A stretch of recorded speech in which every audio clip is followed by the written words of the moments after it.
Morning. Good morning. Commissioner Wildcat. Senator Driscoll. Representative Newsom is excused. And Governor's Liaison Daniel Schiffer. See Zoom. We have a quorum. With that, Charlie, would you want to proceed with the welcome, please? Yes, thank you. Welcome to the June 23rd special meeting of the Wyoming Gaming Commission. The primary mission of the Wyoming Gaming Commission is the protection of the wagering public and the health, safety, and welfare of the participants in all lawful gaming and parimutuel activity. Individuals who wish to address the commission will be recognized and called on by the president to speak. After the president has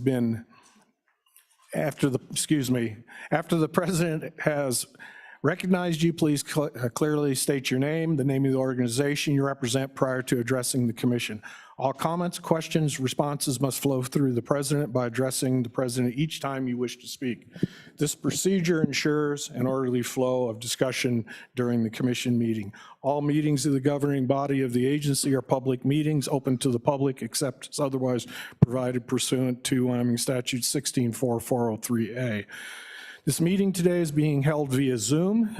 It's also being aired on YouTube Live. We're here today in the turntable room at the Thyra Thompson State Office Building located at 444 West Collins Drive in Casper, Wyoming. Commissioners and everybody participating, we will have a lunch break at approximately 11:30 this morning. The commissioners will have lunch here, and I'm guessing we'll break for about 30-40 minutes, something like that, and we'll let you know as we get to that point. President Davis? With that, Charlie, let's proceed with item C, Pledge of Allegiance.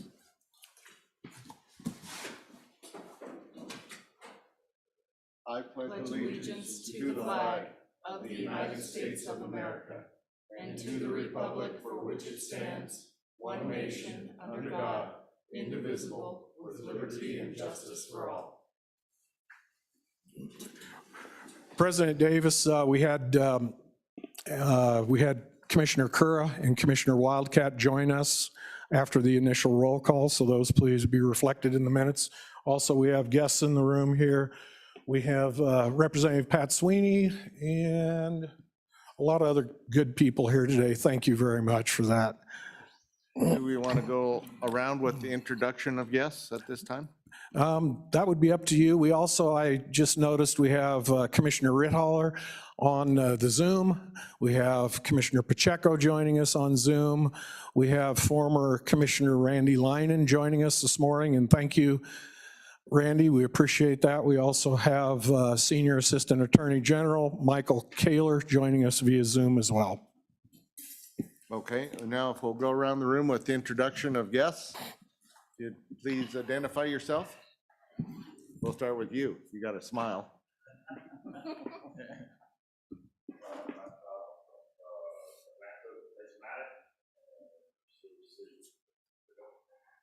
Thank you. Good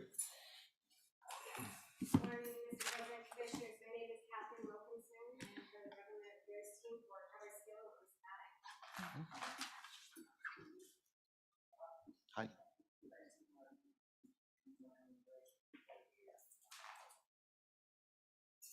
George Spivey with Wyoming Wagering Racing. Morning, Kyle Ridgway with 307 Horse Racing. Jack Murray's going to be here shortly as well. Hello, folks. I'm Tim Downey. I'm with Wyoming Gals. Chris Sally, co-CEO, Wind River Hotel. Patrick Leckrone, co-CEO, Wind River Hotels.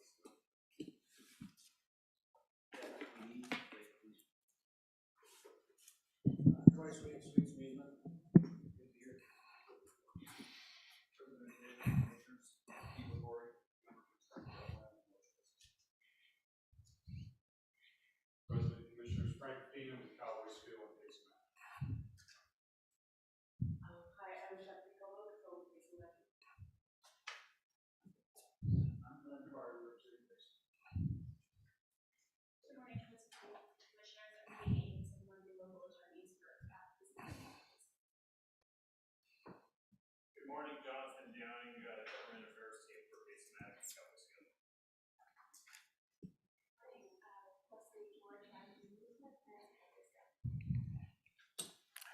believe that's everybody.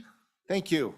President Davis, one other housekeeping, we do have a legislative committee meeting next door today, so be aware of that and be respectful to their meeting as well. If you're out there in the hallway and the door is open, they currently have the door shut.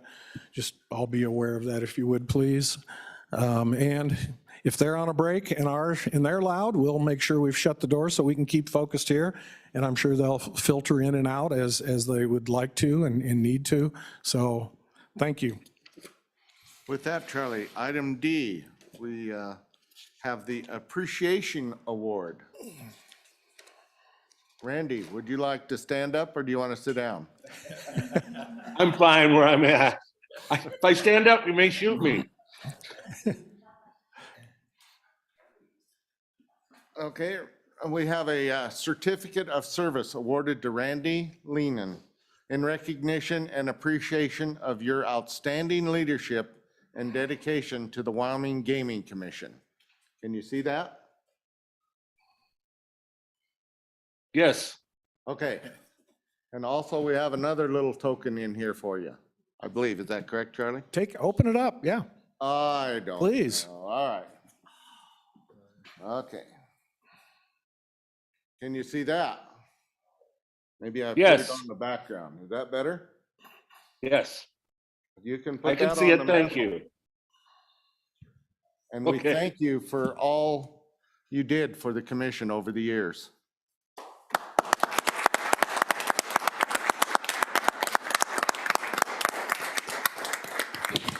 Well, thank you. Thank you. It certainly wasn't necessary. It was an enjoyable 8 years being on the commission. It changed a lot in those 8 years. And hopefully we expanded horse racing. We expanded horse racing in the state and gaming in the state, and we're able to regulate it to the best of our ability. So thank you all. And it was an honor for me to serve with you. Thank you very much. Thank, thank you.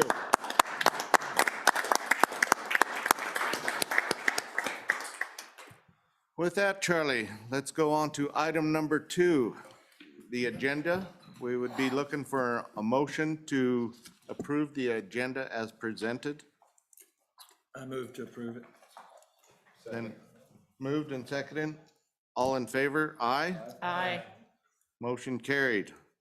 With that, item number 3, the approval of the minutes of May 5th and June 1st, both special meetings. Is there a motion? Been moved by Cactus. Is there a second? Second. Second. And discussion. Hearing none. All in favor? Aye. Motion carried. Who is the second on the agenda? Troy. First one, Commissioner Troy. You had the motion was, Cactus was. okay, moved and I seconded. okay, Yes, on the agenda. okay. Thank you. Okay. Was it on the agenda or on the minutes? The minutes was. Cactus, and then Cactus moved. Okay, you good? Kelly? Yes. You're good? Okay. All right, with that, we'll go down to item number 4, general commission business. First thing on there is financial report. Thank you, President Davis. In your packets, you do have the financial reports. If you have any questions, in the next commission meeting, I will make a concerted effort to have that a little larger for you so you can read a little better. I do apologize for that. And I should have known better because that was a comment I received last time. So next time, if you've got any questions, this is for March, April, and May.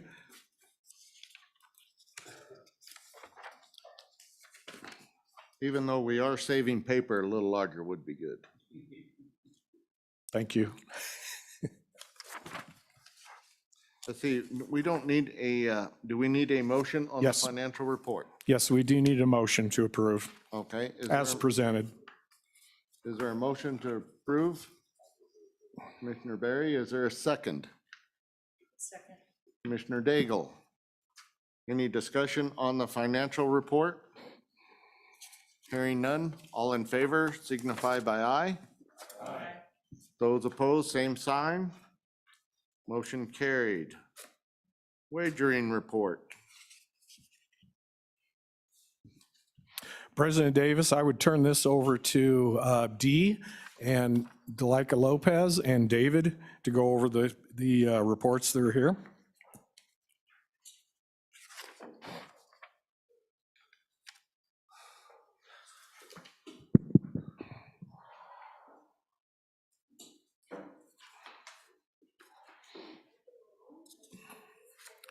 We can't hear you. Oh, You need to speak up and speak clearly into the microphone, have it Okay, close to you, sorry. please. good morning, everybody. Good morning, Commissioners, President Davis. So the wagering activity report, I believe everybody has the year-to-date gaming review in their packets. So I can just do a brief rundown of that, starting with historic horse racing. There are 26 off-track betting locations around the state with an additional 3 mini locations. The Gaming Commission recently approved the addition to a location for Wyoming horse racing that actually opened up Wednesday, I believe. As you can see, the chart here shows that a little bit of a decline in May, but there are some factors that weigh into that, probably environmental factors. Should see that sort of steady out here into the summer. We are projected to reach the $1 billion mark for historic horse racing this year. In there, it is a total handle by city, with Cheyenne taking the largest total handle, followed by Casper and Gillette. In here we have county distributions for historic horse racing. This is just where the distributions are at to this point. This is not what will be distributed for the year. It'll be much larger than that. So there's that.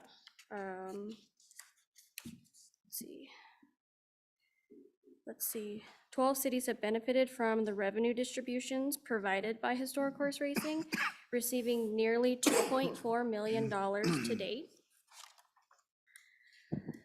With skill games, let's see, those have been in operation since May of 2020.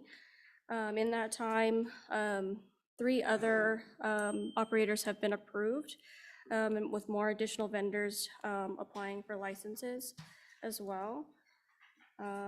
In there, you can see the chart. Let's see. Revenue generated by skill amusement games played during the year on 2022. So each vendor is in there with the total revenue as well. Again, the tax distribution by county, the leader is Laramie County. With the tax distributions, the leader is Cheyenne, Gillette, and Rock Springs, and that's for skill games. The next page goes to online sports wagering, which is David's. Thank you, President Davis. Online sports wagering has been pretty steady throughout. We obviously added Caesars in the last month or so. So we have 4 current operators, BetMGM, DraftKings, FanDuel, and Caesars that are actually in operation. 2 additional ones permitted. You can see in April, there was a little bit of decline. That was just attributable to kind of the lack of sporting events for the most part.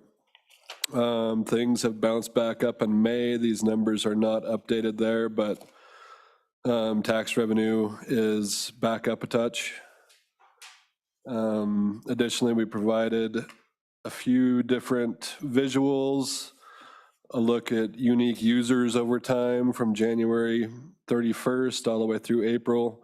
You can see about a 14,000 user increase, almost 1.5 million in total transactions in terms of geolocation transactions over that time as well. So it appears to be growing in popularity. You can also see just another visual of geolocation transactions.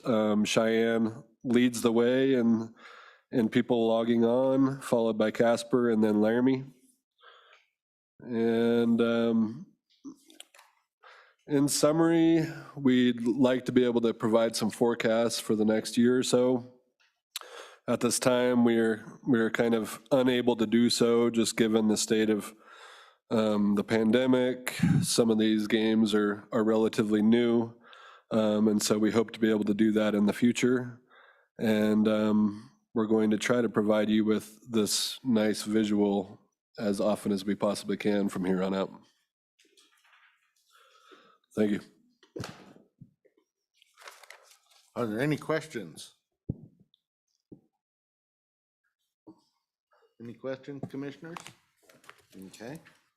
President Davis, if I could follow up just real quickly. We just completed the 2021 audit. I'm not sure if Dee had mentioned that in her presentation. So those funds have gone out, the 2021 audit on the skill-based amusement games, and those have all gone out the door. We got those before the mid-month, and so that is completed. Lenhart and Mason provided the auditing for us.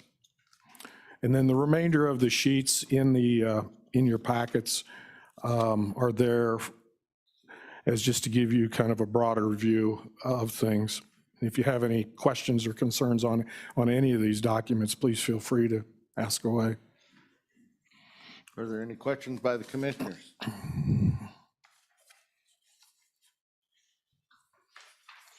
Any questions by the audience? No questions. Okay, well, then we don't need a approval or a motion on this one, correct? No, sir. Okay, for your information only. All right, with that, we can proceed down to item C, the Breeders' Fund Award. Will Brandy be, or will you? Thank you, President Davis. Brandy will provide that to us. She is on Zoom, I believe, and can go through the Breeders' Award Fund to this point. Yes, good morning, President Davis and Commissioners. It's an exciting time right now for the Accredited Wyoming Bred Program. I'm happy to report that everything is going smoothly. We're on the rise. And as you can see on the first report that I provided with the Accredited Wyoming Bred Program summary reports, this is a transaction type summary and horse transaction summary that comes from the Breeders' Fund Program computer database. So we can run this at any time. What I've done here is from January 1st to May 31st of 22. The paid out portion of that is, of course, the Breeders' Award funds, which you can see the Breeders, Owners, and Stallion Awards that got paid. This reflects the 2021 Breeders' Awards, where we paid over $3.7 million for that.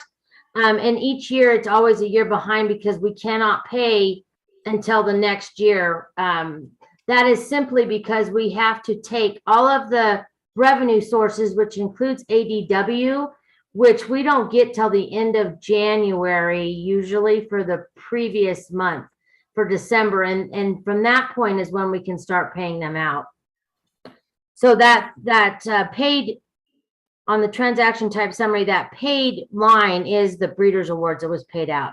Now the received portion of that report shows the revenue that we take from the accreditation process of these accredited breds. As you can see, broodmares, it has the 2,800 and then the 14 count, which means there was 14 of them done. And that's a good way for us to cross-check that we're good with our numbers. If you take the 14 times the 200 that it costs to do a mare, it comes up with that. So from January till May 31st, we've taken in $16,920 on those accreditation fees. But I'd like you to note that we are not, our deadlines are August 15th for broodmares and December 31st for yearlings and weanlings. So basically, we haven't hit the high season yet or the high intake of revenue. That'll happen in the later months of each year. So that will come up quite drastically by the end of the year.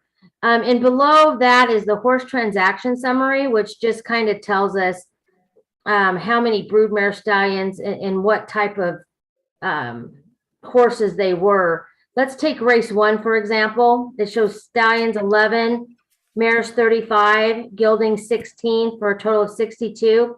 That just means out of all of those yearlings that we did, that 11 of them were stallions, 35 were mares, and 16 were geldings. So it just kind of keeps a total of, so we can know the genders on that. At the very bottom is the current statistics as of 6/9 of 22 when I ran the report. It shows we have 610 broodmares currently, 63 stallions, and then the 3,164 racing accredited horses. And just note that that number is any horse that's ever been racing stock with us. We usually have about 300 right now currently running, and then the 2-year-olds and up can run, and we don't have a total yet on the yearlings and weanlings. But it really is being standard that they wait till the end of the year, so we'll see those numbers rise. Broodmare, of course, the checks will start happening August 15th again. But everything seems to be going very well with the Wyoming Bred program as far as that. Does anybody have any questions as far as the paid expenses or the revenues for the Wyoming Bred program? Commissioners, are there any questions? None? Any from the audience? You're good then, Brandy. Well, great. Well, it is live racing season, so I wanted to note that we've had really some great Wyoming bred races at Energy Downs and Gillette and Wyoming Downs. They've already ran their futurities and derbies. We have some great horses running great times. Everyone seems to be healthy and doing well as far as that. We're trying to really focus on social media. So I would encourage everybody to go to our Wyoming Gaming Commission page for Facebook.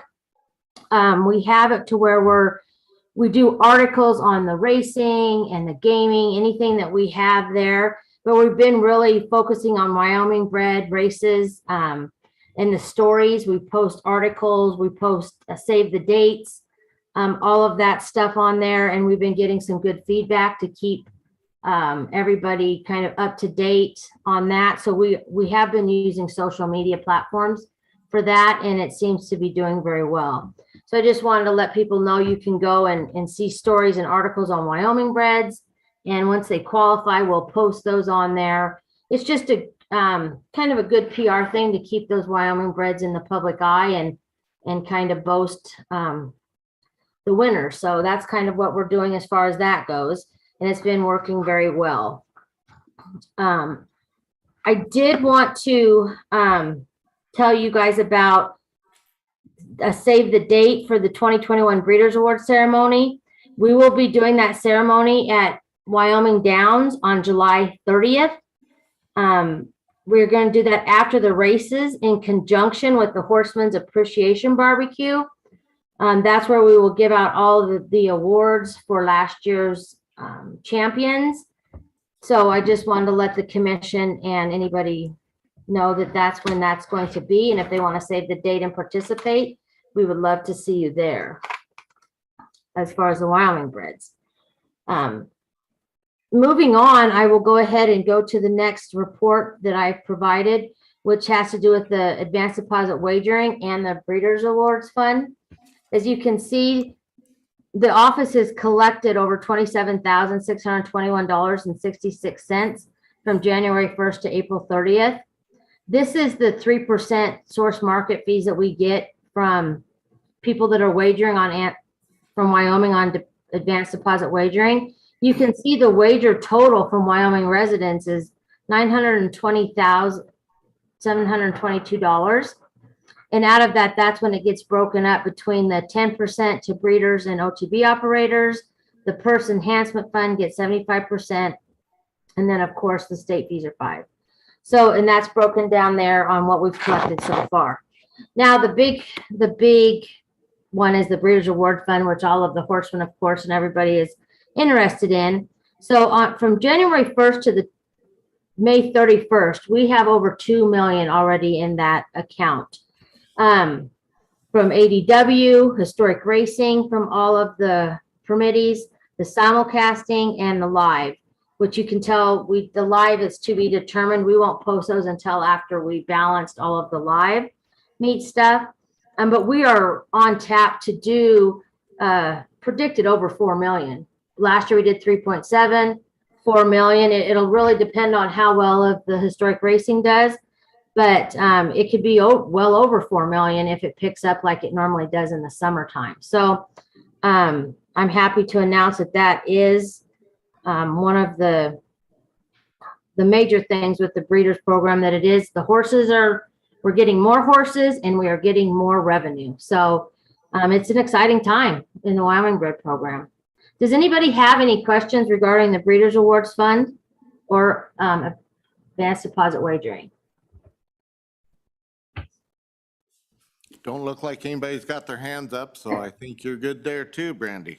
Okay, and the last thing I wanted to touch on is the office has been working very hard to update our the Wyoming, not just the Wyoming Bred, but the whole website. It has a new look, so I'd encourage anybody to go look at that website and see all the hard work that everybody's been putting into that. Nick, can I share my screen?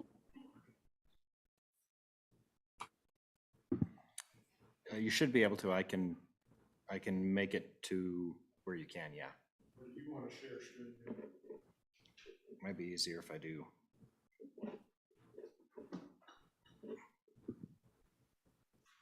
Brandy, I'll share my screen here and then you can just kind of walk through it. That might be the easiest. Okay. It won't take long. I would just like the commissioners to know that we've added a bunch of new things to the Wyoming Bred portion as well as the whole website, but I'm mainly talking with the Wyoming Bred portion. It's pretty exciting what we have. We went ahead and incorporated the mission statement under the Wyoming Breeders' Awards program. So, which I think is very important for people to know what we're trying to do as a commission, as well as the breeders program and how we want to promote it. What is good is each horse runs after each meet. We keep a compiled race results of these horses, and that's how we pay out the points. We've been wanting for a couple of years to get this on board, and now we have finally got it. I have the current points totals that are submitted to the website. We'll update it every couple of weeks. The last one we have right now is June 5th, but I am ready tomorrow to release up until last weekend for all tracks running in Wyoming. So I don't know, Nick, if can they see that? So go down, Nick, and where it says the point summary, like current point summary, if you click on that, you will see it'll pop up all the horses and the points. This will help with horsemen to know what their point totals are and if there's any discrepancies so that we can get it done earlier. Now, remember, these are unaudited results right now until test clearings and all of that, but this kind of gives them a good starting point to know what their points are. So as you can see there, it shows from 1-1 to 6-5 of 22. And then it has all the horses listed. And then if you go to the very bottom, it'll tell you how many points have been accumulated, the number of Wyoming breds that have run, and the points. I just updated this last night, and it shows, I think we went from having 171 horses participate to over 220. So, and that was just in a couple weekends of racing. So, but the points can stay here, and I will also add the sheet that I just provided to you guys with the Breeders' Awards Fund, so they kind of know as of what date how much money is in there. So I think that that's very huge for them, and that's something that we wanted to be more transparent about and something we could offer the public. And then Nick, if you wanted to go back out to the first, if you can see all of the application and forms are on there. One thing I'd like you to notice is the current Stallion roster. So if you go over to that, that'll show you the accredited Wyoming bred stallions that are in the state. And what that also does is it gives them contact numbers. So if people are interested in a Wyoming bred stallion, they can reach out to the owner. Like I said, we have 63 right now, but you can see that, so I update that. I try to update that as soon as a new stallion comes in. We're not a PR firm for these guys, but at least it gives for people to know what type of stallion is here and how to get a hold of them to, to help our stallion owners out there. Now, what we would like to do in the future and what I'm going to work on is getting a current Wyoming bred racing stock list so they can tell which horses are already accredited, as well as brood mares. It's just a little bit harder with the brood mares, but we're trying to work on that. And hopefully by the end of the year, we will have the current brood mare and the current racing stock roster on there. So we've really been working hard to get all of that up to date. And I think that's really all I have as far as that. Like I said, it's an exciting time. We've got some really nice horses running, and everything is going up. We're not decreasing in anything. So I'm very happy with the progress of the Breeders' Fund. Thank you, Brandy. Are there any questions for Brandy on that part? That's outstanding, that information being out there now. That will help our breeding program really grow. Yes, that's what we're hoping, President Davis. Anything we can do to better it is what we're focusing on. Okay, are there any other questions or comments for Brandy at this time? I did have one question, and I don't know if this would be to Charlie or to Brandy, but with the HISA regulations coming in July 1st, Charlie, will the simulcasting be still relevant? Thank you, President Davis. You must have been reading my notes on my Nope. on my book here to jump right in. We can go into a little more detail when we do get to that agenda item, but there will be reflected in the Wyoming Bred Program a downswing from the exporting of the signals. Now, the positive side of that is that's a small number. The downside of that is the growth that was expected with sending that signal currently won't be there for the operators. But at this point in time, between discussions we've had with the operators, the permittees is they are not going to send their signal. So without triggering the Interstate Horse Racing Act by sending that signal across state lines, we will have no covered horse races in the state of Wyoming. Therefore, we'll have no covered horses. So I got off a little bit off to the left there, I apologize, but we won't be sending that signal at this point. The commission and the commission staff has looked at this as kind of a wait and see kind of where this goes. There's quite a few cases, lawsuits that are out there that are still pending with that, talking about the overreach of the program. I will say that the horsemen need to be aware this is coming. This will happen at some point. And whether you're racing here in Wyoming, whether you're racing in other states, you need to be prepared for this. There's a list of requirements as far as vaccinations and different things when horses are going to other racetracks. They will be utilizing a database, and if a horse doesn't have the proper vaccinations, they're ineligible to enter. If they're not properly registered with HISA, you won't be able to enter. So things are changing. The good thing with HISA is a lot of the safety rules are very positive. And there's a lot of things that I look at and the commission will be looking at that are very positive things. The lift for the agency to be compliant is not out of reach for anybody. So we just have to balance, you know, the net cost, the cost to the operators. You know, the problem is, and since we're in the breeders, the horsemen will be taking the majority, the brunt of this. Because when there's additional costs, the majority of the racetracks in the United States will reduce purses to accommodate that. So, you know, we just have to keep monitoring it. And to answer your question, President Davis, is there will be a net effect to the Breeders' Award Fund, but with the growth that we're seeing in live race days, the growth we're seeing in the historic racing, additional locations coming online, and those, it'll overshadow that loss. But hey, I'm the guy that picks up a penny in the parking lot. So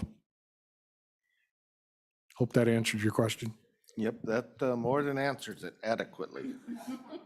Thank you, Charlie. With that, should we go on to item number 4D, the Law Enforcement Report?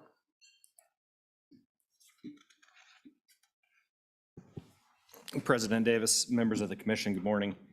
So I'll just give kind of a verbal summary, an investigative summary from the first of the year through June 17th of 2022.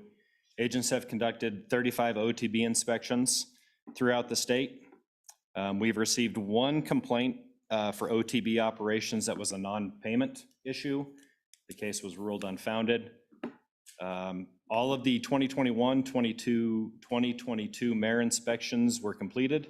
We actually completed 116% this last year. I think that's the first year, at least since I've been here, that we've topped over 100%. We were able to do a lot of double checks on locations, which has proven to be quite beneficial. We'll start the 2022-2023 season mid-August. Skill-based amusement games, the inventory tracking system that you all had authorized us to purchase has been deployed. We have 95% of the machines statewide stickered with their new little fancy barcode stickers. Since January 1st, agents have physically inspected 802 individual skill terminals throughout the state. That's roughly hitting every location 1.5 times. There's a few that we're still struggling to find. There's a couple places that they open really weird hours, and it's hours that we're not normally there. So we're working with the vendors to get those barcode stickers placed as well. We haven't received any complaints for skill-based amusement games. Again, we still get a few service calls every now and then. We forward those to the vendors and they get those handled promptly. We have a couple current open criminal investigations that we're working. In the middle of live racing season, that's difficult. We have 2 agents that are gone Friday, Saturday, Sunday, and Mondays, and then their days off end up falling during the week. So, but we do have a couple of criminal cases that are on our plate that we're working. And we've also actually conducted a criminal warrant arrest here recently as well. Stand for any questions if you have any. Are there any questions from the commissioners? Hearing none. Anyone from the audience? Very good, Nick. Keep up the good work.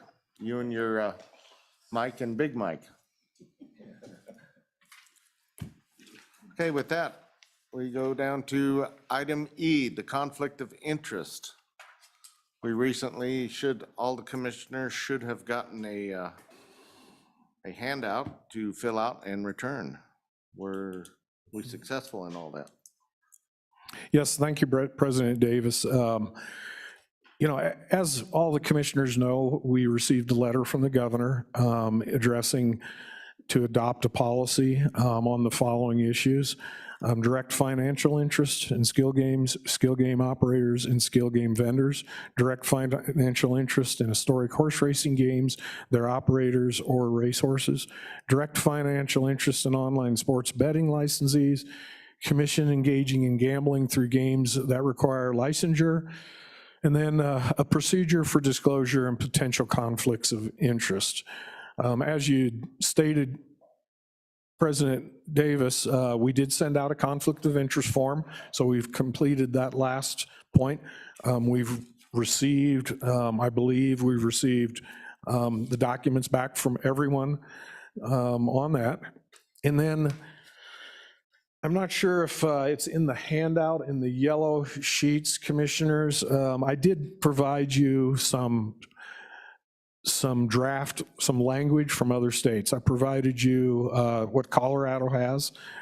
I provided you what Montana, South Dakota, and Tennessee. I'm not sure if that got, Kelly is showing you the document there that has the different languages for conflict of interest. This is a work in progress. And again, in your packet, you do have the governor's letter. You have our policies and procedures. You do have some information on the lottery statutes. Also, Kelly spent some time here and spent quite a bit of work putting together conflict of interest information from several states, if not almost all of them with gaming. And you do have that in your packet to, in your leisure to go through. What I had pulled out were some of the surrounding states and some similar language for you to just to look at and kind of maybe have some discussion and give us some direction for us to continue to develop some of this policy for you. If you'd like, I can sure read the 4 that I pulled out, or if everybody's got that sheet. Would you like him to read it? No. Oh, okay. No. No. Nobody likes you to read. I don't like to read. But at this point, what we're looking at would be how we want to proceed down this avenue. And as far as a conflict of interest, what the commission would like to proceed with in the, let's see, in our sports wagering, we have a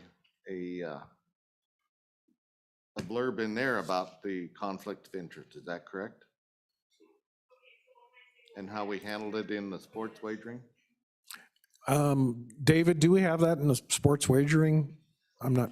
On the rules, weren't there? That we referenced back?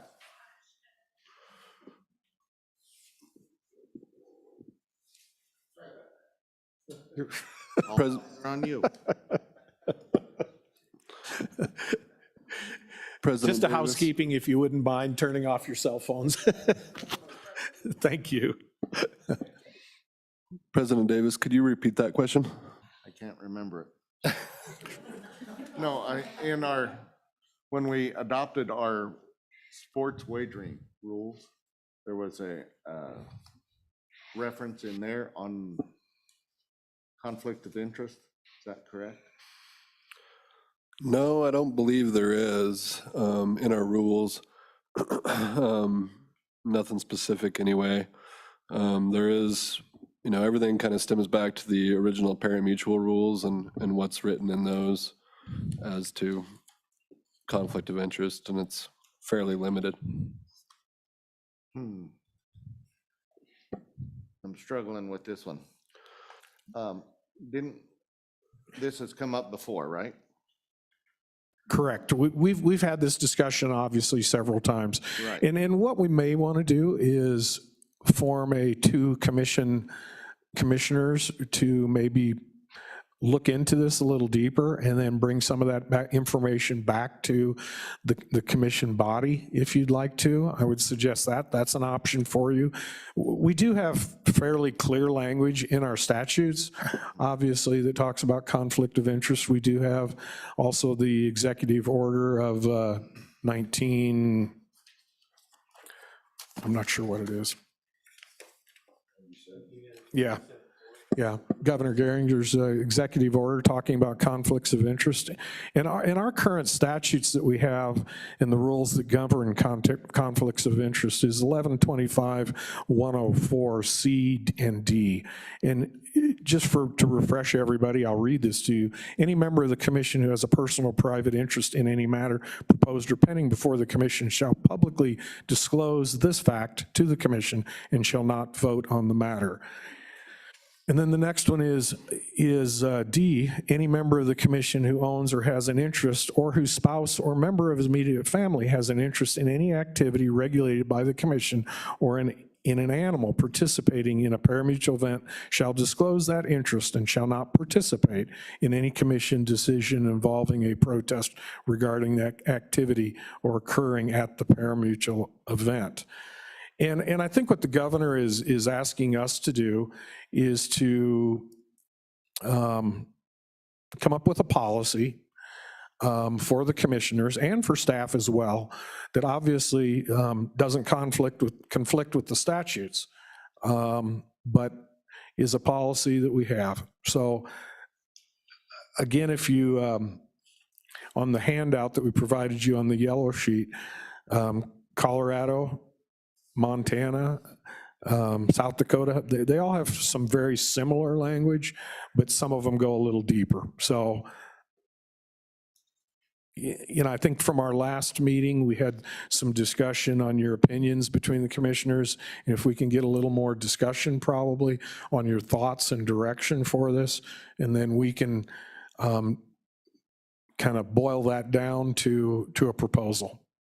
Okay, so then it's back to us. Okay, what do you guys feel would be appropriate here? Do we want to do this in form of a policy amongst the commission? I mean, I definitely have the conflict of interest. You know, I have breeding stock and racing stock. You know, so I probably wouldn't be good to be a commissioner on this panel. So go ahead, Cactus. Hold it longer. Hold it even longer. I don't know. Here. Oh, There we there go. you got green light. Thank you, Mr. President. So there are going to be, obviously, some conflicts. And you have one, but that doesn't mean you shouldn't be a member of the commission. What, in my mind, it does mean is that there are certain things you should not be allowed to have a voice in. Correct. And I think we can work through that pretty good. I guess one of the things that sticks in my mind is whether we should actually actively participate in any of the actual wagering. And I think this is maybe where the legislature and the governor may be looking at. I think that's where we'll have a serious conflict of interest. Not you putting in a $5 bet and winning $20, but what if you hit $10,000? Or me? Mhm. And I think that's maybe something we need to look at, is whether we as commissioners and employees of the commission should be actively involved in wagering. Whether it's at the horse track or at a historic horse racing machine or online sports wagering. I think that's an issue we need to decide where we're going to stand. I think that'll be one of the big ones. Yeah, because I agree with you. With a state of only 500,000 people, we've got conflicts of interest throughout the whole state, no matter where you're at or what you're on, you know? So if that, what do you guys think? Troy, you're up there in Wapiti. Well, I have no conflicts, period, because I don't do anything except live in Wapiti. But I do think Cactus has a point. At this point, we're trying to fix a problem that doesn't exist, so I think we have a little time. But I do see the future coming.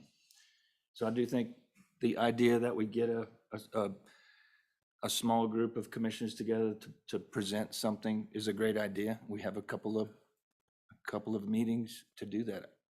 That's my perspective. Commissioner Wildcat, do you have any input on this? Oh, okay. President Davis, actually, I see the conflict of interest as going both ways. Not only just conducting a wager on an event that we regulate, but also participating in an event that we regulate. you participate in the horse racing industry.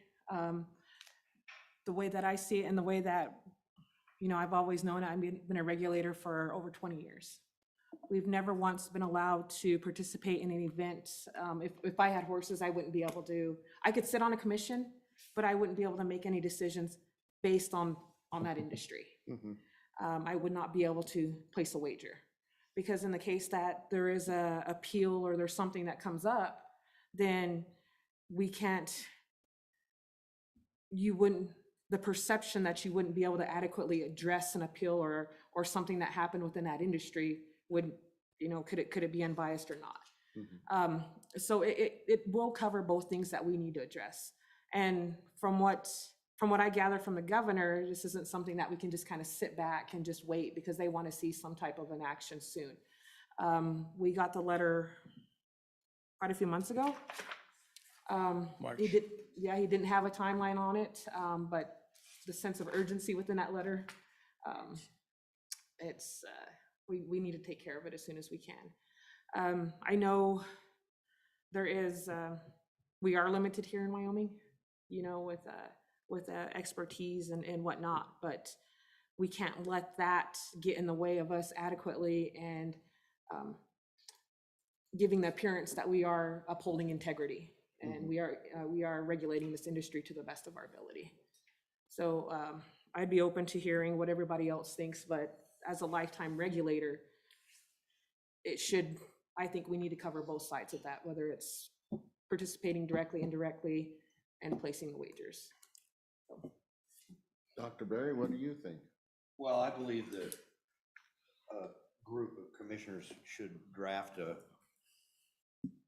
document covering these issues, bring it to the commission, and let us adopt it or change it so that we like it. And, I don't see anything that would prohibit us from doing that. Well, like Charlie pointed out, we are covered in statute here already, but we need to expand upon that. Exactly. And, okay. Do we have any volunteers? Uh-oh. Do we have a bunch of straws? Okay. Cactus. I'll help Cactus. Cactus. Troy, How many do you want? are you volunteering? Sure. 3 works. Then we're done. Yep. All right, that would be good. I do think we need this as we doc internally. I don't think that we need to wait for the legislature to put anything out, because we're the ones that know what's going to effectively work here. Yeah, we came close to that already. Yeah, because, for instance, in the Breeders' Award part, whether you sell a foal and that horse happens to win, you still receive something back on the Breeders' Fund, even though you have nothing to do with that. I mean, other than you bred the foal, so there's some gray areas in there that we definitely need to try and highlight and like you say, adopt it to the commission. With that, do we need to appoint a chairman of that 3-man board? Nominate Cactus. Oh, it's unanimous. Cactus is the chairman. And the train goes down the track. Congratulations. Okay, Trevor, you have some more to add? President Davis, Liaison Schiffer has his hand up. Good morning, President Davis, members of the commission. I was just going to give you what I thought was a little perspective. Horse racing has traditionally had governing members who had an interest in the horse racing, who owned horses, bred horses, and bet on horses. That climate is changing as time goes on.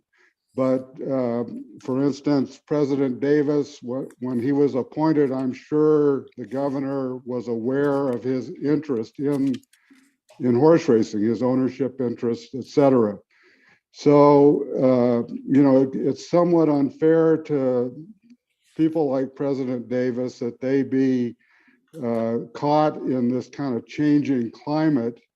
And perhaps we need to, talk about prospectively versus historically in formulating these kind of rules. I think the other kind of gaming is a little different because they're so new on the horizon.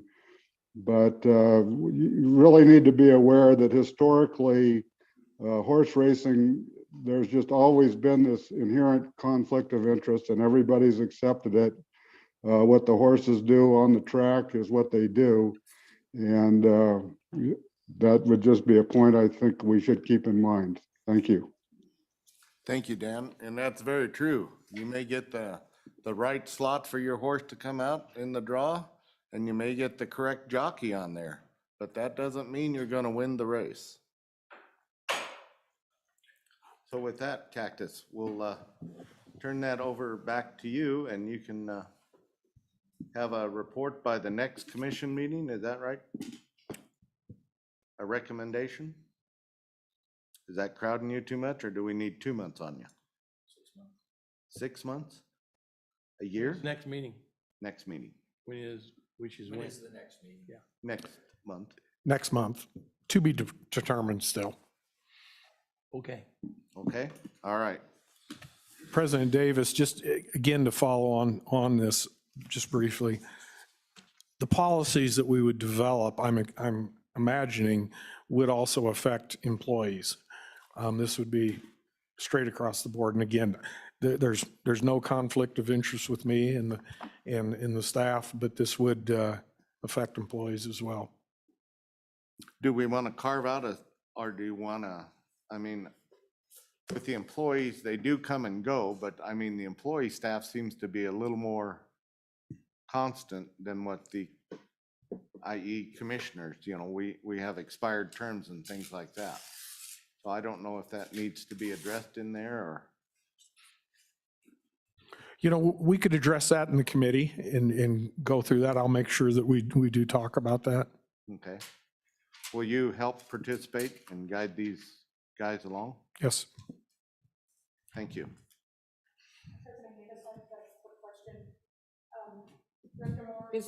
Do our employees right now have the ability to place wager? Could you repeat the question? I'm sorry. Do our employees currently have the ability to place a wager? Do they have the ability to? Yeah. Do they have the authority to? They can if they chose to, Okay. but we choose not to Okay. internally. Okay. The only time that I know that I've wagered is if we were doing an investigation years ago. I know that Nick and Mike have placed wagers during doing a process of their investigations and reviews. In the discharge of their duties? Yes, absolutely. Thank you. Okay, thank you. And to follow up on that, the majority of these that I pulled out for you to see, it does note in there, this does not prohibit gaming by a commissioner or division agent or employee in the course of the agent or employee's lawful discharge of duties. Okay, with that, moving on down the list here. Oh, now I've lost my list.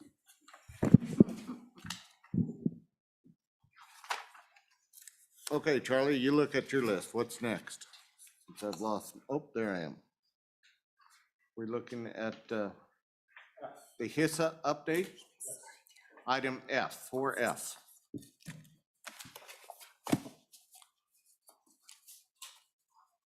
I'm sure all the commissioners got the last email that you sent out on the update for their nighttime reviewing.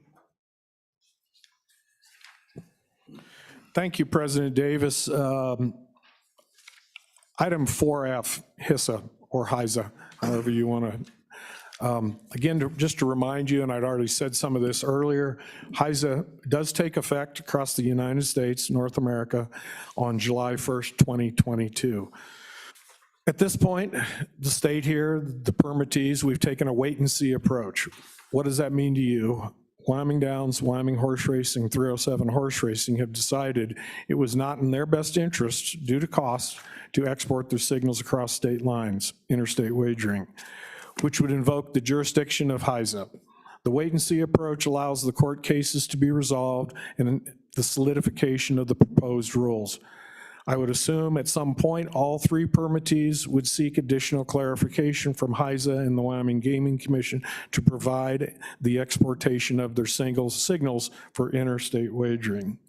Under our current interpretation, absent the exporting of the live event signal, horses currently racing at a Wyoming racetrack are therefore not participating in a covered horse race. So at this time, HISA's jurisdiction does not apply nor affect Wyoming horse racing. As I said earlier, it is coming.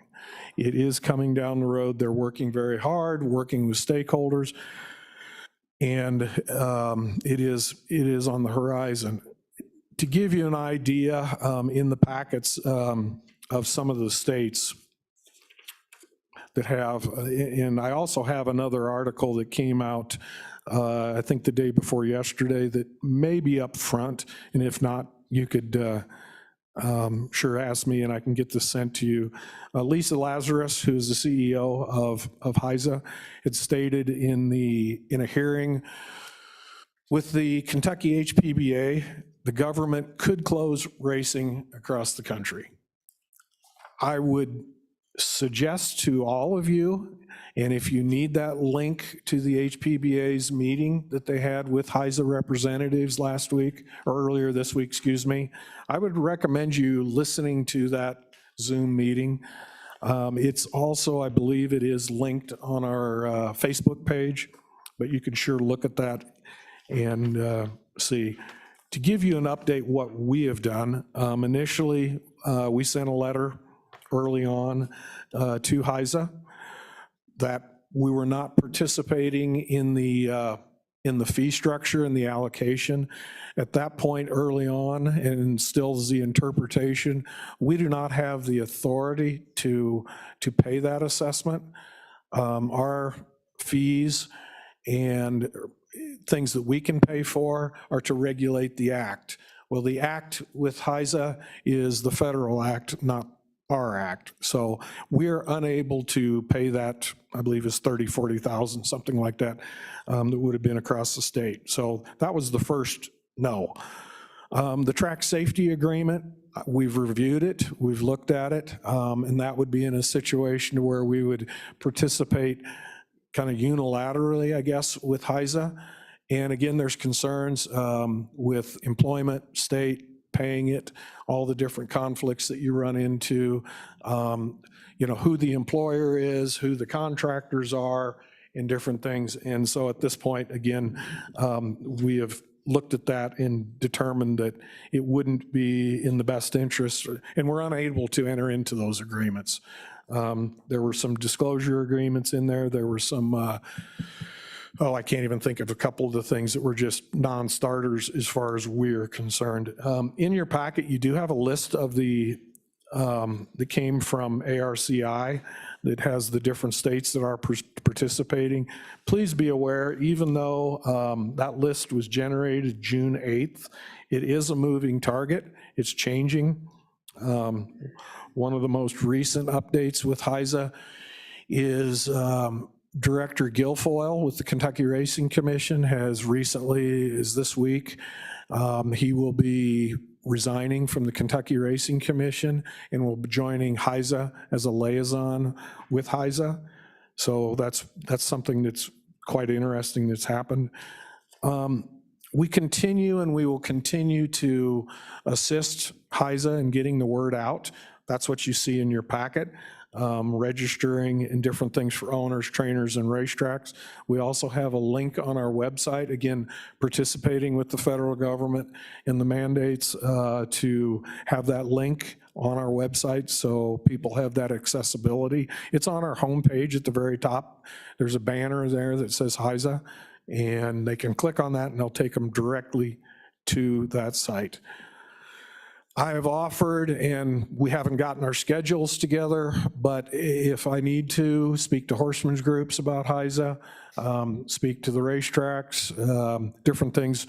Absent me personally being able to meet up with some of the horsemen's groups, we have made sure that we have information provided at all the racetracks when they're running, and we continue to bring that information to the racetracks, leave that in the racing office. And again, if you've got any questions on this, please feel free to give me a call, and I can either direct you in the right direction, or hopefully we can answer your questions.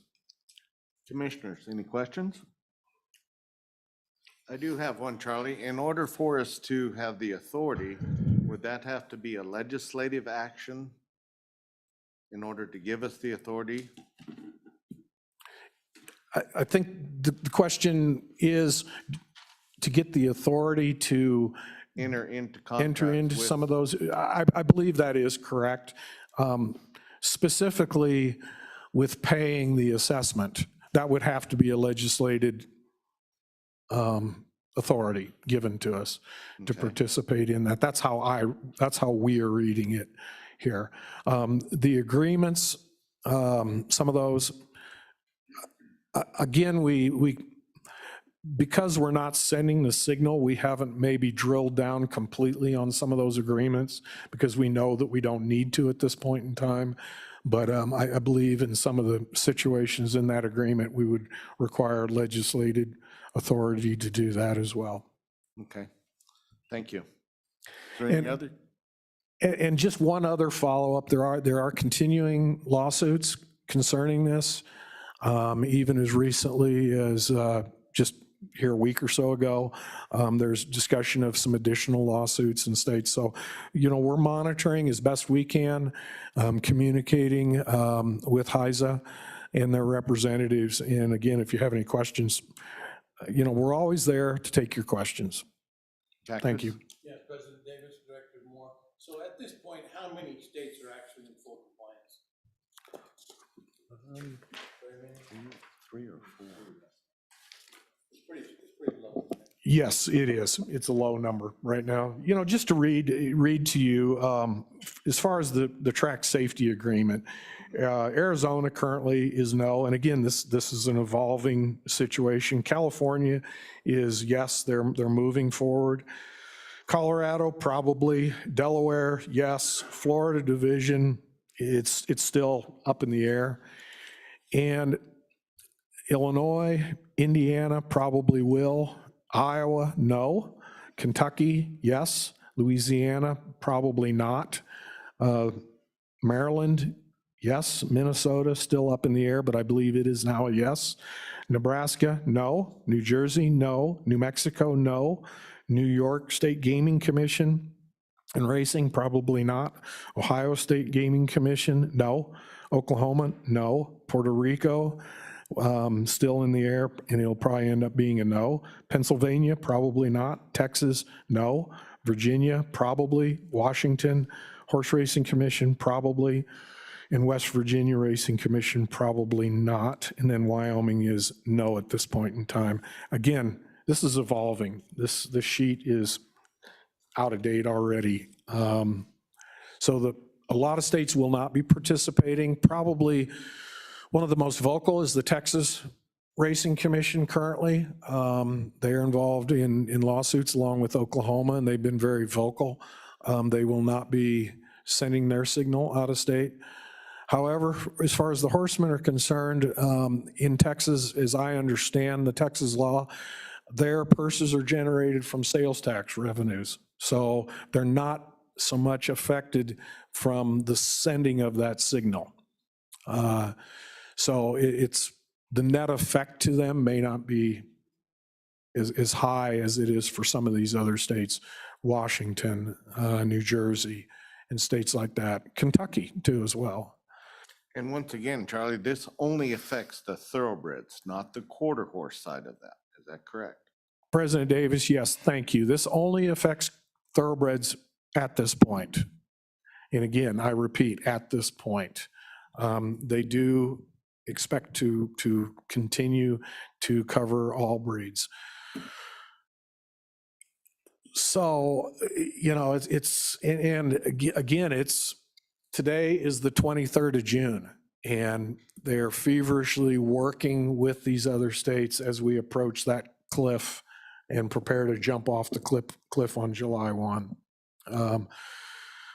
We have been asked and several states have sent letters to the delegation in DC as far as taking a kind of step back approach on this and pausing it so there's enough time to work through some of the issues that are the boots on the ground problems with this with states.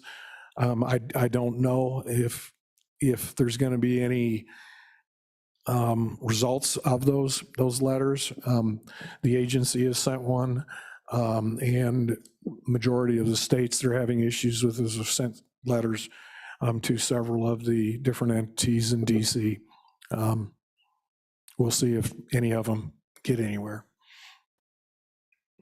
So, Any further discussion on HISA or HISA or whatever you want to call them?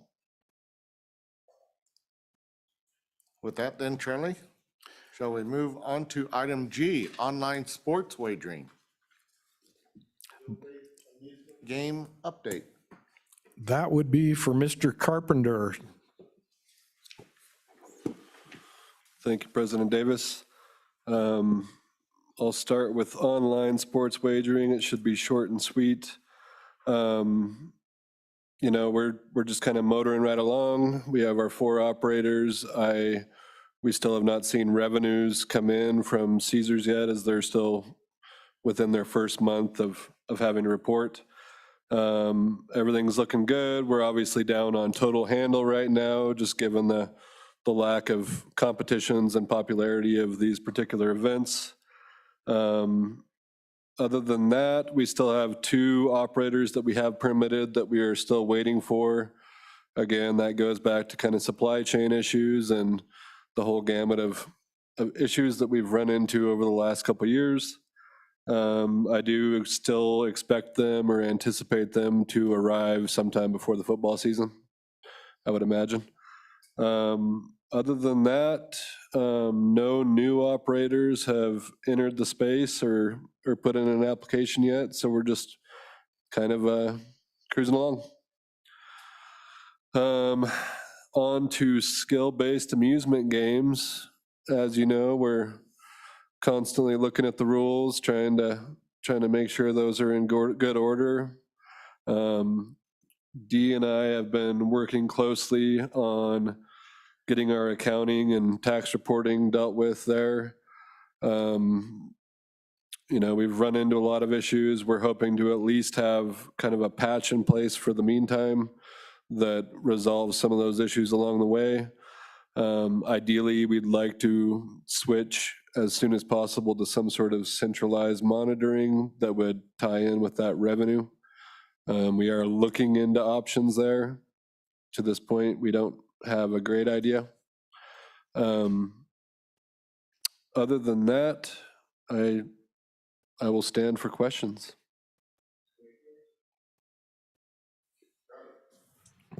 Yes, thank you, President Davis. Some of the issues that we've run into with the reporting with the skill-based amusement games is, you know, the operators have to take the time and thoroughly check their reports. We are seeing, and again, this is with hand input, human error is involved here. So we get it, but it may be instead of a, you know, the wrong numbers are being dropped in inadvertently. Also, on some of these, the operators, the spreadsheets are changing, and they're not consistent from what are originally sent. And then, you know, we're continually coming up with I think ID'd issues and things with that to where misidentified. So what does that mean? We're working hard on more of an automated system to reduce any of that inaccuracy that we're finding. We've been considering central monitoring systems for this, and I'll speak later on that. But again, David's been working hard, Dee's been working really hard on putting together a a way to deal with this and eliminate that human error, and is what it comes down to. And then we'll be adding a consistent for everybody reporting system as well. So. That's what we're striving to go forth with. Yep. Okay. Any questions on that? Mr. Chairman, Progress? Anybody from the, we got a question somewhere? Mr. Chairman, this is Dwayne. Hi, Dwayne. How are you? Good. Yeah, Mr. Chairman, I did have a question regarding this reporting process, and I guess my biggest concern is a timeline, number one, and then who pays for that?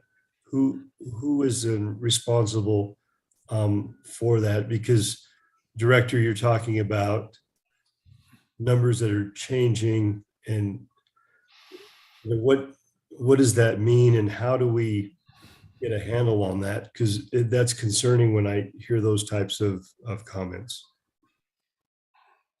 President Davis, Commissioner Pacheco, absolutely, it's very concerning for us as well. As far as the timeline is concerned, we're working as quickly as possible to get that fixed, and I think we're actually at that point where we've got that fixed this week. So with that, and then we're finding those errors and inadvertent changes in our auditing process. So as we're going back through, and Dee is doing her auditing, and just so you know, Dee is a forensic auditor as well as an accounting individual. So she's going back through, she's finding those discrepancies. And then that speaks to also to the, a lot of this is to a centralized way of getting the reporting. There is human error, and we have human error at our end as well. So checks and balances, double check, triple checks. And then when we go out the door with our information, we're having an independent auditor review everything. And then we will have the opportunity to bring on board an additional accounting individual July 1.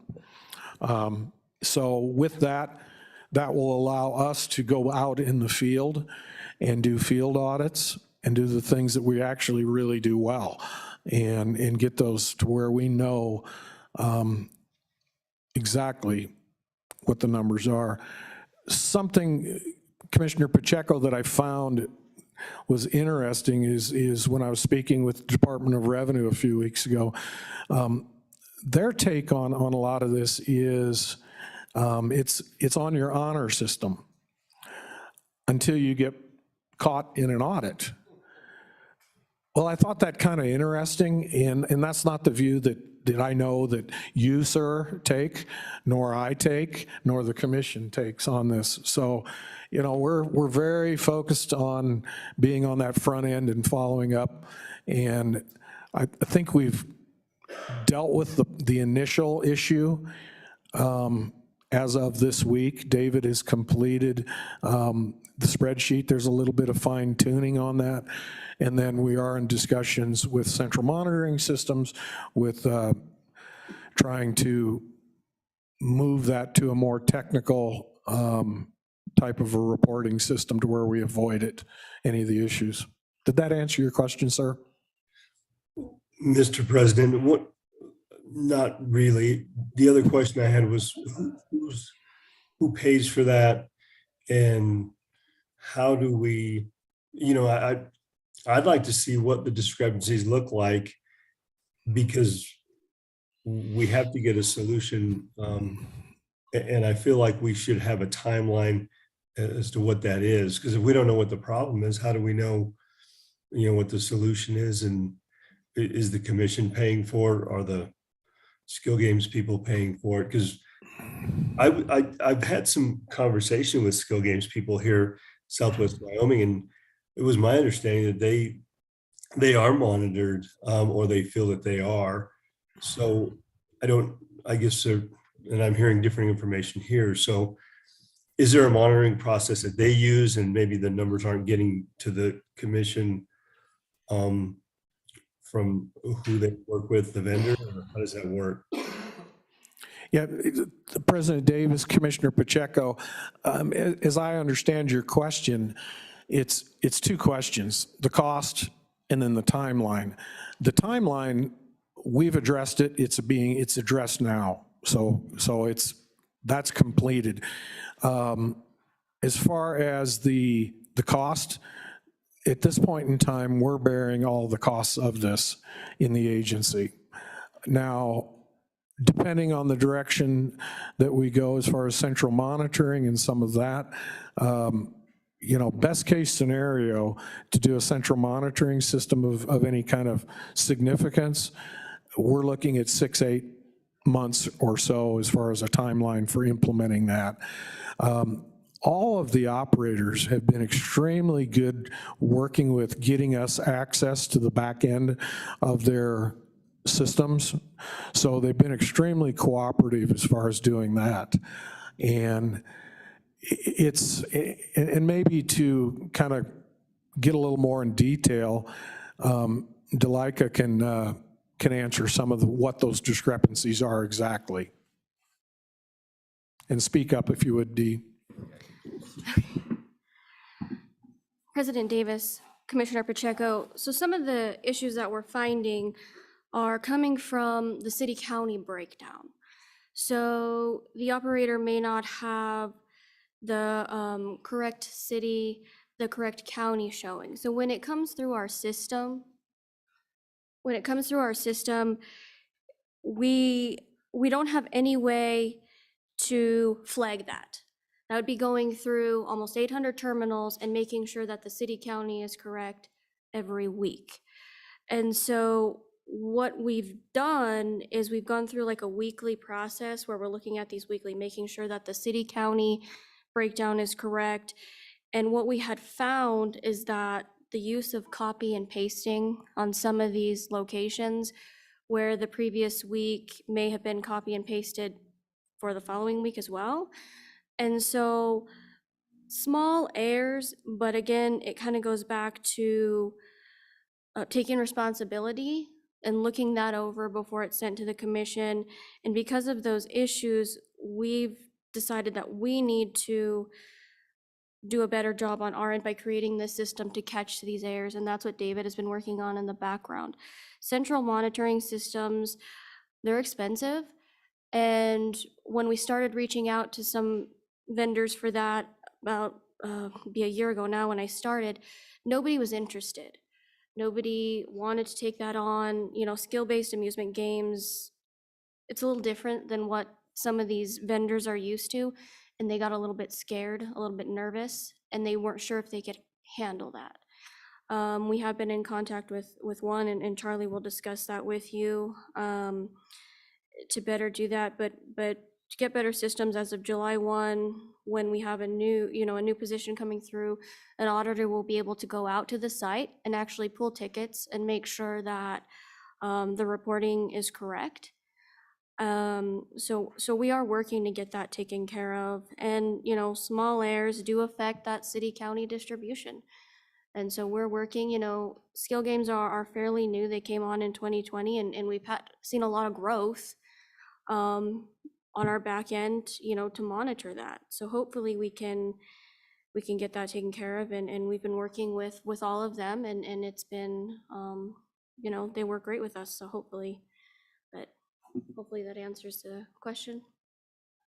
For Commissioner Pacheco?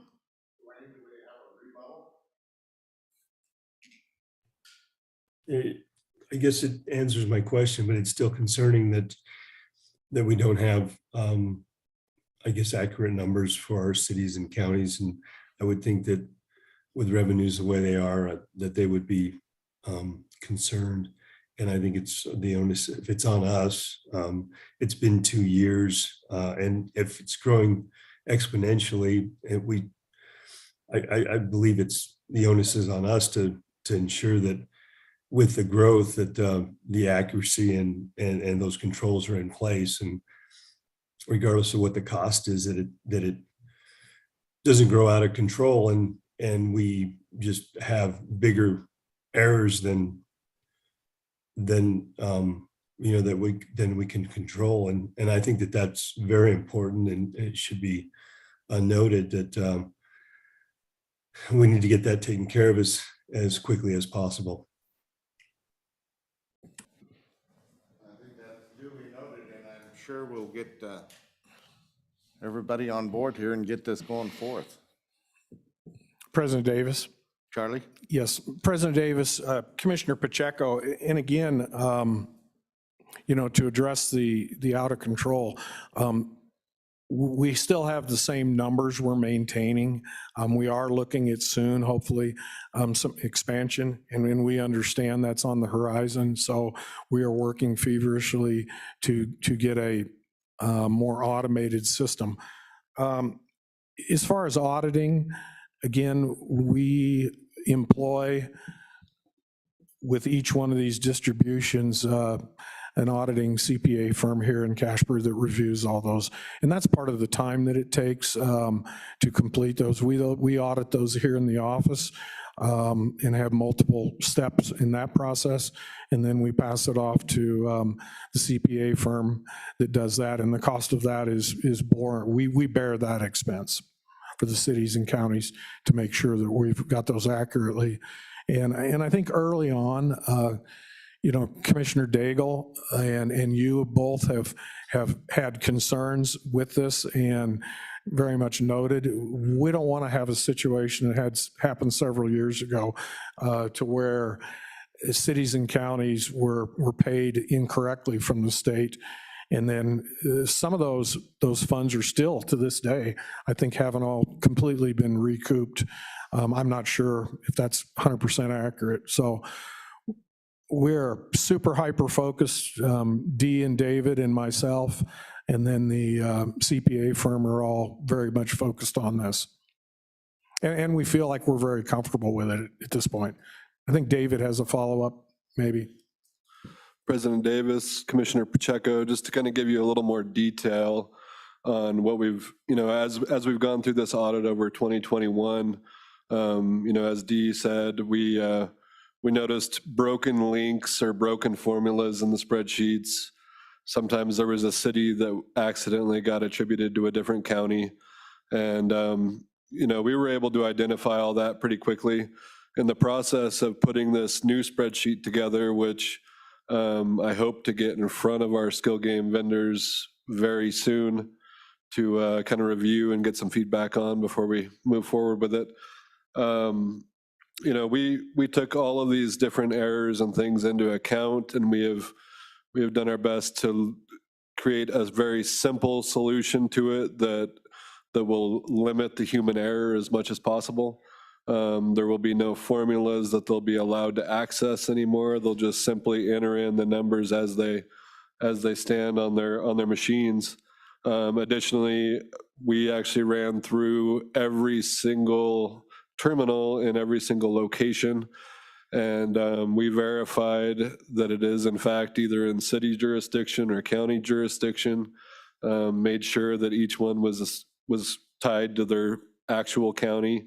So all that stuff is now built into this new spreadsheet where it is locked in place and it can't move outside of them requesting, some movement or a new terminal or a new establishment, which won't really occur until we get those new rules out.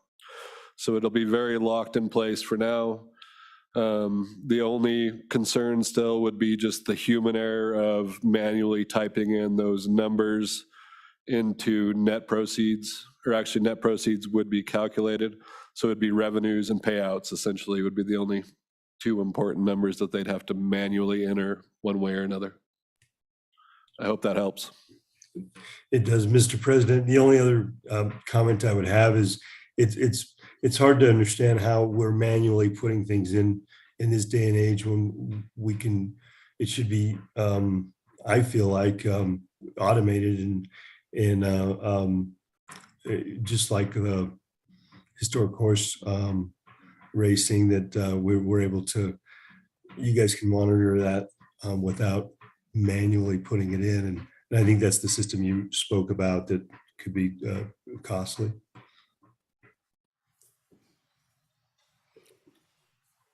Any further discussion? Charlie? Nope. Now, can we merit this with the OTDs, how they are putting their information forth, or how we're gathering it from them, or? President Davis, the question is, can we come up with a method to marry these two together? I think there is. If we look at a central monitoring system, which again is extremely costly, it appears to be at this point, that would be a system that would work across both areas. Part of the problem as far as approaching this is, as you recall, in 2020, when skill-based amusement game legislation was passed, it had a sunset. So at that point in time, we had talked to several vendors in the country and around as far as automating this, because the first thing you have to do with anything is eliminate the human error aspect of that. So you have to get as close to the servers, et cetera, as you possibly can. That's consistent with trading stocks, anything. And so we started approaching that, but with a sunset, we also knew that we had to be aware of it. But once again, it wasn't responsible use of the money to jump off and spend a whole lot of money at that point in time. Well, then once it was, the sunset was removed, and now skill-based amusement games are legal in the state of Wyoming. We have been working again, and then obviously we had gotten full steam ahead, and then we had the Scrivener's error bill that left a lot of things in question for us. And so again, we had to have a bit of a pause there. Well, we are at a good place. We do have some options. Some are extremely expensive and are probably out of our wheelhouse. Other ideas, which David is working on, their dumps, he's accessing the systems to eliminate it. We've changed our coding.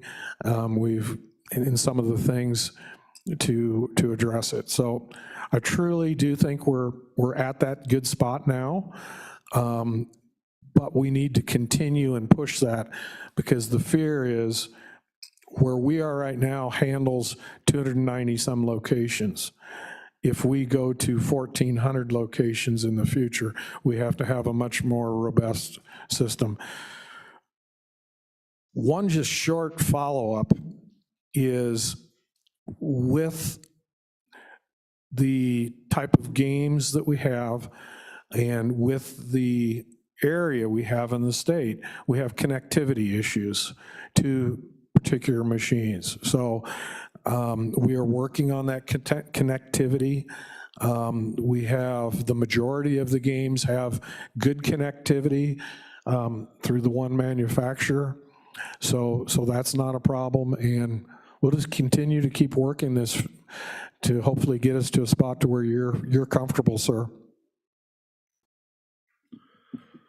Follow up on that, Charlie, with the Wyoming lottery, where they use the satellite dishes to improve that conductivity. Is that an option for these games of skill? Thank you, President Davis. Yes, that is an option. In fact, we had a conversation with a vendor yesterday, and a vendor that could offer the central monitoring system, and they were asking that exact question. What is the availability of that? Okay, thank you. Any other questions on this? And President Davis, at any point in time, any of the commissioners, any of the public would like to come and sit down with David, with Nick, with Dee, and go through this and see some of the ups and downs and the issues that we're running into on a day-to-day basis, we would love to sit down and work with you all, whether it's skill-based amusement games, whether it's historic horse racing, whether it's live racing, bingo, pull tabs, Calcutta. What have I missed? Is that it? roping events, whatever. Yeah. We're always there to help you. And again, just if you have a question, pick up the phone. I am available. Contrary to maybe some popular opinions, I am available to take a call. And I do have a cell phone. Okay, with that, do we want to take a 5-minute pause for the cause? Yes, okay. We'll come back here, what time ever it is now, 10:39. 10:39? Take 10 minutes? Shall we come back in 5 minutes? 10:45. 10:45. 10:40?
you want to, whoop? Yes. At this time, if everybody is back in their seats, can you do a roll call, Kelly? Thank you. President Davis, Here. Commissioner Cavello, Vice President Broussard. Here. I'll give Cat just a minute. Commissioner Daigle, Here. Commissioner Berry. Here. Commissioner Rittenhour, Here. Commissioner Kura is here. She'll be right back. Commissioner Pacheco, Here. Commissioner Wildcat. Here. Daniel Schiffer Here. and Representative Newsom is excused, as well as Representative Driscoll. Okay, thank you. We have a quorum. Thank you. With that, Charlie, let's continue on with item number 4H, the live racing update. Thank you, President Davis. We have one of the permittees here. And I don't know, Nick, do we have anybody from Wyoming Downs, Wyoming Horse Racing online? We do have here. They're not obviously operating live racing at this point. Is Frank Lamb or anybody from Wyoming Downs? Oh, okay. Let's start with 307 Horse Racing. Is there any update you'd like to give the commissioners?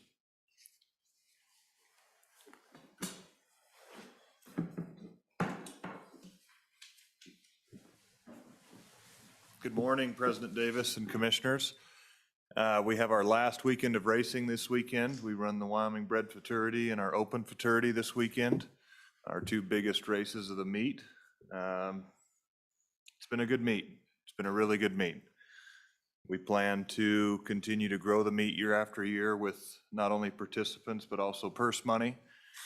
And I think at this time, we just look forward to getting it over with and having no more injuries and everything's good. So we're here to stand for any questions, and Kyle Ridgway, the CFO, is here with me today.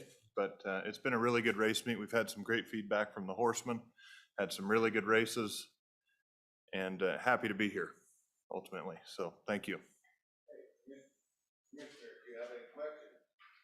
For 307. Have there been injuries? We've had a couple injuries, not racetrack caused, but we have had a couple injuries at the track, but not because of the track.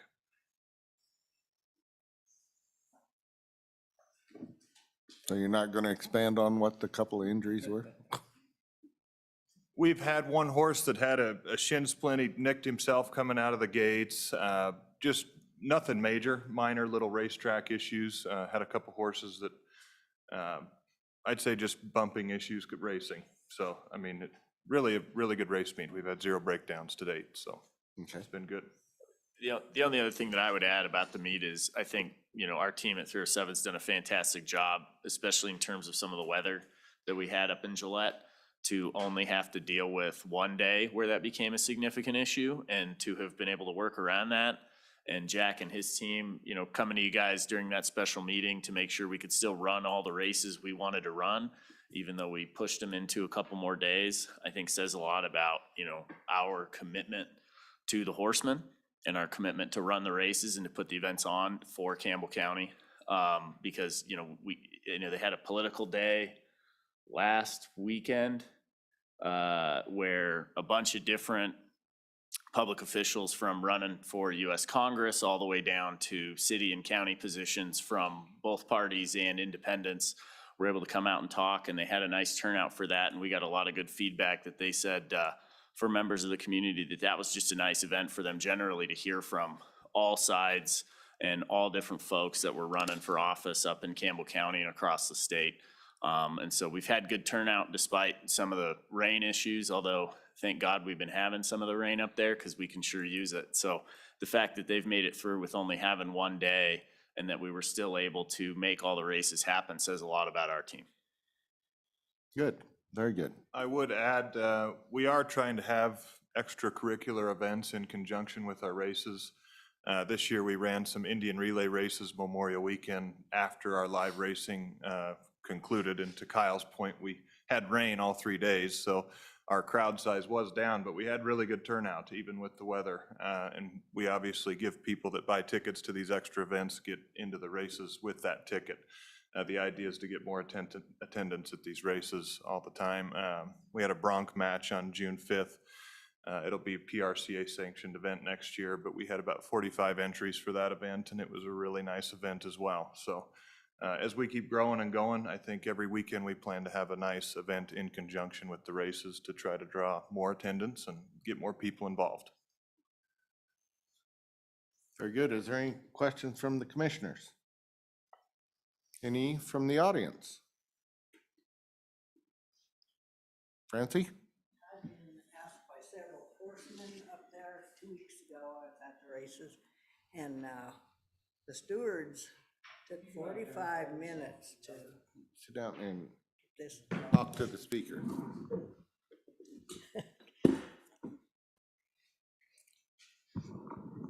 There was one race that For the record, you need to put your name. Francie Martin, Thank you. and I was at the races at Gillette. I think it was the 7th race. They took 45 minutes, the stewards did, to make a decision. People know who I am because I raced there for years, and I've been a steward there, and they coming to me, what's going on? We can't cash our tickets. We're leaving. What kind of blankety blank is this? And I said, I don't know. And I texted Bill Brown, said, make a decision. Didn't hear nothing back, but they took forever. So I think you better pick better stewards. Bill's okay. I don't know about the other two. They took forever, and that's not right. Okay, thank you. Are there any other comments? Any hands out there in the cyberland? No hands? Okay. Thank you, Francie. Thank you, guys. All right. President Davis, Nick, do we have anybody in the waiting room? Anybody from Wyoming Downs? Okay. Do either of you have any updates from the racetrack from your time up there, the racetracks, whether it's Gillette or whether it's Wyoming Downs?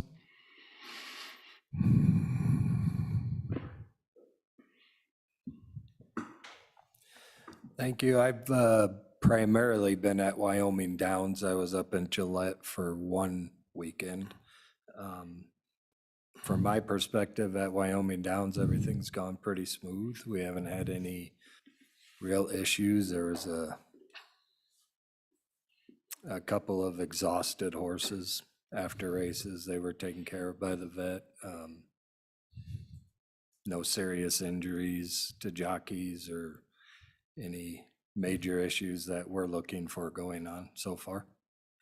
Okay, thank you. Thank you. You know, I was at the races, a week ago on Friday evening in Gillette, and then I've been at Wyoming Downs opening weekend when we had the governor down there, and that weekend in Evanston, they had a very good turnout, and it went real well, appeared to. As far as and thank you, Francie, for your comments on that as far as the stewards go up there. All the stewards are rope certified stewards that we utilize. And it's getting more difficult each and every year to come up with people, and especially the overlapping race dates. But Mr. Brown is a level 1 steward.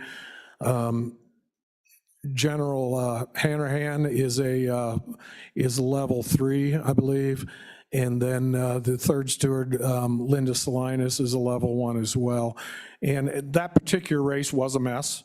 And yes, they did take a long time to make that determination.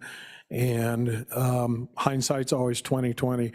And, you know, it's not so much the net effect of that is to the people in the next race. And that's where the problem is. They're in the paddock, they're waiting, and the stewards, we've had a talk with them. Whenever we have issues, whether it's with stewards, employees, or anything, we conduct exit interviews and discuss it and try to figure out what can we do the next time to eliminate that issue. So we've had those and we've talked to them, and I think everybody is working diligently to make those calls as quickly as possible and accurately. And, and again, Francie understands this, and a lot of you that have been involved in racing, when it's the time trials, it's a little different. The disqualification isn't different, but you have to go back through all of those participants and adjust times. So it does take additional time. And if there is a situation like that, it's not something that happens a lot. So the experience of dealing with that, it's not a day-to-day thing that you deal with the extents. We had a horse on the outside and the horse on the inside, and they decided they would like to or prefer to race side by side in the middle. Well, that's not a good, that's a problem. So, and just trying to sort out who did what, where, and you basically have to start from the beginning and work your way to the end of that race. So it is complicated, not making excuses. All three of the stewards were very apologetic. I am very apologetic, but we can't unring that bell, and we'll do the best we can next time. Do you want to bring up the compensation where we're for next year with the racing, where we need to look at trying to attract stewards? I think not at this time. We're going to talk about compensation and different issues in another item, but it's getting difficult, and especially with the overlapping race days that we have right now. That overlap is problematic for the horsemen, but it's also problematic for us coming up with people. And, I don't want to blame something on COVID, but the reality is the workforce out there that we have, and you're finding it everywhere, whether it's a bar and grill, restaurant, anything. And so finding, first off, qualified people that want to come is getting a challenge day after day after day. We find that in the office with our staff. We find that in everything that we touch and everything that you all touch. Well, and you touched on that earlier with HISA. And how do you staff what their requirements are going to be, as it's just an issue throughout the industry right now. It's an unknown. It's the big unknown. And so it is difficult. Okay, with that, are there any comments? Just smiles, huh? Okay, let's go to responsible gaming. Number I. Thank you, President Davis.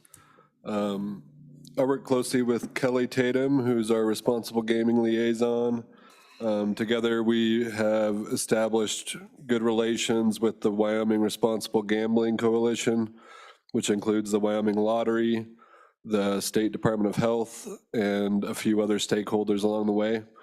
In that group, we're trying to conduct research on how to identify, the problem gambler in the state, and how to provide the best resources for them.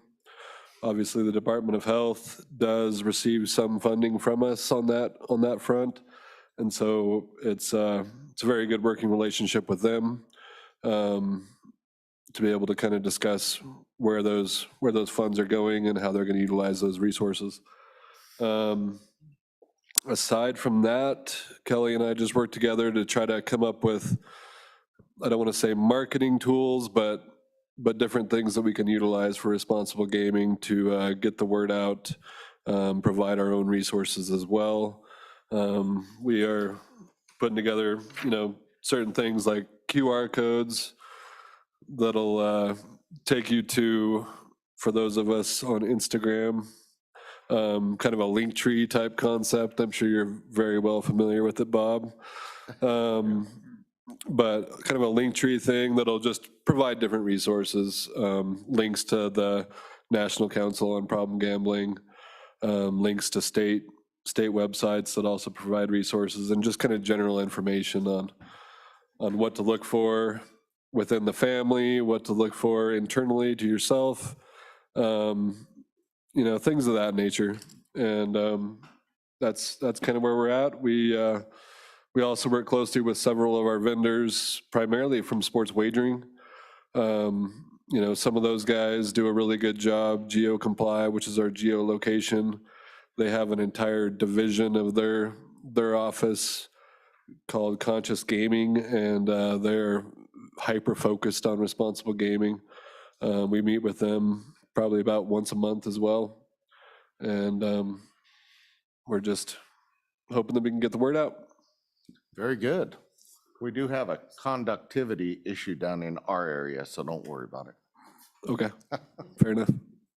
Okay, with that, are there any questions on responsible gambling? Mr. Charlie. President. Oh, who? Mr. Commissioner President. Pacheco. Oh, go ahead, Dwayne.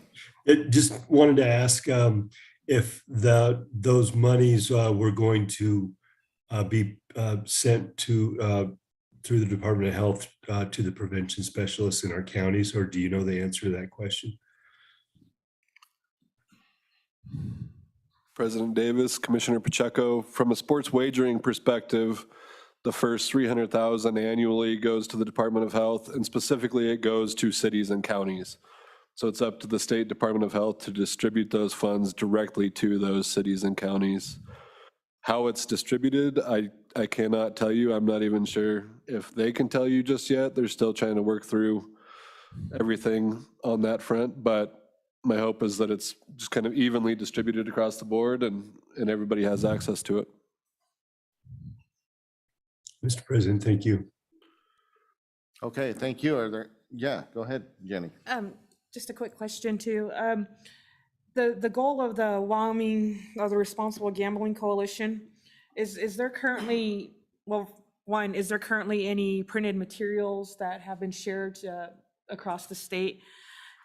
Second question, what is the ultimate goal? Is there going to be self-exclusion lists that are shared across the industries for the state of Wyoming? And how does somebody just to access all the resources, do they just need the QR code, or how do they go, where do they go look for these resources? President Davis, Commissioner Wildcat, thank you for the question. I guess I'll start at the back end. The QR code, it's a part of our website that we've developed, and so we're trying to link to all the different resources that we can find. Additionally, on the homepage, you can find, and there's kind of a left side set of links on that homepage. And over there, you can find a little kind of feather ad square thing that has a basketball hoop on there.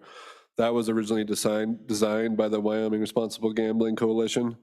That actually links back in, I believe, to our responsible gaming portion of the website. Currently, there is not a WRGC website itself.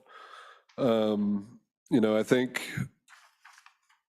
originally it was kind of the Wyoming Lottery's vision to create this, and as they got busier, it kind of got kind of deprioritized a little bit, but we're really trying to reinvigorate that thing, and my hope is that there are pamphlets that come out, there's a website hopefully that can come out, and different resources become available over time.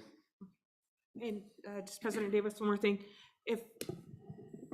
If I can make a recommendation, is that some of that funding be earmarked for certifications for any of the providers. I know one of the issues that we ran into was within our local area when individuals had issues with gaming, with compulsive gaming, is that they didn't have a provider there to help them. And it came down to training folks that could certify other folks and that type of thing. So if I can make a recommendation that some of that funding be utilized for that. Thank you. Thank you. Yes, go forth. President Davis, Commissioner Wellcat. The conscious gaming that he was speaking about is through GLI, and it is the main end goal is to be able to share those exclusions state across state. It's moving very slowly, but it is moving. And it's coming, there's things that are happening. More and more states are getting on board with them and getting involved in the roundtable meetings like we are. We would love to share, even with, you know, with tribal gaming here, we would love to share that information. Okay, we've got this guy on a self-exclusion. Oh, but he could drive an hour and a half and gamble at your place. I mean, either way, we're looking, really doing research and getting some big experts in that. I can hook you up with them if you would like to be part of it. Just watch the Zoom meetings and what we're doing. It's very, very exciting. Their name is not out there yet, but it will be. They are an affiliate of GLI.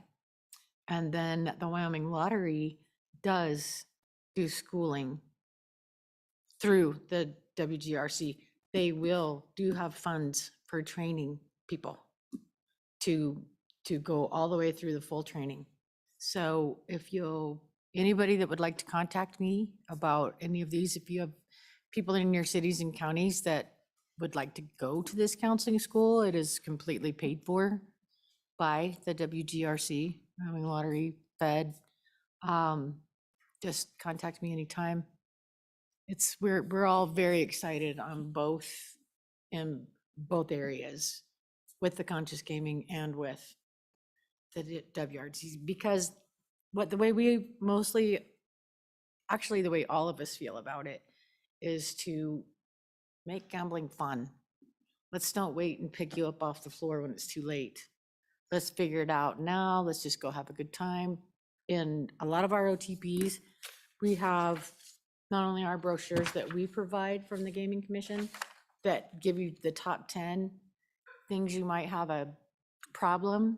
Do you do this? Do you do this? Do you these? And if people just sitting there looking at that are going to go, wow, I've got 7 of those. I need to start thinking about this. So we're hoping to catch their eye with that kind of thing.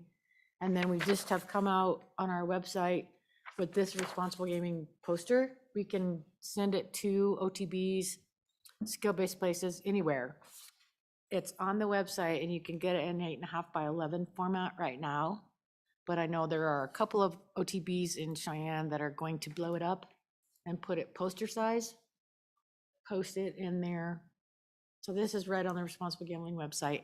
And yeah, we are into it. Sounds good. Thank you. Okay, any other questions? Nick, are there any hands up in the gallery? All right, with that, then we will proceed down to item J, Director's Report and Compensation Consideration. Thank you, President Davis. Nick, has Frank joined the call? Did he ever join? Okay. Wyoming Downs is having some connectivity, so they do apologize for not able to give an update. So moving on to the Director's Report. Thank you. Quickly here, I'll jump in on some updates and different things. There was a very interesting audit report that came out with the Colorado Sports Wagering Audit. I can provide that information to you all. We've gone through it, looking at it. The Department of Audit performed an audit on the sports wagering division. So that's something that's really interesting. Again, we said earlier today, the skill-based amusement game 2021 audit was completed, and those distributions had been completed as well. TRPB performed an HHR audit June 17th through the 19th at the OTBs and racetrack in the western and southwestern part of the state, and that audit went quite well. Special Agent Steinberg participated in those audits with the TRPB. Starting here real soon, July 1st, we'll have the historic horse racing distributions being put together and completed, and hopefully have those out the door by mid-month, we're looking at. Again, we'll have, at the end of the second quarter, we'll have July 1, our account 409, which is our administrative account. We'll have our tip over that goes to the LISRA. July 1, we'll have our sports wagering tip over. And in the 049 account, any money that's in excess of $1.5 million transfers over to the LISRA. In the sports wagering account, that's a little different. Anything over $500,000, which is in that account, tips over into, I believe, the LISRA general fund, excuse me. I think that's correct, yes. Something that's coming right down the pike that we need to remind everybody in the room and everybody listening on YouTube is the skill-based amusement game renewals are due. Again, it's the renewals. Those are due July 1. If those haven't been completed by the 31st, and I've got to look at the calendar to see where that date falls, there is a concern that you'll have to close those locations down. So that's a very, very high priority. Yesterday afternoon, we received the information from one of the vendors, and I believe we were able to quickly get that turned around. As of this morning, before our meeting started, we had those stickers to that vendor.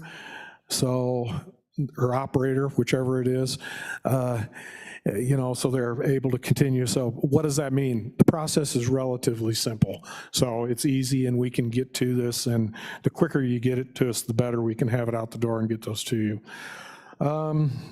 Again, we've talked a lot about HISA, and it is kind of a sad thing. It's been the topic of every parimutuel meeting, every meeting that we've had, everything that the national organizations have had, but that goes into effect July 1. July 6th to the 7th, I'll be in Boston to the National Council of Legislators in Gaming States. The summer meeting is in Boston. I have been asked to chair a newly formed sports betting regulators association. This is a project of the Association of Racing Commissioners International. I will chair that out there, their first meeting, and hopefully we have a lot of attendance. As far as I'm concerned, I have a July 14th, I have a Kiwanis Club presentation to give. Of course, on July 30th, we do receive the state mandated pay raises. They will be in all of our employees' checks, those raises. July 30th, I think Brandy had made note, the Breeders' Award presentations, that's being hosted at Wyoming Downs this year. Last year, we had it hosted at 307 Horse Racing in Gillette. Joint Appropriations Committee, September 12th and 13th. I have a memo that I'm putting together as far as issues and concerns to follow up with JAC. Joint Revenue Committee meeting, and the location of the appropriations meeting is still to be determined. Joint Revenue Committee is September 14th and 15th here in Casper. Then again in October, 26th and 22nd in Cheyenne is Appropriations Committee. As far as sports wagering and online wagering, we're working with the University of Wyoming currently. David and I are reaching out to the folks at the university to try to do some education forums and some discussions with the university as far as online sports wagering. We also, and last week I had the opportunity to speak to the college rodeo finals as far as just letting them know there is that potential for online sports wagering with them as well, as long as the participants are under 18? Over, excuse me, yeah, over. I apologize, wrong side of the 18. And something else that we've got planned for our November meeting is having a roundtable event the day before our November annual fall meeting. Again, it would be here in Casper, location to be determined, but we would have a roundtable, hopefully getting everybody together, our tribal neighbors, the lottery, skill games, sports wagering, historic horse racing, parimutuel, bingo, and pull tab. Get everybody in a room to where we can have an informal discussion and just start trying to break down some of the barriers that we do seem to have. I will be drafting later this week a letter regarding our stance with HISA, so the horsemen have clear guidance in a document other than just us talking. We do have sometime after July 18th, we do have a hearing that we'll be scheduling. We'll be scheduling we have a hearing that we'll have for Gage and Randy Greer that will be coming up next month. That will be a Zoom call and we strictly held via Zoom. Skill games, I spoke about the central monitoring system. We'll get into it a little further. Growth of the OTBs and skill-based amusement games. At JAC, we had talked about what the growth is. And to give you a little bit of history with the off-track wagering locations, from 2020 to 2021, we saw a 22% increase in the off-track wagering locations. From 21 to 22, we've seen a 13% increase. With the skill-based amusement game locations, you know, it's hard to speculate, but once the rules are completed, I think, and again, there's some discussion on that, whether I'm correct or not, but we're looking at probably an additional 1,400 locations, or even a total of 1,400 locations by that time. Supplemental budget. Our straw man poll is due on the 30th of June, and basically what that is are you going to do a supplemental budget? The second piece is due on August 31st.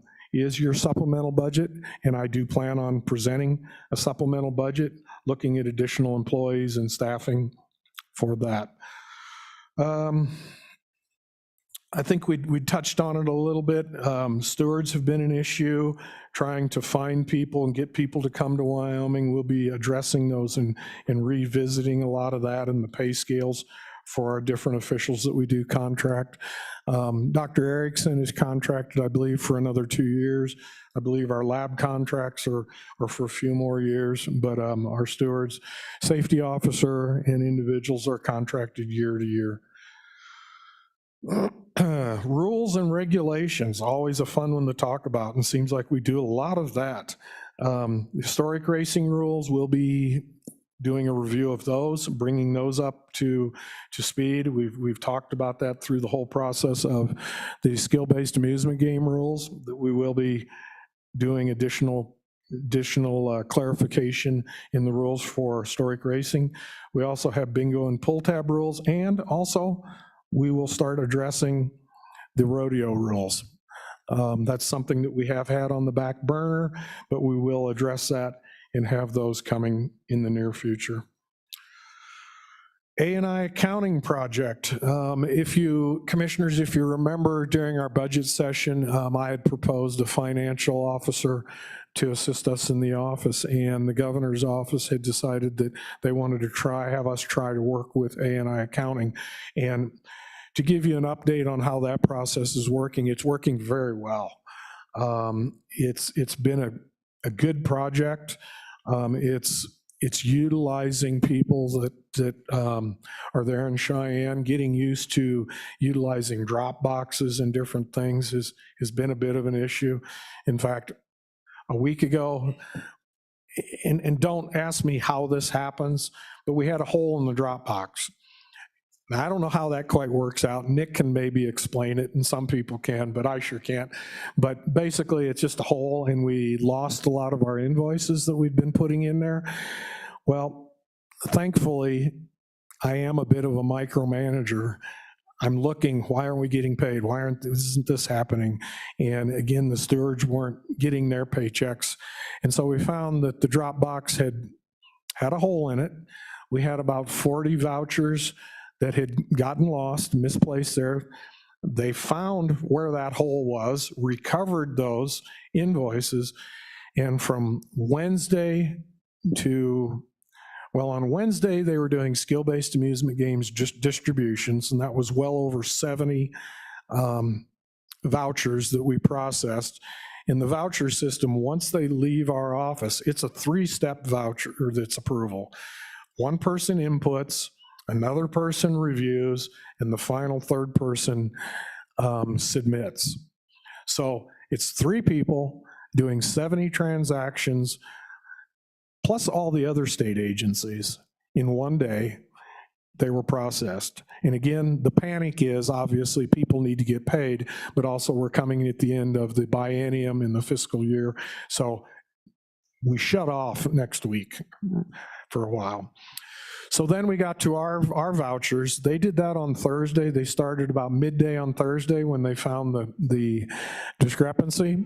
They reviewed those and they processed all of those. I received a call at about 6:30 on Friday evening, I believe it was, from A&I Accounting Division saying that, Director Moore, all of those vouchers have been paid, everything is processed. However, remember, Monday is a bank holiday, so they'll receive their paychecks on Tuesday.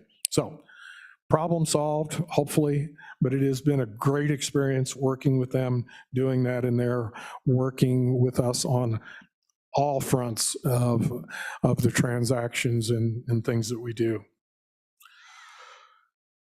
Recent county commission meetings. We recently had a county commission meeting in Jackson, I believe, in Johnson County. That was with Wyoming Downs. I don't know, I believe they're going to bring that back in a week or so, maybe for a potential vote, looking at having an off-track wagering location in Johnson County. Also, Teton County has had a couple meetings with the operators and the permittees about having an off-track wagering location up there. I think it's currently a split decision as I understand it, and I believe that's maybe set for a final determination in a few weeks. Throwing a lot of stuff out there. Any questions?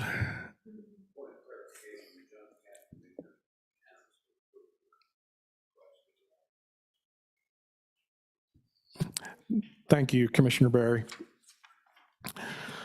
Joint Appropriations Committee, I made 4, and again, with the memo that I'm drafting and putting together, it covers a lot of things. But during the meeting, I talked about the budgeting process. And part of our problem we have with our budgeting processes is we have all these different accounts that are pass-through accounts. They're just a holding account. Well, they're contained in our budget. They're not our budget. And so trying to place those more like an enterprise fund or something like that, and just reviewing that and looking at that to make it simplifying those processes, because they set a bar, they set a budget for those funds, and then we always have to do B11s over the top of that if we have an excess of funds. And we are finding, thankfully, whether it's skill-based amusement games, whether it's historic racing, or whatever we run up against, the bar that we're setting at the end of a budget session, we're finding we're paying quite a bit more than that to them, and which is a very good thing.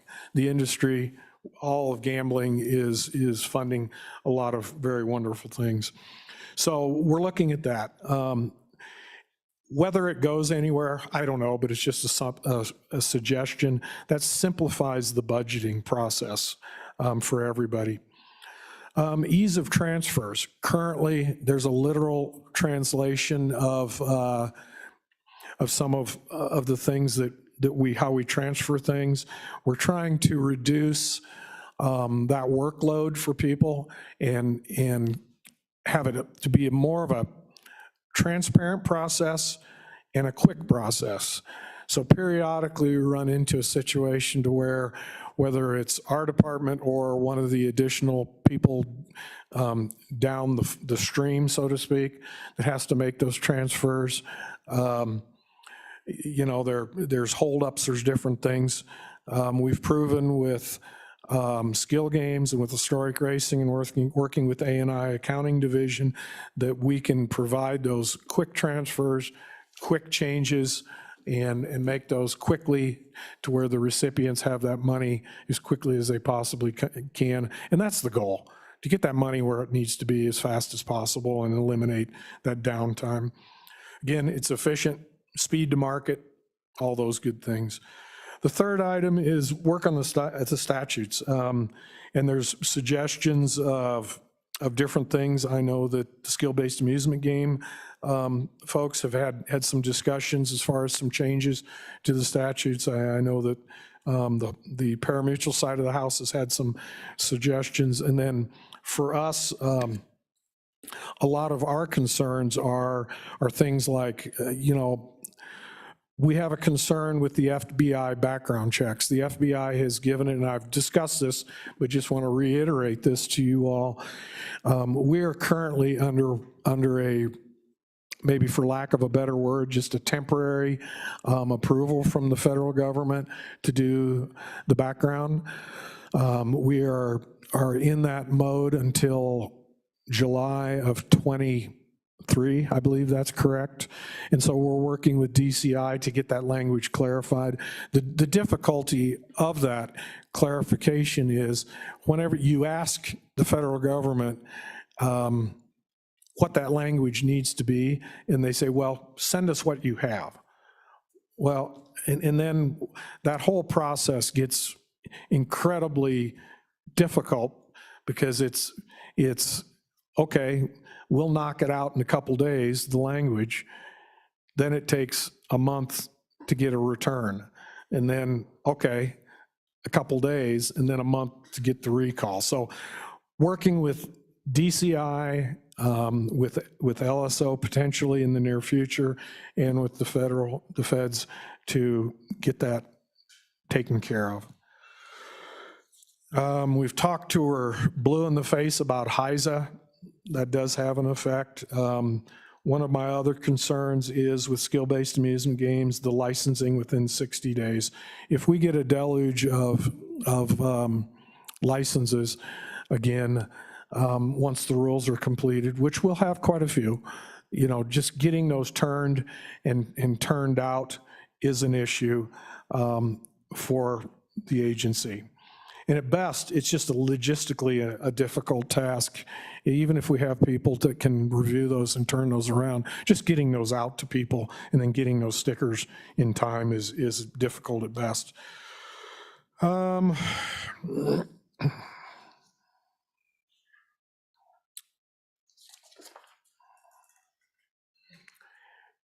think the short end of this is a lot of stuff going on.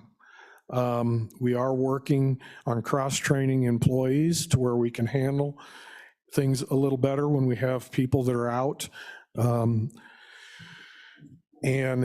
just like at the racetrack a week ago, I had a steward in Evanston that called me on Tuesday and said, oh, by the way, I have COVID. Well, that was Tuesday, and we needed somebody that could work on Saturday. And we were able to make that happen. Additionally, we had one of our stewards in Evanston that, you know, he's had some serious health issues. And about 10 days before the meet opened, he called and he said, you know, I want to be there. I'm going to be there. Well, you know, I knew and he knew that he couldn't be there. He was having major surgery and wanted to show up, you know, and start. Well, the surgery went well. He is on the mend. Thankful for that. And he will be able to participate after he finishes chemo at Wyoming Horse Racing's meet when it starts. And we do have a substitute that will be coming over to fill in when Gillette finishes at Wyoming Downs. So then we'll have a consistent set of stewards over there all summer. But it just seems like it never quits, you know. And again, to kind of think back over discussions I've had with different people, I had a discussion several years ago with Senator Burns, and after we got finished with the discussion, he said, wow, it sounds like you're busy and there's a lot of really good things going on. And I go, what? And he says, yeah, you got a lot of really positive things that are happening, and the problems you're dealing with are just things that happen.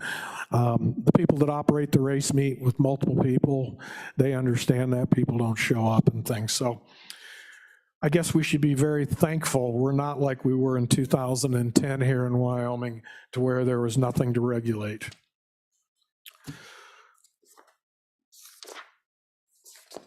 Moving on, are there any questions from?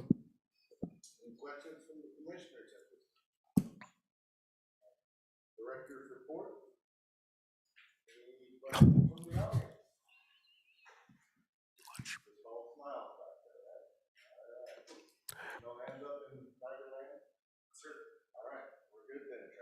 President Davis, we do have our food here. Do you want to take a break at this point and then come up on and finish up with the compensation piece?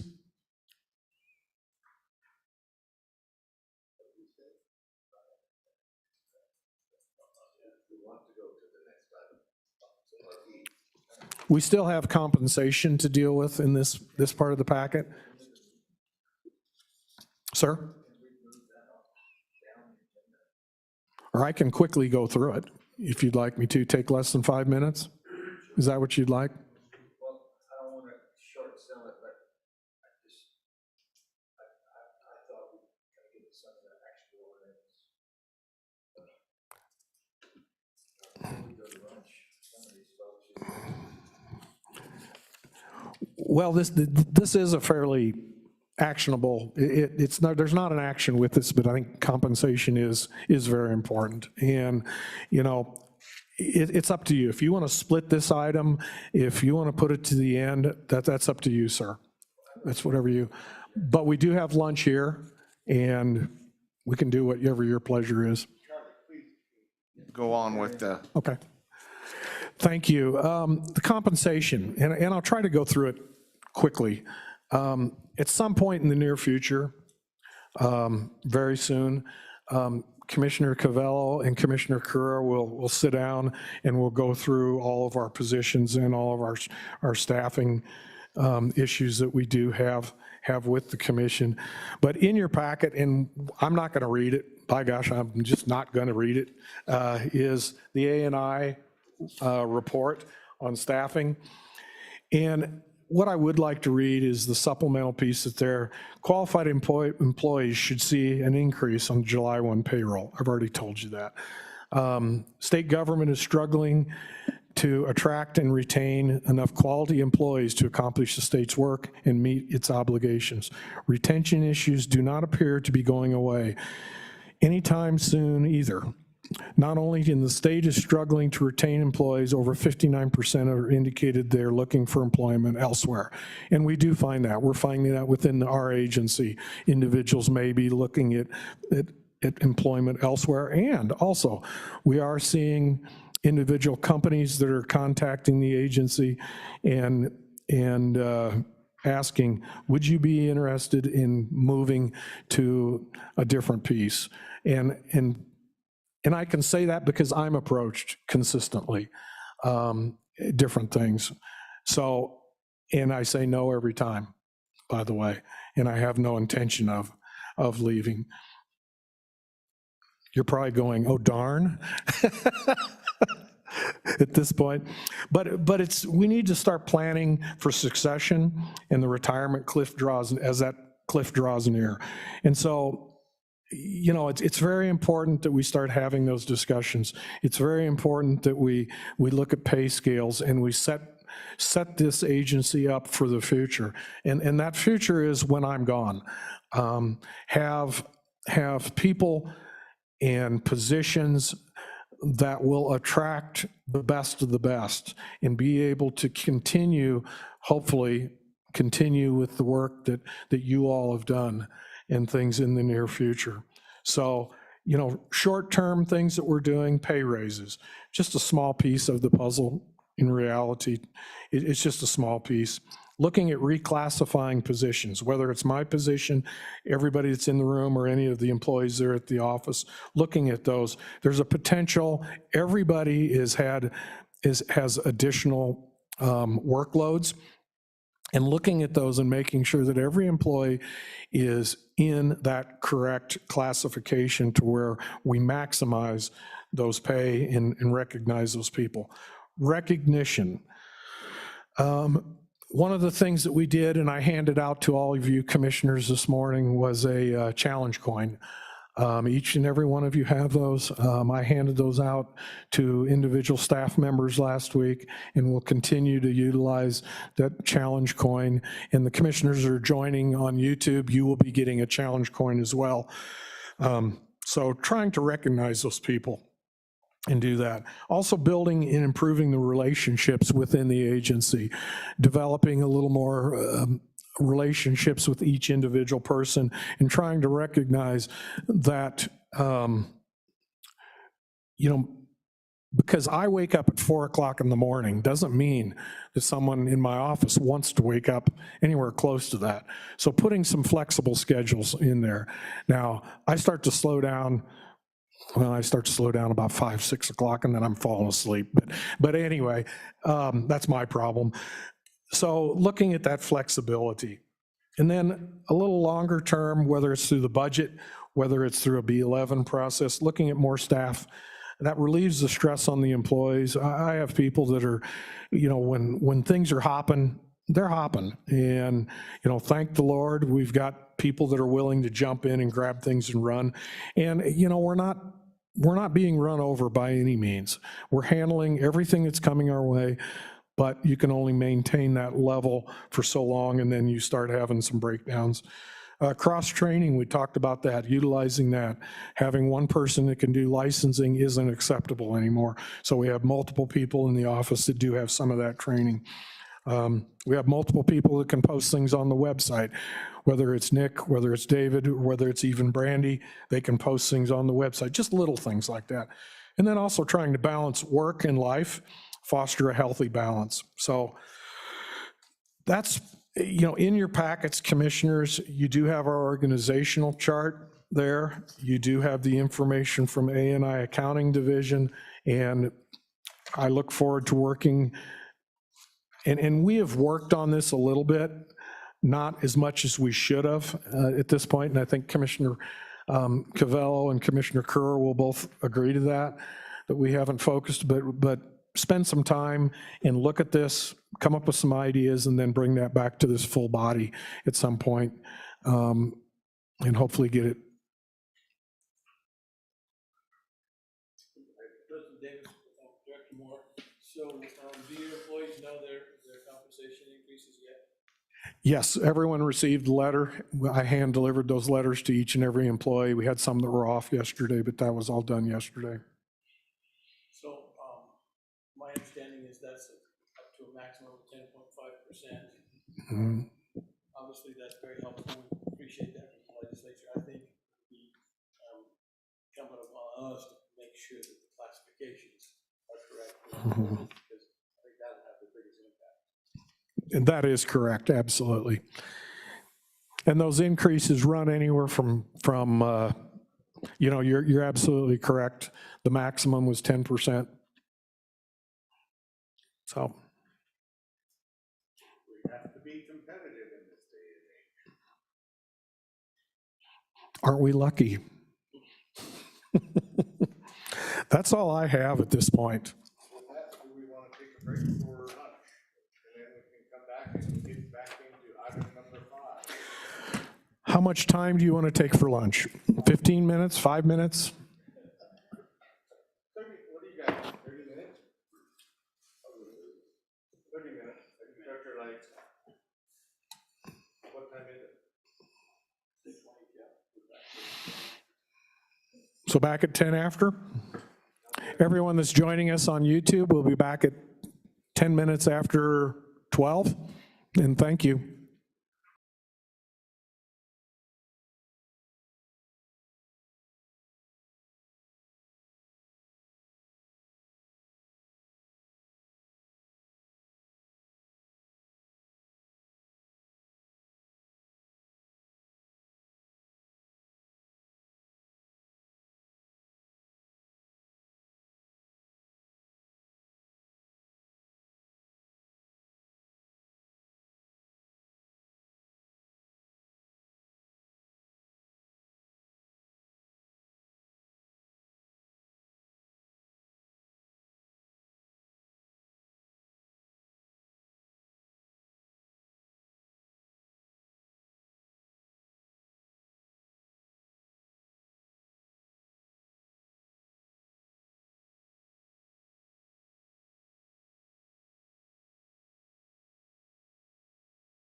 Thank you, everyone that's joining us today. We will commence the meeting here shortly.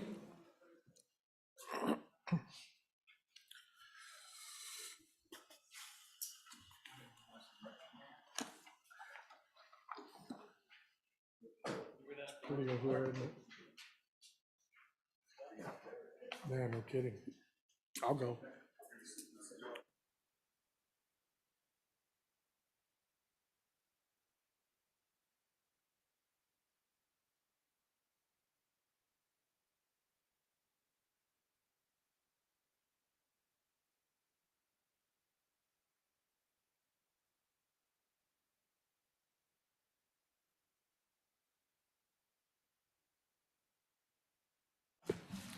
Kelly, if you'd like to do the roll call, please.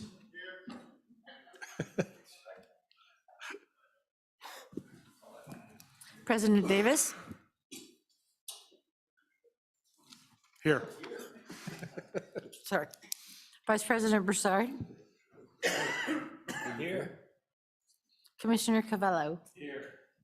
Commissioner Daigle? Here. Commissioner Barry? Here. Commissioner Ritholler? Here. Commissioner Kura? Commissioner Pacheco? Here. Commissioner Wildcat? Here. Senators Driscoll and Newsom are excused. Daniel Schifferner? Here. Great. We have a quorum. Thank you, Kelly. Something that I'd like to real quickly, President Davis, clarify from the earlier discussion. When we were discussing the skill-based amusement game discrepancies, those are not discrepancies in the dollar amount. And I want to repeat that. They're not discrepancies in the dollar amount. What they are were discrepancies in locations and things, and it's due to the copying of some of that information. And then getting that information to where we have those revenues flowing to the correct city and county. Again, the dollar amount is correct. It's the distribution, and it's due to some of that copying and pasting. I just thought it was important for everybody to hear on the record that the amounts are correct and accurate. It was just what I said, so thank you.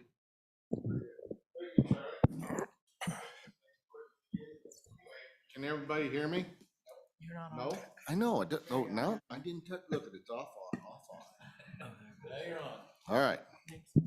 Okay, let's go to item number 5, S&C vending. Who's Nick gonna, or is Nick going to present this? Request approved updated software. Yep. President Davis, members of the commission, item number 5 is a request received April 19th, 2022 from S&C Vending to deploy bank shot skill version V040122. In your packet, you'll see the confidential report. You should also have a copy of the lab report. The simplest way, this is really a reskin. The functionality of the games is no changes to what has been approved. I've reviewed the lab report. The lab has certified mainly the following things. The bank shot version 040122 contains various play levels which may be selected. The maximum play level available to the patron is 300 points, which is the equivalent of $3. Bank shot version 040122 skill-based amusement device is designed to not allow for any prizes to exceed the maximum of $3,000 per play, which is compliant with Wyoming statute. S&C Vending is a skill-based amusement vendor in the state of Wyoming in good standing. And the commission would recommend approval of the deployment of bank shot version 040122. Thank you, Nick. With that, I would entertain a motion. Oh. Okay, it's been moved by Commissioner Cavella. Is there a second? Second. Second by Commissioner Troy. Any discussion?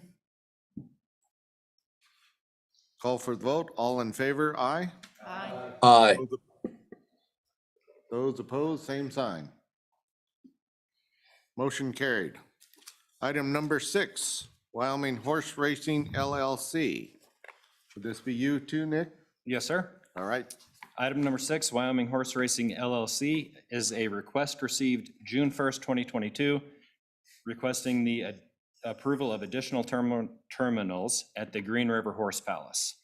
The original approved amount for Green River Horse Palace was 44 terminals. They are requesting an additional 20 terminals to be placed on the floor, so an increase of 20 terminals at that location. In your packet is the request, as well as the confidential report and the floor plans. The request, Wyoming Horse Racing is submitting for commission approval to increase the maximum number of terminals 10 Uinta Drive, Green River property. We are currently at 44 terminals and would like to increase it to 64 terminals. The current occupancy level of this property is 99, and we feel that we can increase the total number of terminals by 20 and still have comfortable floor space. They have submitted the proposed new layout, and I've compared it with the existing layout. The commission staff doesn't notice any areas of concern and would recommend approval of the additional 20 terminals, bringing the total to 64. Okay, are there any questions for Nick? I would entertain a motion then for approval. So move. Been moved by Commissioner Troy, second by Second. Commissioner Daigle. Any discussion? Do the fire marshals have to look at these? They don't, the local fire marshals don't look at the machines per se, they just do a general occupancy review of the structure, and they have done that. Yep. Yep, and yeah, it was, the fire marshal gave it a occupancy of 99 people. So figuring one person per machine is 64? Well, 2 feet. Okay. All right. There's motion on the floor. All in favor, aye? Aye. Aye. Those opposed, same sign. Motion carried. Item number 7, 307 Horse Racing. Item A, a request for the June 8th rain day is what I'm getting out of that. Is that right? Thank you, President Davis. Item 7A, a request was received June 8th, 2022, requesting an exception to its 16-day requirement pursuant to WGC Administrative Rules of Parimutuel Events, Chapter 10, Section 3, Roman numeral at 6. In your packets, Commissioners, you'll see the email that was delivered to the Commission on the 8th of June. And you have your race reports also in there of the day in question. And also we have a photograph in the back of your packet of the racetrack that day. And as just a quick summary on this, the jockeys had come together and determined in the morning that it was unsafe to ride. So we didn't have any riders that would obviously participate. The stewards showed up at about 9 o'clock shortly thereafter, after communicating with the safety steward. The stewards talking also with the jockeys and individually and also collectively, they made the determination. I received a call, a few minutes after 9:30, I believe it was, that the stewards were calling the races and decided to cancel the races due to safety issues.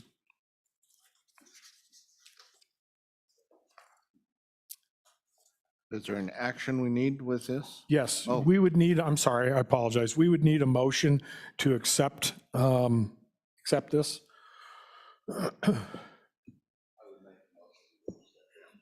Okay, been moved by Dr. Berry, second by Cactus. Discussion?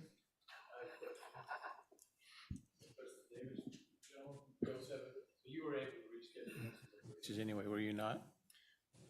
President Davis and Commissioner Cabello, we rescheduled them all. We rewrote them all. So the way this was presented to the commission at the special meeting a few weeks ago when this came up was we had a number of different options we presented, including trying to run on another day to get to the 16 total days. And what the direction from the commission was rewrite the races and squeeze them in. And so that's what we did. Yeah. But yeah, to Kyle's point, we did present you guys with both options. Okay.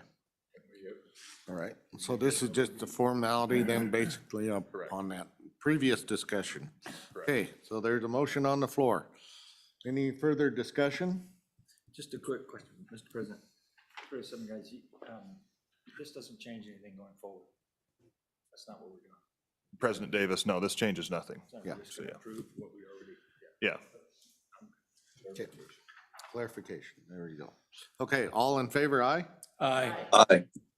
Those opposed, same sign. Motion carried. Item B, a request received April 11th, requesting the approval of a new location, 1510 East Pershing Boulevard, Cheyenne, Wyoming. Nick, would that be you? President Davis, yes, it is.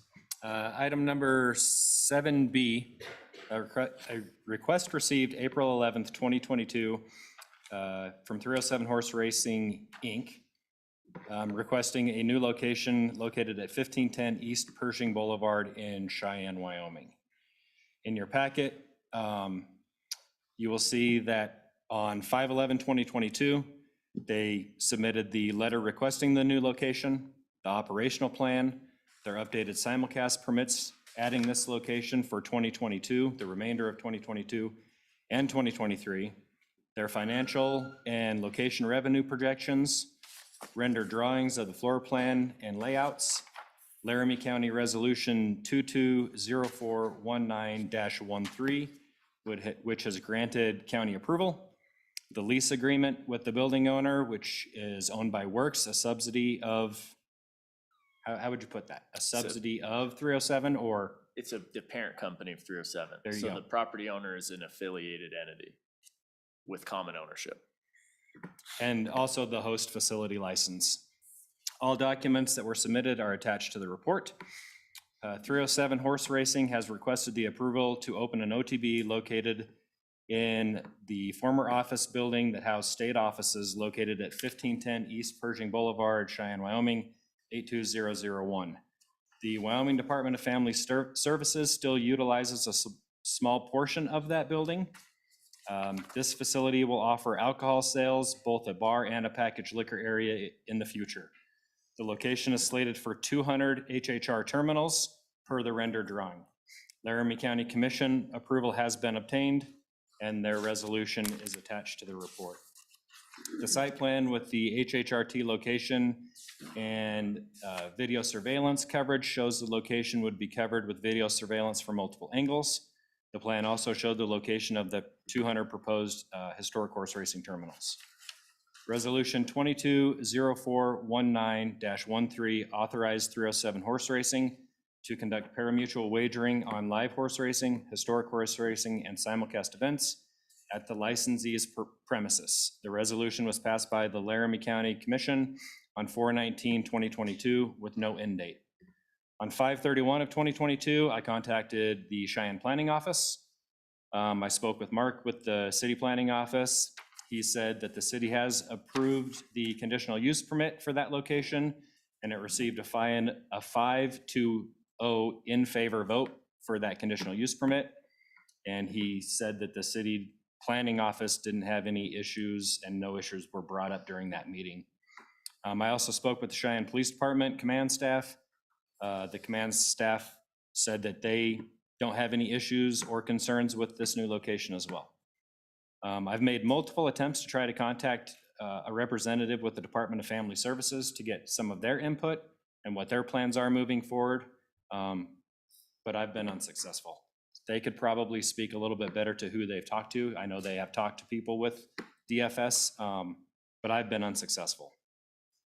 307 Horse Racing has provided all the required documentation, and the request is consistent with other submissions. Additionally, 307 Horse Racing holds a permit to offer pari-mutuel wagering in the state of Wyoming and remains in good standing.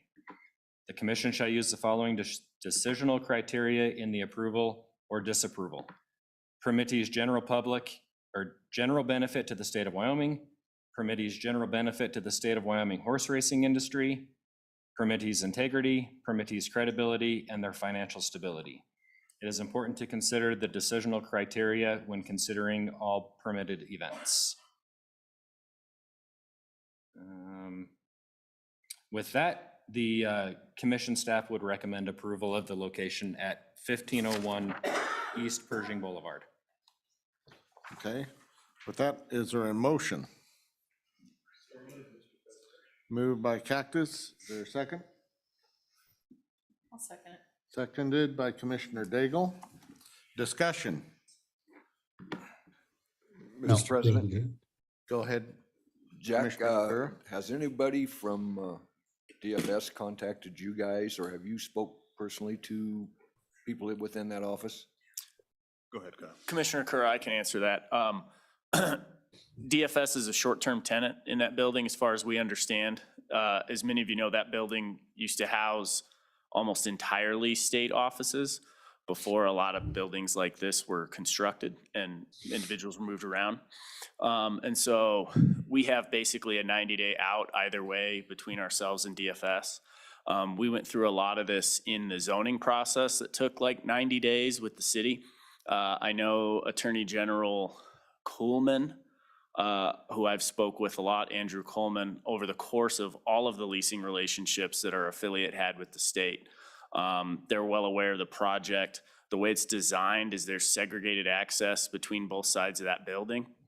It's an old Montgomery Ward building, so DFS is on, I'm gonna get my directions all mixed up, but I think it's the south side, and there's a south parking lot with a south entrance.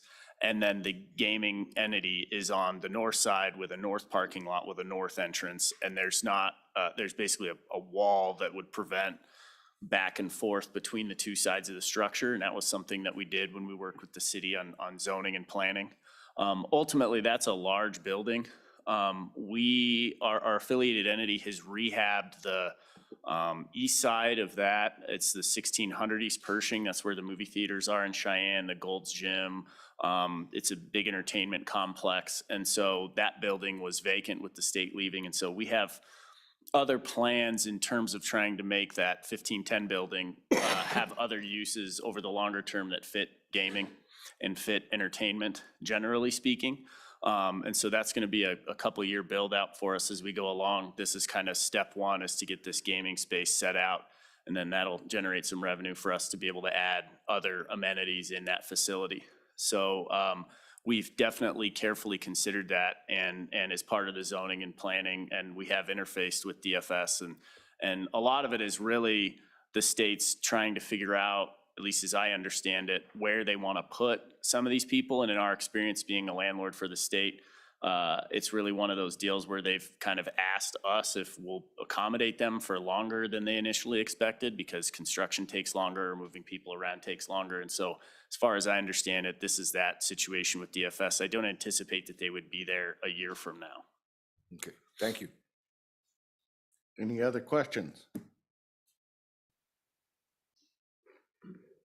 Anything out there in the audience? No, sir. No? All right. Well, we've got a motion on the floor. All in favor signify by aye. Aye. Aye. Those opposed, same sign.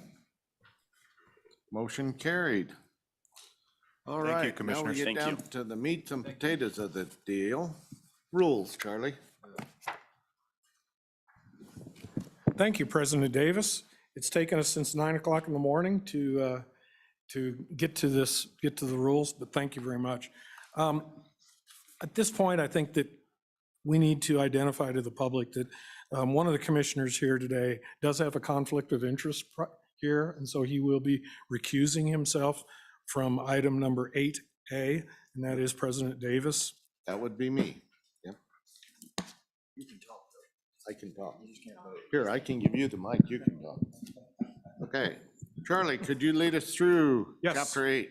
Yes, thank you. Again, this is pari-mutuel wagering, Chapter 8, Conduct of Racing. This is draft version 3.9-06.10 8.22. Specifically, we're talking about Section 6, the Wyoming bred horses, and we're dealing with pages 812 through 816. To give you a little bit of a recap, on January of 2021 was the last time these rules were updated. And, that date is incorrect. The current version proposed is after several months of discussion. The review is an attempt to we've attempted to evaluate the program's integrity and fairness, and we're looking at upgrading those. I've worked closely with Attorney General Mike Kaler, with staff Brandy Koltiska, with Nick Laramendi, Mike Hotard, and also Mike Steinberg on this, because the three of them, those folks are the ones that are in the field doing a lot of this work. And again, some of the importance of this, the Wyoming Bred program is fast approaching $4 million, as you heard earlier today. What a success. Therefore, we need to continue to protect those participating and evaluate the program's integrity. The staff proposals are intended to further our mission by clarifying, detailing our processes, and providing a better mechanism in enforcement. If you would turn to the rules and go to page 8-12, and I'll run down through this. As you can see, the strike and underscore, you can see where we had some suggestions and then made all of our changes. So again, the first item right there is the accreditation. It means the process of certifying a horse's eligibility to participate in the Wyoming Bred program by the commission. And throughout the rules here, you'll see that we removed the language state breed register and we placed it to the commission, even though the breed register is identified here, but it's the commission that ultimately does make those decisions. So again, working with the Attorney General's office on these rules, this seemed like the best direction to go. And at any point, commissioners, if you want me to either speed up, slow down, that's totally up to you. The next lines, again, we inserted the language. We first removed the pursuant to 1125-106A, and we put back in the language and is registered with the commission. On 24 to 26, and again, maybe just for simplification, I should just read the new language. An accredited Wyoming broodmare is a female horse mare used for breeding purposes and physically located within the borders of the state of Wyoming, comma, to include tribal lands, comma, and federally owned property, and is registered with the commission. The next couple lines is 29 to 32. Again, identical language, but we're using it for the Stallion. Then moving down to line 37, again on page 8-12, with the legislation last year, we have some different, we renumbered some of the statutes, so that's just a conformity. 43 to 44, we removed the language of permanently domiciled. And the reason we did that is because now it is physically located within the borders of the state of Wyoming. State breed register is the commission staff member responsible for Wyoming bred horse accreditation. The next couple of lines, again, 9 through 11, reaccredited means the commission's certification process after a previous accredited mare or stallion has been suspended or otherwise removed from the Wyoming Bred program. Moving on to 13 and 14, the following fees we removed one time shall be assessed when accrediting, comma, reaccrediting or transferring ownership of Wyoming bred horses. Initially, in one of the first drafts, we had $400. This is on page 24. And also, we would be looking at line 29, lines 24 and 29. And we went back and reviewed those fees. We had a $400 fee for reaccreditation, and we had a $600 fee for the Stallion reaccreditation. Well, that was an inappropriate number. So we mirrored what the initial accreditation process is. So if you want to reaccredit, you pay the same fee as is assessed to you when you originally have accredited your horse. Moving on was just renumbering when we deleted and moved some things around.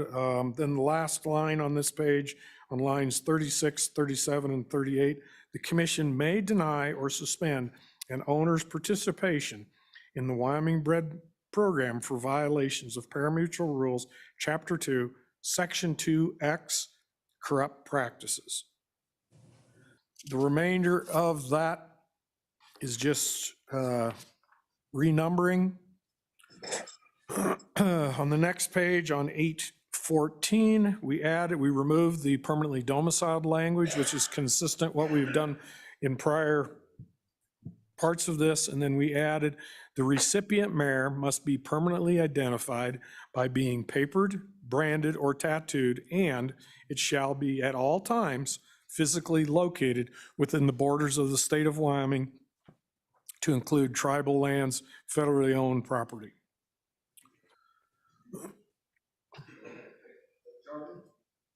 Charlie, down on, going back to line 24.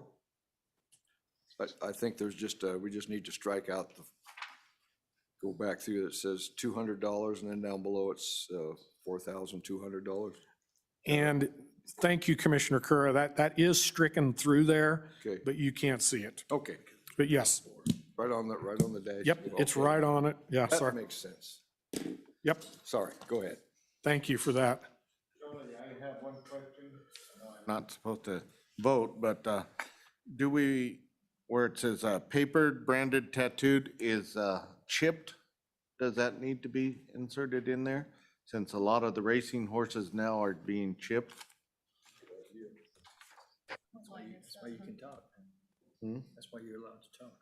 Yep, no, And what line are you on? Okay, I see it that right would be here. right there on 13. By being papered, branded, or tattooed. I think we need to include being chipped in there, microchipping. I'd have to look at our definitions we have for tattoo. I believe it's a universal, whether it's chipped or not, but we'll make note of that, and we can insert that if that's necessary after we, Depending on how it's spelled out, okay? but that's a good, thank you for that. Mr. President, I also have a comment. Go ahead. It appears that we've designated the recipient mares to be physically located within the state borders of the state of Wyoming at all times. However, we have not, going back to line 20 and 20 through 30, designated that an accredited brood mare, it says physically located within the state of Wyoming, but it does not include at all times. And we have fought about this innumerable times before. When we were trying to define permanently domiciled. So I guess I'd like to see those words inserted in those definitions. Okay, could you give President us Davis. page and line? 812, page 812.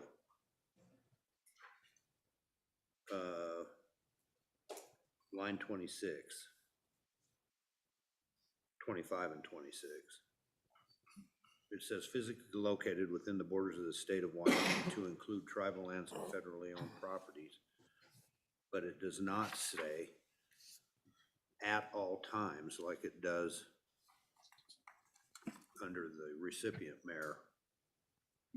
President Davis, if I may, part of the reason why on the recent mares it says that is because there's no reason for the recip mare to leave the state. Other brood mares have the ability to leave the state for additional breeding, or if they're a barrel horse, they can leave to go barrel racing, or if they're a racehorse, they can leave to go racehorsing. That's why on those ones, it doesn't say at all times, because there's exceptions to those for them to leave the state and then come back. Okay, but does this address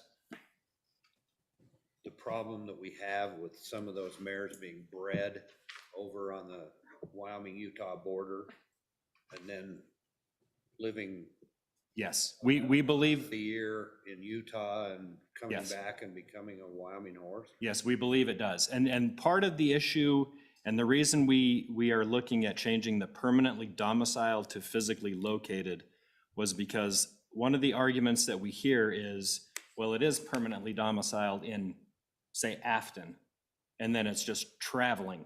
That's why we've made it physically located, so the commission knows at all times where that mare or stallion is. So when we go to do an inspection, if that mare is not physically located at the property that they've certified that it's going to be at, it would be suspended.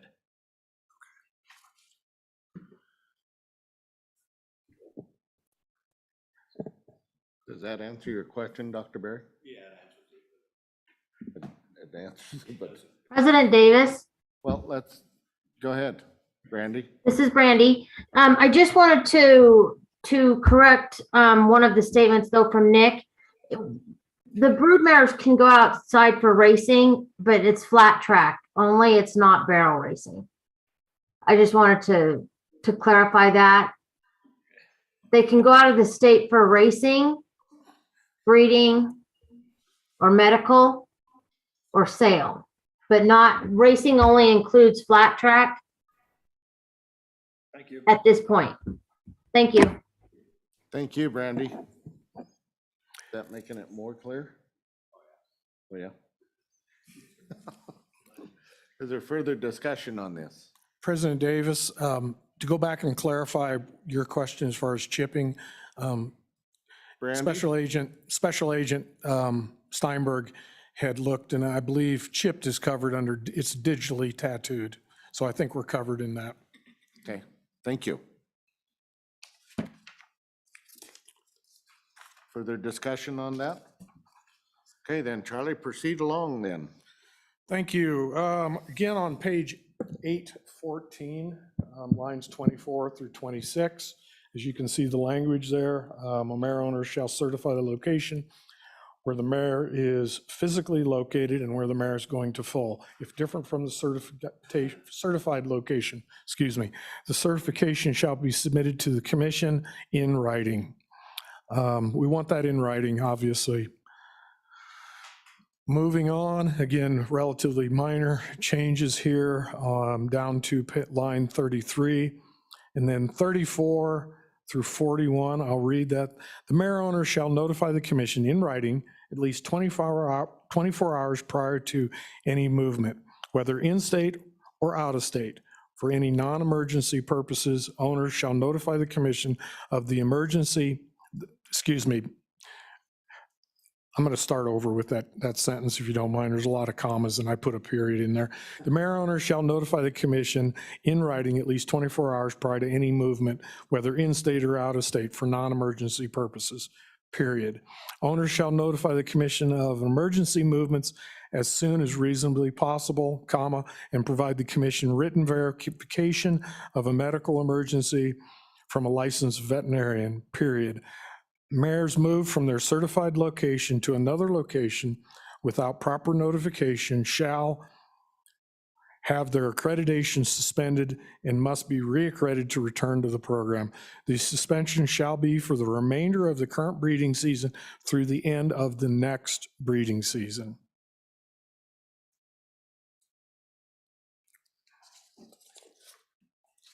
If there's no questions on that, I will move on. The next line, 43, also runs into the next page. A stallion shall be accredited by January 1st of the breeding season. We removed December 1st of the breeding season to receive Stallion Award funds for the resulting accreditation. Credited Wyoming bred racing stock foals. Continuing on, stallion owner shall certify the location where the stallion is physically located at all times, period. The certification shall be submitted to the commission in writing. Again, lines 9 through 16 are identical to what I'd read for the mayor, going out of state, the notification of emergencies and movements. On lines 18 and 19, again, we added the be physically located. And then 24 to 29, all accredited stallions and mares are subject to inspections throughout the year to verify compliance with this section. The inspections may be conducted at random and without prior notice. Any attempts to verify the physical location would be made within reason.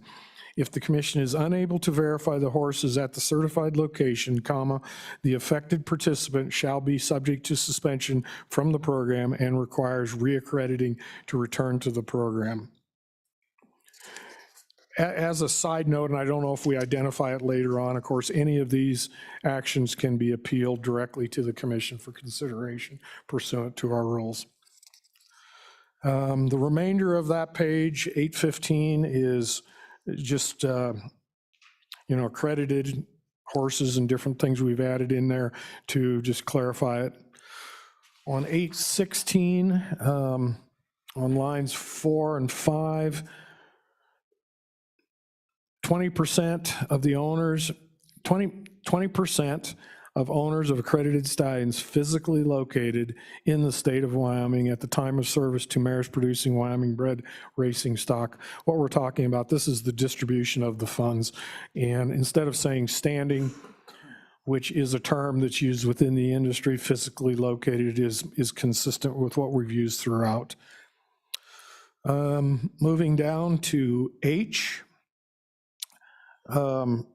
Lines 22 through 27, any horse found to be in violation of this section shall have its accreditation by the commission director shall have it suspended by the commission director and must be recredited to return to the program. The suspension shall be for the remainder of the current breeding season through the end of the next breeding season. Moving on down, any subsequent foals or foal crop conceived during the time of the suspension are ineligible and shall be denied entry into the Wyoming bred program. And I think finally the last piece of this, multiple violations by a participant or individual Wyoming bred horse may have the case referred to the commission for further action. And that concludes, there was one other change, it was just a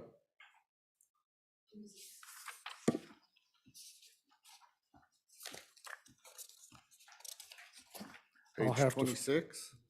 Is it? Thank you. Yes, at the bottom of page 826, redundant language, removed it. So at this point, commissioners, where we're at in this process, if this is acceptable to you, we would have a vote to move this to the next step. Mr. Kaler would review it. And if it passes that review, he's been a part of this whole thing, we would move that then, with your permission today, to the governor to make that rule change. And then that would go to public comment. I would entertain a motion reflecting that. So moved. So moved by Commissioner Kura. Is there a second? Seconded by Commissioner Troy.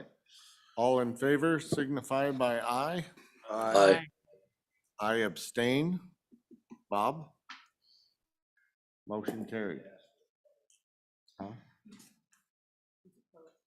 Oh, any opposed? Aye. Any public comment? Any public comment? So let it reflect that Commissioner Berry is opposed and reflect that Commissioner Davis is abstained. President Davis. Go ahead. Commissioner Berry, what are you unhappy with? Well, just the fact that it doesn't say at all times. All. when it isn't 2 deputies.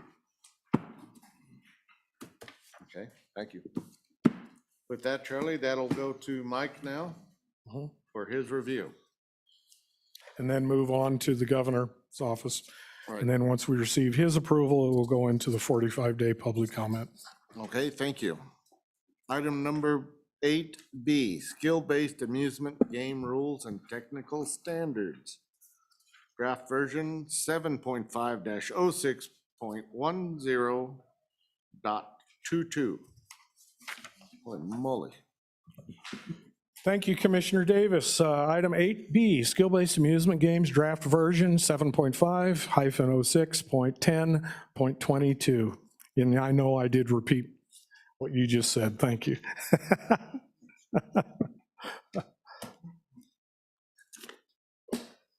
think you should have your summary of chapter by chapter, some of the line changes and things, but we'll start on the first page here, going through this. There was still some concern well, let's flip over to 1-2, lines 31 and 32. Upon reviewing and considering things, we feel like that is an appropriate to remove voucher payout, and that is reflected in your draft.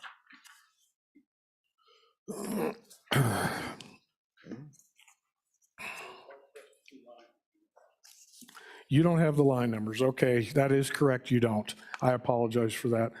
On 1-1, M, yes. Commissioners, do you want to do it page by page, or do you want to do it chapter by chapter? How would you like to do this? Let's do page by page, Charlie, and then Summary? Summary at the end, and then we'll just have one motion. Okay. Okay, One motion for the whole? for the whole thing. Unless you want a chapter by chapter motion. I think I would prefer a chapter by chapter, if you don't mind, so we don't get too. Commission is good with chapter by chapter? Okay, let's do it chapter by chapter. Roll up your sleeves and let's dig in. Okay. Okay, 1-1, we'd already gone over that, voucher payout system. On the next page, I still do have some concerns with the value of $40. And part of the discussion has been, so if it's over $40, is that illegal? And what to do there. In consulting with our, with our consultants and different things, there is that concern about that. And so I'm still a little,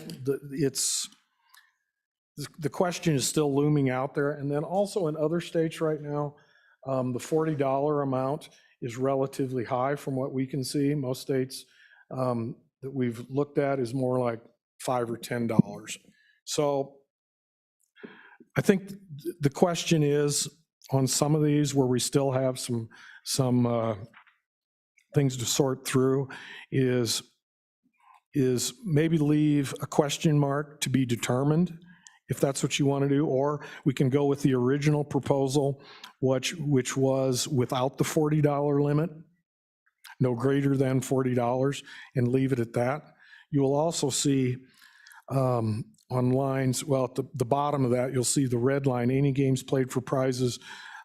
We had added that language back in during one of the last iterations of these rules. I'm not making myself very clear on which is the best direction to go.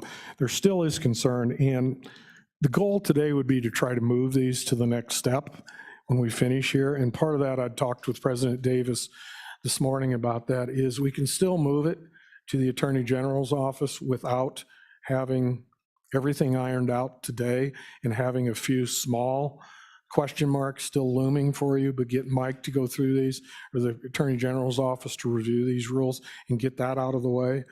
Mike has to review all these prior to us going to the governor. Once he's completed his review, he will have strikes and deletions that he will be suggesting us and language changes. So it will have to come back to us at some point anyway. there any questions? Okay, I guess continue forth, We'll Charlie. leave that with a question, the $40. That's a Mike question. Excuse me? Mike can answer that. Correct. And I believe Mike is on the call, but he's listening in at this point. I believe he had a conflict today. Ah, there he is. There he is, yeah. So We need a motion. we would need a motion, Chapter 1. Chapter 1. I think the motion would be at this point to accept the changes as noted with the question on the $40. Been moved. Is there a second? Been moved and seconded. Who is the Commissioner second? Daigle is second. Who is the motion? Excuse me. Commissioner Berry, Okay. Commissioner Daigle. Okay. Any further discussion? Hearing none. From the public, any discussion? Any discussion from the public? Nope. Okay, all in favor, aye? Aye. Those opposed, same sign. Chapter 1 is in the book. Okay. Chapter 2, Charlie. Chapter 2, as you can see from your copies, the red line, we added licenses, permits, and then removed permittees. And the reasoning for a lot of these changes that are throughout this chapter is to be consistent with the statutes and how the statutes dictate. We don't have permittees necessarily with skill-based amusement games. We have licensees and permits. So those are the different discussions. 2-1, relatively simple. 2-2, we had moved the language on 2-2 from later up from the next page. So that is a real simple, just movement. With that movement, we had to do some relettering on 2-2. Flipping over to 2-3, again, you'll see the deletion, which is reflected on 2-2, and then the changes, vendor license and or permits, getting those in the correct order. 2-4, again, putting, vendor, operator, putting those in the correct order that we need to have, which is reflective of our statutes. 2-5, no changes. 2-6, again, putting them in the right order and getting the right individual, whether it's an operator or a vendor, as identified in the rules. 2-7, no changes.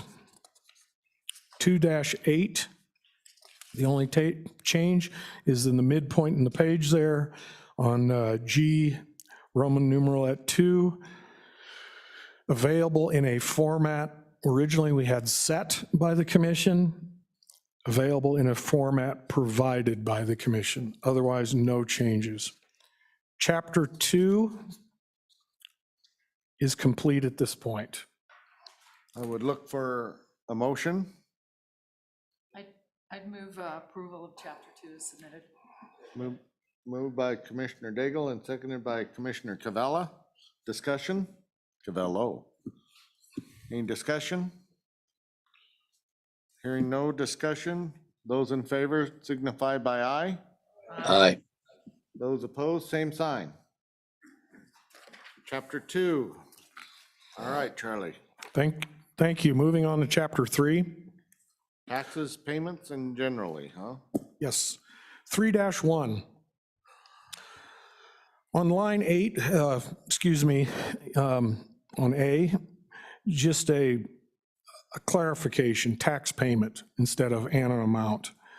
On B, the payment of taxes, we deleted does and put shall not exempt the vendor from its other weekly reporting requirements described herein. In B, which for people that have the lines is on 21, instead of after, we substituted it with thereafter. In C, lines 26 through 33, again, vendor and operator, putting those in there, we added the tax worksheet and attestation report. the taxes, and then we removed the language that we'd had.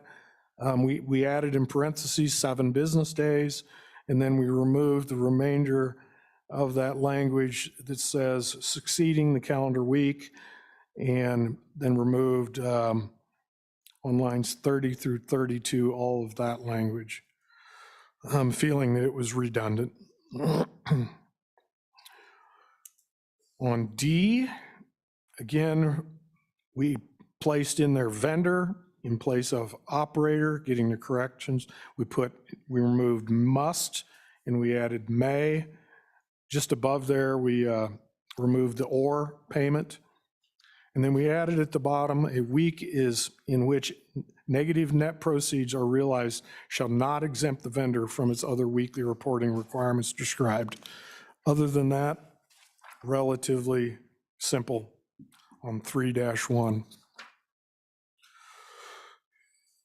3-2, the language that we see here is language that we pulled, and again, we were trying to get the rules.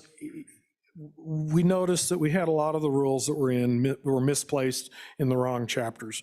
And so we brought this one forward, and it's being deleted later on in the rules to get them in their right spot.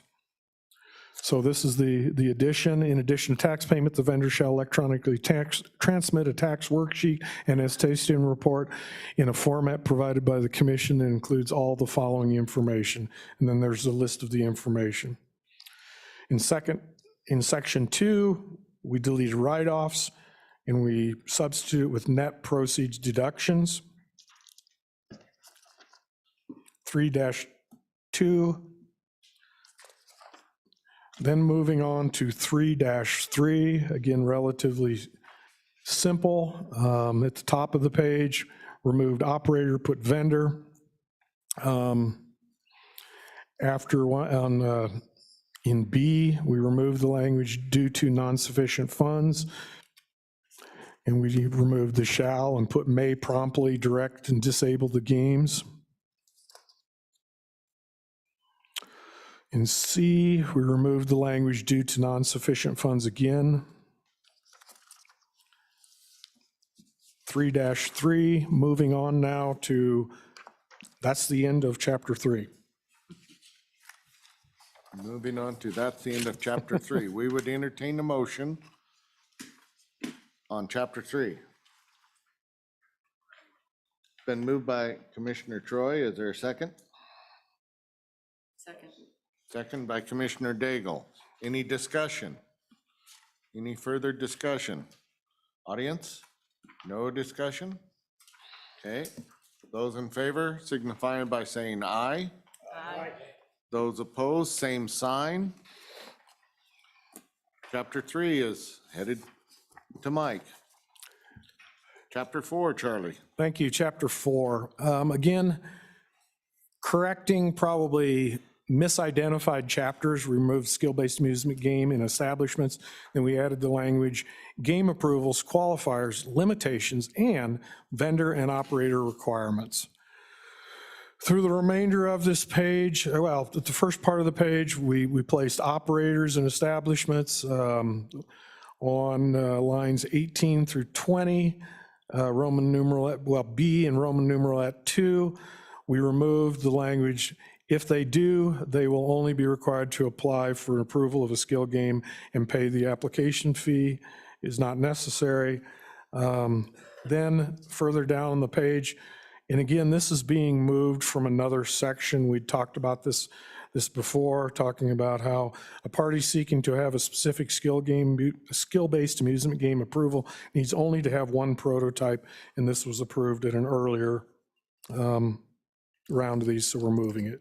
So 4-1 is done. If you look at the next page on 4-2, you'll see the language that was removed and placed on 4-1. 4-3, minor changes. We added mid part of the section there on line 16. We added the and. We have a few semicolons or periods deleted, just cleaning up just basic information. On 4-4, again, formatting changes here. Whenever we have a section without a subsection, you typically would bring everything up to the line with the section name. So that's what we did here on section 4. And then section 5, conversely, is we deleted the upper part, we moved it down to A. When you have multiple sections, you need to put everything in those sections typically. And so that's what we did there. 4-5, we added no skill-based amusement game shall be placed in an outdoor, public, or private space. Additionally, language that was added, and that is a staff recommendation. This was a bit of a shot here in the dark. I'll just be very clear on this one. You know, and we've always had concerns about explicit or inappropriate content on games, and this may not go off the cutting room floor, but I think it is important to at least have the discussion on games. We've had this discussion with the historic horse racing, and we have not had any issues with maybe content that's maybe not deemed appropriate. But I did want to put it in here and have the discussion if you want to have that today, or pass it through and then Mr. Kaler review it. But what we say here is no skill-based amusement game shall depict inappropriate content that is offensive or racially charged, including the following: sexually explicit material, false or misleading information, violence, extremism or terrorism, and hateful or offensive material. Again, we can continue with this, discuss this, or let it go to the next step and see what Mr. Kaler has to say.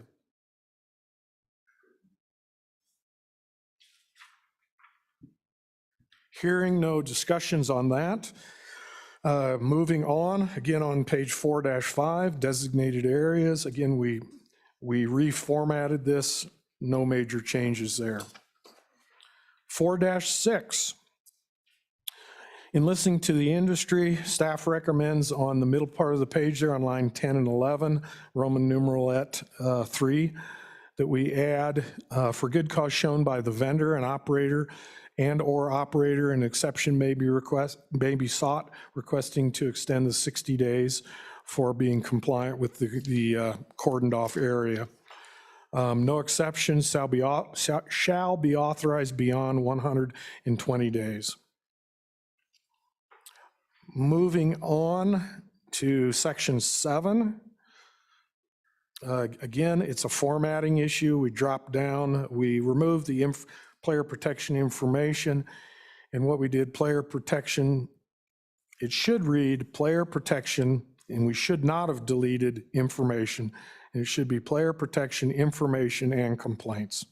So I made a mistake. Darn it. So we're including information back in there. Yes, sir, please. Ah, Please do. I liked it the way it was there. Okay. Well, now that I read it the second time, this is this indecisive person that I am sometimes. I'm thinking it could have been very well left at player protection and complaints. So let's leave it the way it reads. Take it out next time. Thank you. So we are going to leave. It was intentionally to do it that way, Okay. to correct. Is there the way any it's- comment from the public out there on this? No. Hey, we make mistakes every day. All right. If we're not making mistakes, we're not trying. All right, continue down section 7 then. Thank you. That was 4-6. And again, it's a formatting change, the remainder of it. Then we removed the information about potential risk associated with excessive play and the direct link to the National Council. We already have that. We have that happening. We also changed here underage play. We've removed gambling in a lot of these spots and made it play. Turning on to the next page, each player shall have the right to file a written complaint against the vendor or operator. The complaint form shall be provided by the commission and available at each establishment. We wanted to make sure it was very clear.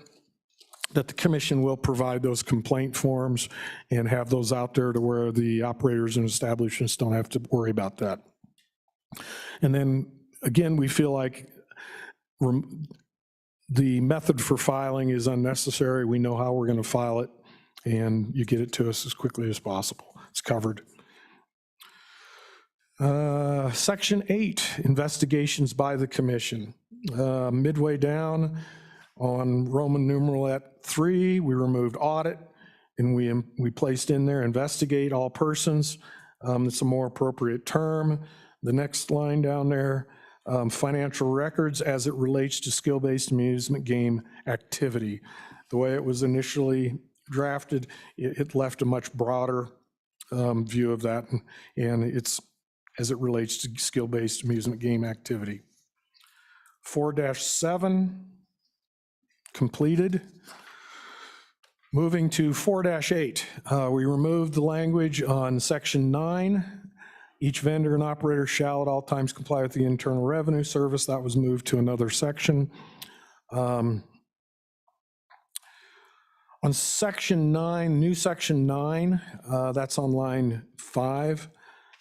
That whole section, we've gone through this a time or two. I'm still a little bit concerned with who has the keys to these gaming devices. And so this may take a little more work between now and when the Attorney General's office has a chance to review these and get these back to us. But the concerns are, there is opportunity with keys floating out there to where there could be fraud. The potential is low, but there still is that opportunity. And so I just wanted to bring it to your attention. What we have here in front of us, you do have the strike, on lines 14 and 15, the new language that we added. But I just want to be aware that there is concern there could be fraud if we have these keys out with too many people. And for the most part, what we're seeing is the operators or vendors are doing a real good job of policing that themselves. 4-8 is completed. 4-9, everything that was deleted, we moved forward to an earlier spot. That was the reason for that. 4-10, I hope we can get some discussion on this, but again, as far as our process goes today, we can still leave this one as a question mark, as we have the $40 in the front end of this. We had challenged, if you remember at the last meeting, all the operators and vendors and establishments, everybody participating, to come with alternative language for a reserve or some sort of an amount that we could apply to this, whether it's in an insurance policy, whatever, come with an option. Well, unless I'm mistaken, we have not had any proposals come forward at this point. So here was staff's recommendation and staff's attempt at this, and this is strictly what we attempted to come up with, working with senior accountant and working with David Carpenter on this, trying to come up with this. And I don't know, David, at this point, could you explain the reserve and what we placed in here a little bit? Would you mind doing that? President Davis, Director Moore. What we've done so far is tried to look at the potential for a 2-week average that would kind of be a rolling average of this. And basically, and this would be on the actual tax owed, if I'm not mistaken. And so basically at the end of the day, you'd be required to have a segregated bank account that would have that in there. We would ask that you prepare with kind of the end of month sort of weekly reporting. You'd be required to update us on the status of that reserve amount in contrast to the average, and then also provide us with a bank statement that we can verify that. Director Moore, does that clarify everything to this point? I think it does. Commissioners, do you have questions on this? I know there's been a lot of discussion past meetings, and on the reserve or bonding? President Davis. Go ahead. Director Moore, or Dave, I thought this originally was just for, the reserve was for payouts, but you mentioned it was for taxes too, Dave? Okay, Originally, you are correct. but then It's morphed to something that's more identifiable with the statute. It's for the tax payment that's due to the state. And, you know, I just, again, trying to look at this in the perspective of liability. You know, the liability, while it's equally as important, whether it's to the state, the investment, we're looking at the 20% investment that we have to monitor here. And so, you know, if they don't pay the payouts, obviously they're going to lose their licenses and things. And the same thing is even here with this. So we looked at the amounts, which was greater, tried to come up with something, and then giving an alternative for you to discuss. And, you know, I aimed it towards the tax implications. okay, thank you. So then, if I'm following you correctly, there is no like a minimum liability insurance or a blanket bond or anything applies in here? The way this one is laid out, it's working off of a 2-week average, and they would maintain that in a segregated account. And so they would have that money waiting to pay their taxes, whatever that is, that amount would be. It would be revisited, I believe, oh, did I put annually or biannually? I can't remember what I have in here. Yeah, biannually, the reserve shall be reviewed and adjusted biannually by the commission. And again, we had asked each and every one of the operators to come with options on this and different things. We can keep this in a bit of a working mode while Mr. Kaler reviews the remainder of the rules. There's quite a bit for him to go to. You know, we've got now, 3 items that we're going to keep kind of up in the air as a working project, and we can continue to work on our side on those 3 items while Mr. Kaler is working on his side of it, and then hopefully we can meet in the middle in the near future. Dr. Berry, I know you had concerns about this originally. I did, and this seems to have satisfied those. I would hate to see this specifically earmarked for taxes only. I'd like to see a little more protection for the wagerer, you know, in case he hit a big jackpot and there wasn't enough cash in the facility to pay it. So I'd like to have that included. And then we had input from public on their thoughts on the cash on hand for, how did you guys?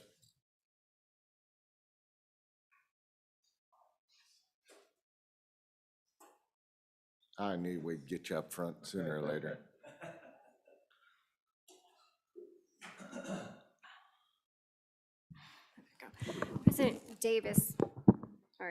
President Davis, Catherine Wilkinson with Cowboy Skill. I see our mastermind at mathematics crunching numbers back there. And apologies, because we have been working on language. We have some draft language floating around. Just the initial discussion, we're happy to continue the conversation. Right now, as written, would be fine with that amount. Go ahead, come up. Don't be bashful.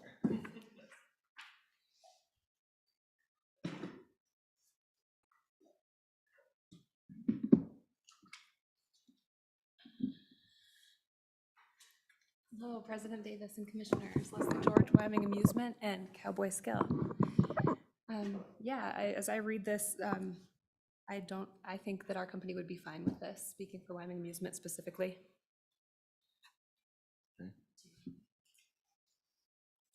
You're good?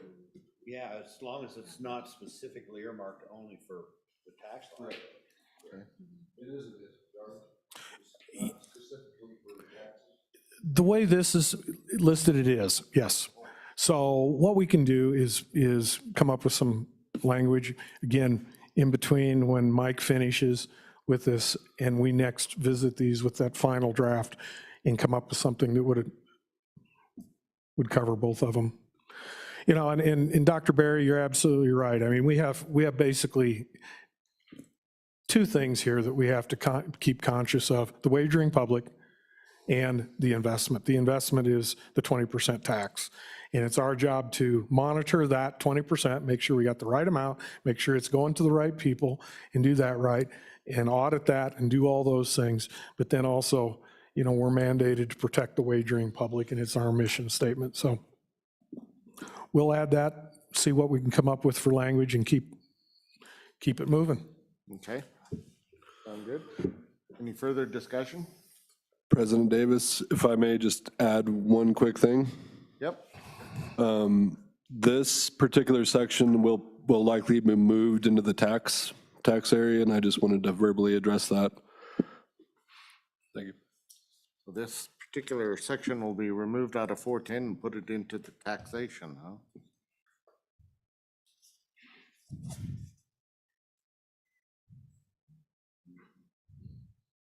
Any more comment on this? Okay, Charlie. Sorry, Oh. Mr. President. David, so if it's been changed to be a broader topic, or the money can be used for other than taxes, do you think it's still to be moved? Are we gonna move it there to move it back? President Davis, Commissioner Broussard, I do not have a good answer for that at the moment. We will try to address that as we see fit. In our thought process to this point, in our tax worksheet and attestation report that we've mentioned in these rules and mentioned a few other times today, we do have that report built into that tax form. But we'll take a look at where we go from there. Okay, thank you. Any further comment? Charlie? If I understood the question, was it you were concerned with moving the reserve to a different chapter? Is that what you're? Well, my question, Mr. President, it made sense if it was strictly to do with taxes to move it into the taxes. Mm-hmm. But it's broader. My concern was if we broaden it to cover winnings and taxation, where does it go, and should it be moved? I guess we'll be back here moving it next time back.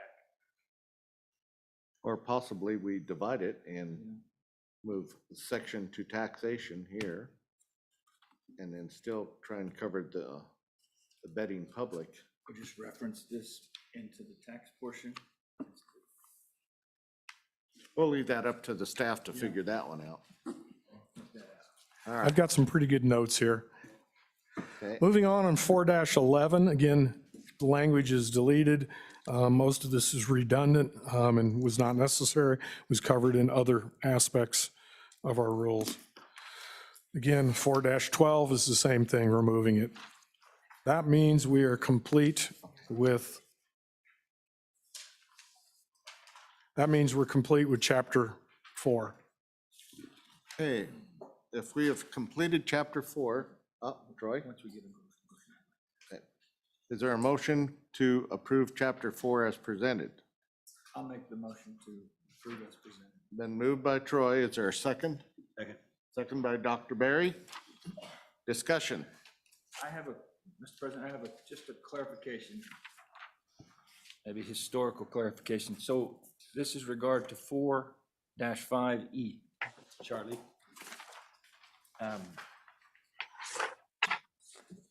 Which page? 4-5E. 4-5, page 4-5, number E. Yeah. Let me find it, hang on. No skill-based amusement game shall be placed in an outdoor public or private space.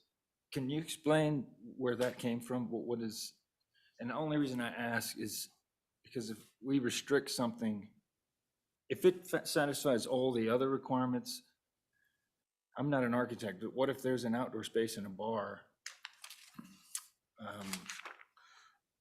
I think that's, first off, the first part of the question was where did that come from? I believe that came from some language that I read in either Ohio or Virginia. I'm not sure which one it was, but it came from another jurisdiction. And, part of the issue is that we're looking at is, a public area in a mall, placing kiosks, multiple spots in a mall, and things like that. We want to make sure that that's covered to where that's inappropriate. We want to make sure these are in businesses, in brick and mortar businesses, so to speak. Wouldn't it have to satisfy the, a 21 only area, Yes. So I'm just wondering, are we gonna limit? I haven't, contrary to popular belief, I haven't been to every bar in the state, so I don't know every bar. And if there's a bar. I have. Oh, yeah, okay. So maybe, if there's a bar that has some quote unquote outdoor space, are we gonna limit that for a reason that I don't know? I think, Troy, the real is like if we were at the Frontier Days in Cheyenne, would that be out there on the runway? Or going to be in a booth someplace, something like that. So that venue of temporary I think is what that is directed, or was originally directed towards, so that we wouldn't have these appearing at the county fair, things like that, special events. Commissioner Cavello? Commissioner Troy, I think the other danger there is if it's outdoors. Commissioner Cavello, if you could speak into your microphone for the folks online. Sorry about that. There we go. I think the danger there is with being outdoors is I don't see how you can secure it properly. And you may say that you can, but I guess that's just another way of saying it couldn't be. I mean, I think that's the danger. Is there a way some kids or somebody can crawl in to a space and get at that machine that have no business being there? Whereas if it's locked in a building, you feel more secure. In my mind, that's the angle of that particular part of the rule. That's all I can think of. Any comments from the sector out there? You guys are all good with that, right? This is yes, this is no. Okay. All right. Any further questions? No, that's it. I was just. Okay, we have a motion on the floor. Those all in favor say aye. Aye. Aye. Opposed, same sign. Hearing none, we're done with chapter 4. Charlie? Thank you. Chapter 5, Skill-Based Amusement Games Standards, Section 1 Certification. Midway down the page, or 2/3 down the page, I guess, on lines 33, we added, and for those of you, this is on 5-1, Section 1B, or excuse me, D. The analysis, and then struck the language "and the testing results," comma, and have available upon request the backup information used in the testing process. As we go down there, we added in additional language. Again, this is staff, these are all staff suggestions here. A report and certification shall certify with specificity, without violating any trade secrets, patents, or proprietary information. I believe this is language that we brought forward from another spot, just to clarify when we received some public comment about the proprietary information and sharing of that information. The remainder of that is on 5-2. The rest of page 5.2, there's no changes. 5-3, I just went over the language that was moved. No changes on 5.3 other than the deletion. 5.4, no changes. 5.5, Section 6, Central Monitoring System. Again, this was after listening to and also reading quite a bit from other jurisdictions. A lot of this is mirrored from other jurisdictions about the central monitoring system. Starts out, the commission may procure a central monitoring system for skill-based amusement games, which shall be linked to a communication network. The central monitoring system shall be administered by the commission and shall allow for accounting, reporting, monitoring, and reading of skill-based amusement game activity to assist the commission in determining compliance with and enforcing the provisions of these rules. The central monitoring system shall be submitted to a nationally independent gaming laboratory approved by the Commission for certification. If the central monitoring system, and that is at our expense, if the central monitoring system meets or exceeds the technical specifications as prescribed by the Commission, the independent laboratory approved by the Commission shall certify the system. The certification and Commission approval must be received prior to the launch of the central monitoring system. We're launching it. We're approving it. Once launched, the Commission shall notify all vendors of the date by which the vendor and operators of skill-based amusement games must be linked to the central monitoring system. All statewide skill-based amusement games must be connected to the central monitoring system within 90 days after completion of these rules. The central monitoring system shall not provide for the monitoring or reading of personal or financial information concerning patrons. Any attempt by a vendor or licensee to evade or alter the information provided in the central monitoring system shall be subject to disciplinary action. The central monitoring system, however it does play out on the systems, is very important. Now, concerns we've had is some of the locations are quite remote locations. So in our conversations, one of the most important things we've wanted to make sure is some of those remote locations have the ability to access it. We want to make this to where it's user-friendly for everyone. So if we do have a location that does not have connectivity or a problem or an issue with that connectivity, there can be a manual ability to input on the dashboard and input your information. Again, it's imperative to us to manage the resource, to have this in some sort of a central monitoring that's across the board and encompasses every game type, every game theme, but it's also to ensure the public's 20% and the different monies that are going each way, and it allows us to be able to verify immediately of any nefarious activities, whether we have, a higher jackpot being paid or a higher denomination being wagered, we would know that immediately. In your comments section, commissioners, I go into detail about the different security issues, the transparency and accuracy, compliance. What we're also finding is once a central monitoring system is implemented, we're also seeing the revenues generated go up. And the majority of that is due to the fact that the public has more confidence. The public has more knowledge about how the games are played and how it's all being done. And so we see wagering activity goes up. As I had stated several years ago, and I know Commissioner Wildcat understands this, and a lot of people do understand this, as the regulatory level rises, people are comfortable. They know that the proper oversight's being done, and that's the reason why you all are here today. You're wanting to be regulated. And that's why you've said constantly throughout the process for 2.5 years or more, you want to be regulated because you do know that the value of your product, but also the wagering activity will increase with that knowledge and that appreciation. So this is a huge piece of this. Again, it's by intention. The commission may procure a central monitoring system because at this point, we're seeing that it's incredibly expensive at this point. So, but we do want to have the ability to make sure that we do have that accessibility if and when the time we come up with a solution that we can utilize.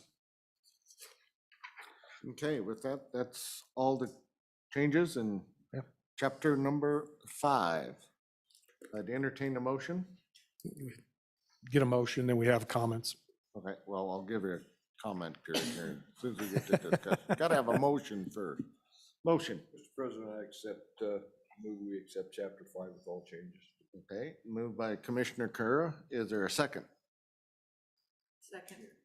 Commissioner Daigle, seconding. Discussion. Come on up. Come on up. Do we have any commissioner discussion first? Go ahead, you sit down too. Is there any commissioner discussion first? Commissioner Wildcat. Just go ahead, blur it out. Come on, Nick. Thank you, President Davis. I just wanted to reiterate the benefits of the central monitoring system. When you utilize one, the benefits heavily outweigh the cost. I know it's pretty costly, and but the tech that comes along with it, you can roll with everything new that comes up. You can catch any discrepancies, inconsistencies prior to them happening, or as soon as they happen. It's easier to track machines. It's easier if there's a dispute that comes to any of the vendors. You can not only just look on the machine, but look in your system. I just can't speak highly enough about the benefits of that. And yes, I understand it is going to be costly, but in the long run, it will be worth it. And I feel that for that particular item, it should stay in there so we can pre-plan and look to the future. I just wanted to just address that part of it. So you want to change that from may to shall? Well, it is May, and I understand how our budget is and everything. At this point in time, I don't know, we're probably not budgeted for that because you're talking it's pretty costly. So once we get to that point, then we can discuss the shall. But at this point in time, then I think they may. Okay, thank you. If I could follow up on that, I think the may is pertaining to our responsibility in this. We may procure. The shall is they shall have that ability to connect to it. So the shall, as I read it, is in there is for the game operators to have that ability. The may is for us to procure it if we have funds. Yeah, there it is. Right. President Davis? Yes, go ahead. Yeah, this is Commissioner Rittholler. A question you just brought up, you said we have this monitoring system, the central system. So when this is finally done, is there no change in it? Is it completely cast in stone, immortalized forever? It just made a red flag when you said you want to put it in now. Something can't be put in later if you see changes needing to be made. Charlie? President Davis, Commissioner Rittholler, this is still a work in progress. This is still a process. And so in the way this reads with the central monitoring system, if we leave it in the way it is, it gives us the flexibility over time to be able to look at procuring what works best for not only the state of Wyoming, but for the wagering public, but also is importantly for the operators and the vendors out there, something that'll work for them as well. So, but to answer your question, we can make changes in rules. It takes a tremendous amount of time once they've been promulgated. You're looking at a 6-month, 4-month, whatever period to make any significant changes in rules. So it does take time. And again, the way I envision things today, it may change tomorrow or Monday, but we move these rules to our next step, which is Mr. Kaler in the Attorney General's office, review those, and we can still keep some of these up there kind of in the air at this point. And we already have a couple items that we're keeping kind of up there, working on, looking at, seeing if we can refine it. And, potentially, there's a lot of changes that we could make in the last review if commissioners would like to. Go ahead, Commissioner Wildcat. And correct me if I'm wrong, but this essentially the centralized monitoring system, this standard set in here, will essentially just set the foundation for, it's got to have the certifications and that type of thing. So it doesn't have the time frame, and it just kind of pre-plans, correct? That is correct, Commissioner Wildcat. Any further questions from the commissioners? Catherine, you have the floor. If you can get your green light on. Thank you, President Davis. Catherine Wilkinson with Cowboy Skill and Pace-O-Matic. We have flown in today members of our technical team from our headquarters in Atlanta, Georgia. So I'd like to introduce them to you and give them the floor to be able to answer specific questions on this section. I have Frank Fina here, who is an attorney with Pace-O-Matic. And then we also have Shotki Kamal, who is the Director of Platforms behind me. Glenn Carter, who is the platform architect and lead developer for the Pace-O-Matic Edge gaming system. And then we have Jack Cobb, who is a senior software engineer. And with that, I would turn over the time to answer any questions on this specific section. Okay. President Davis, Commissioners, Director Moore, we fully support the idea and the reasoning behind a centralized monitoring system. As I hope you all know, we have such a system in the Cowboy Skill games. We report each game is accessible by the Commission based on that centralized system. Now, it only applies to our games. So the desire to have that to link all of the games supervised by the Commission makes a lot of sense. The primary comment that we have is in regards to the implementation of such a system. We have a lot of experience in this area. I don't, the technical people do. And they commented to me that under subsection D, it says that the Commission would require 90 days for each of the operators to get compliant and become part of this centralized monitoring system. As I understand it, and the technical people are here to answer any questions, this is entirely dependent upon the type of centralized system that is chosen. The programming, the coding for these systems are widely disparate and can require really significant investments by operators and manufacturers to become part of this centralized system. It can take longer than 90 days. Sometimes it can take 4 or 5 months of really intensive recoding and work. So we just wanted to make that comment and ask for that recognition and that consideration in regards to this rule, if indeed such a system is ever purchased. Yes, President Davis, and I can respond to that a little bit too. You know, we understand from the day that we would, let's just hypothetically, if we would decide today we have a vendor for a central monitoring system, we know that to put that into place in operation, we're looking at 6 months, best case scenario. We know that, I understand that. And then 90 days from the time you would have 6 months knowing that we're working towards that, and then 90 days. But the 90 days, I mean, that would be up to the commissioners, as we have done with other sections of this, to give you flexibility. In my mind, 90 days isn't much. I mean, Mr. Laramendi and I and our staff stickered 800 terminals during COVID in 60 days. So come on. You can't do that. Well, did you have to lick each one, or were they pre-sticky? No. I think that makes a big difference, Director Moore. No, but we absolutely do understand that, and we totally get there's time frame. That's just like we've extended the, putting the half walls. We understand construction and issues in places, giving 120 days, so on and so forth. So, again, not etched in stone today. If we need to change that to accommodate everybody, I think this commission is absolutely understanding of that. Really appreciate that. Just wanted to bring it to everybody's attention. Yeah. You guys will be the first to be notified of what's coming forth. Thank you. President Davis. Other questions? President Davis. Yep. Director Moore, one other comment that I wanted to make on D, since we're kind of discussing that, is right now it says after completion of these rules, 90 days after completion of these rules.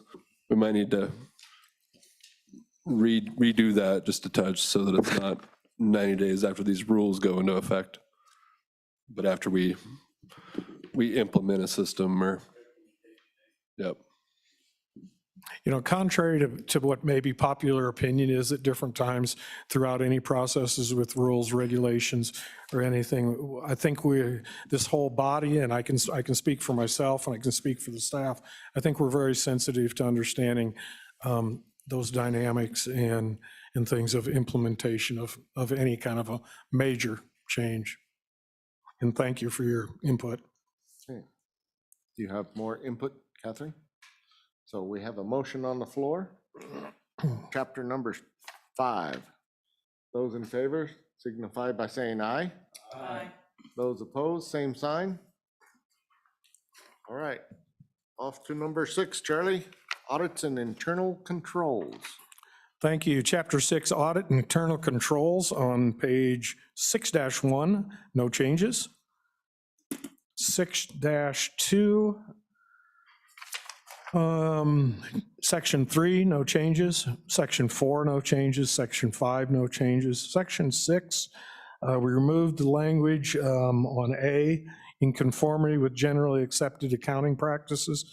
And why have we made some of these changes here? Because we realized, again, we are not the all-knowing Oz, and we were using the wrong terminology there. So we removed that language. Excuse me. Continuing on B, the commission may direct vendors to alter the manner of which the records are maintained if a vendor's records, and then we deleted, are not in accordance with generally accepted accounting practices, or if the records, we remove that language, and then are not in sufficient detail or properly maintained. Again, we completely understand, and there is complete flexibility in most everything we do, understanding that there's case differences in everything. 6-3, at the top of the page, a vendor must maintain all records supporting the revenue generated, player payouts and net proceeds and taxes paid, again, providing a little more clarity. Section 7, trying to come up with a little better verbiage for that. We had originally, I think it was financial audits. Well, actually, what we're looking at is financial stability and audits. So we added the stability and audits. The first part of it here, A, B, C, D, and E, no change. We did add some optional language. We came up with this optional language. We had asked the vendors to come up with something to assist us, and then after not really getting much input on that, we sought guidance from CPA firm in town here, along with our senior accountant, and then Mr. Carpenter also, and we added this optional language. Upon application of a permit, the vendor shall provide a financial statement that reflects the application's financial stability. Annually thereafter, permitting, each vendor shall submit an annual report within 90 days of the vendor's fiscal year end, reflecting all wagering activity as it pertains to its skill-based amusement games, which are in operation in Wyoming. The annual report must be presented in accordance with the commission's directive. On to the next page, 6-4, the commission shall determine the date of filing, the number of copies of the report required under this rule. The reports must be received by the commission or postmarked no later than the required filing date. E, the reporting fiscal year end of the vendor shall be June 30th unless otherwise approved by the commission. And then F, in the event it is determined that there is a discrepancy, the commission may require a financial audit performed by an independent third party, approved by the commission. The vendor shall pay all expenses incurred in performing that audit. Again, we received a lot of comments about having a CPA firm perform those audits, and again, talking with the CPA firm here in town, this is some of the alternative language that Mr. Carpenter and Talika Lopez and myself came up with. So then, Charlie, this would replace the already A through E with the optional language? Yes, this is an optional language for you to decide which is best for. This is our suggestion, isn't that correct, David? Yes. How does the commission feel on that? Go ahead, Cactus. I do like the submitted suggestions. The optional Versus- language? Yes, versus our original. Okay. Can we just, how do you want to proceed? Just strike that and go with the? Let's strike Section 7, A through E, and insert optional language that was provided you in the red line. Which would be A through F. And we have a question here, Commissioner Daigle. Yeah, President Davis, I just have a question with regards to the year-end date. And this is just from my previous experience. Most businesses run on a calendar year. And I know the state runs on the July to June fiscal year. And so I was just curious as to why that may be changed from the original description was December 31st, and then we changed it to June 30th. President Davis, Commissioner Daigle, in working with the Department of Revenue on our payments and everything runs on that fiscal year for the state, which ends June 30th.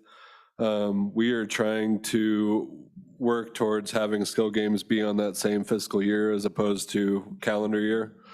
And so that's the direction we're going with that. With it being just an annual report of sorts, I hope that the skill game vendors can work with that, and it's not going to be a technical tax accounting statement or anything. Thank you, Commissioner. President Davis, follow up on that, Commissioner Daigle. We also have on E there, it reads, the reporting fiscal year end of the vendor shall be June 30th unless otherwise approved by the commission. So I think we do have some of that flexibility at this point. If not, we can make that clearer in the next round if you'd like me to. President Davis, it wasn't that I was questioning, I guess, why it ended up that way. I just know that there's probably going to be a lot of businesses out there that are going to be looking at that maybe we have to change our whole fiscal reporting system because of it. And I just didn't want to put more on them. But I understand the reason why from our side, so. We have the vendors, operators here. What's there? President Davis, on initial review, like the optional language, it doesn't matter what the date of it. They can adjust the reports. I would, however, point out on 6.3B, all wagering activities should actually say gameplay activity, as they are not wagers. They're gameplay. It's a different terminology because it's gaming, not gambling. So you would like to strike wagering and substitute that with gameplay? Play. Gameplays? Play. Gameplay. And that is consistent with the rest of the chapter. Thank you for that.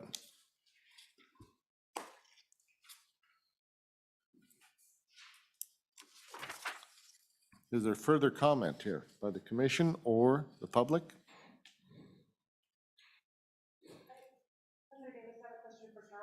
Do we currently have a certified CPA or a CFE on staff? No, we do not.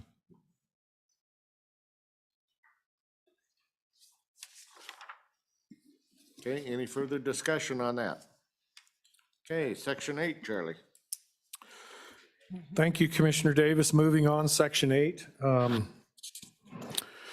There's really no changes in section 8. There was a little bit of concern. Maybe we do have some redundancy there, and maybe we could shrink that down and do some deletions. If we do that, that can be on the next round after Mr. Kaler's had an opportunity to look at it. And then finally, section 10, tax worksheets and attestations reports for skill-based amusement games. We added that language, and then it's the vendor's responsibility to ensure these reports are true and accurate. And that concludes chapter 6. Okay, I would entertain a motion. If I could maybe recap a few of the things, if you don't mind, in chapter 6 real quick for you. Go for it. 6-1, no changes. 6-2, the red line. On 6-3, you had suggested we remove A through E, insert optional language. In optional language, strike wagering activity, insert gameplay, which is consistent. You've also commented about the fiscal year end and different things and maybe give a little flexibility for anyone there. So we'll keep that as a note. No changes in the rest of the page. And then accepting the changes that we added on 6-5. Okay.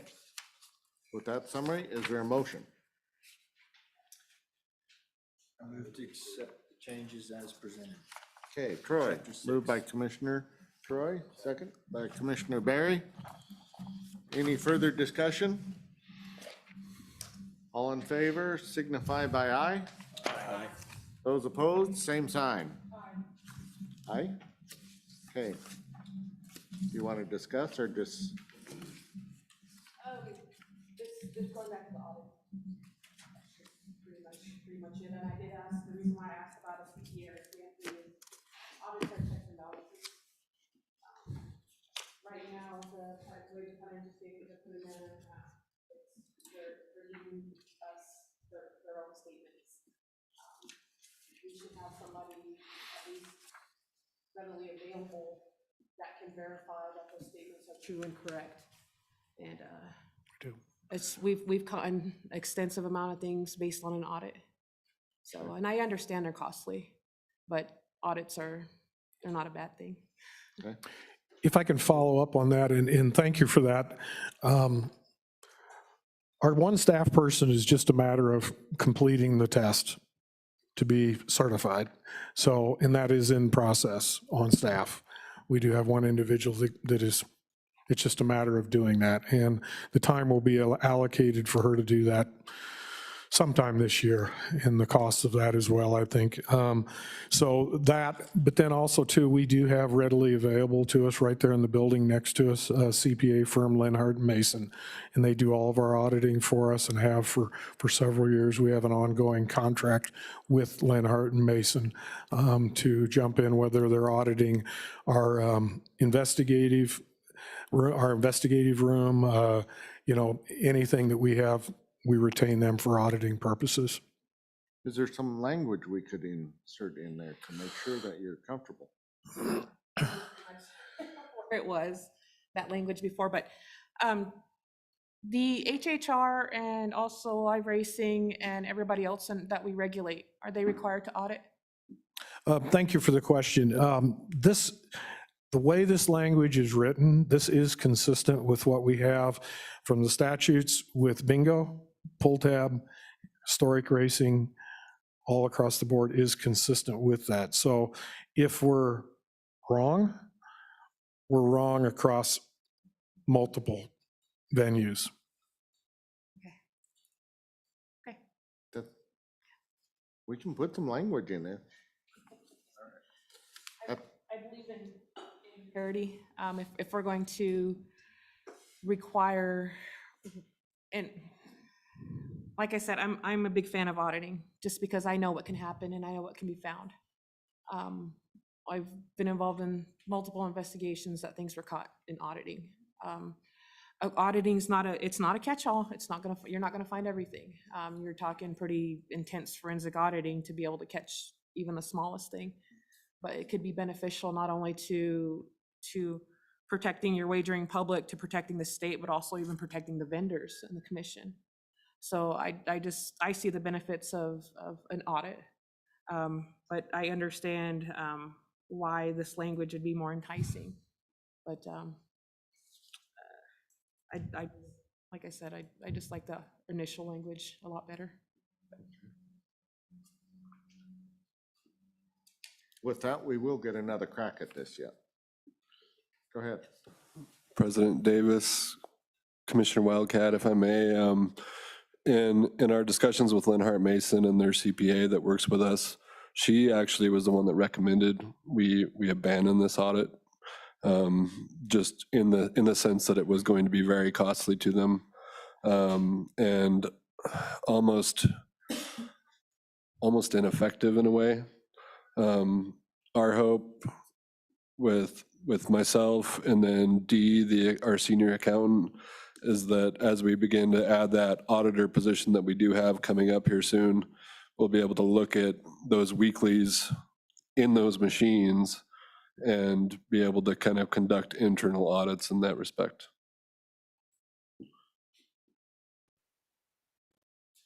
Okay, any further questions? If not, it's been in the chapter. All right, we're going to number 8. Charlie? Did we have a vote? Yes, We did, okay. then we had more. I must have missed that. No, we had a vote. We had it. 1-6, Yeah, correct. there was 1 nay. Okay. Nope, 1 nay. Commissioner Wildcat, yeah. And that's why we went back and revisited her concerns. Okay. Chapter 8, yeah, Chapter 8, Charlie. Actually, Chapter 7. Oh, God. Chapter 7. I'd already sold you out on Chapter 6 and moved to 7. That's why I had to ask for a refresher there. I apologize. Chapter 7, what we've done here is basically remove some of the gaming terminology and place in there play. This is due to comments we received from stakeholders. As you can see in Section 1, responsible struck gaming and put play. We've done that throughout this page. And then in Section 2, again, this is just strictly a formatting issue. We removed the language and then added it in A and B to bring to just a better formatting. So that is it on 7-1.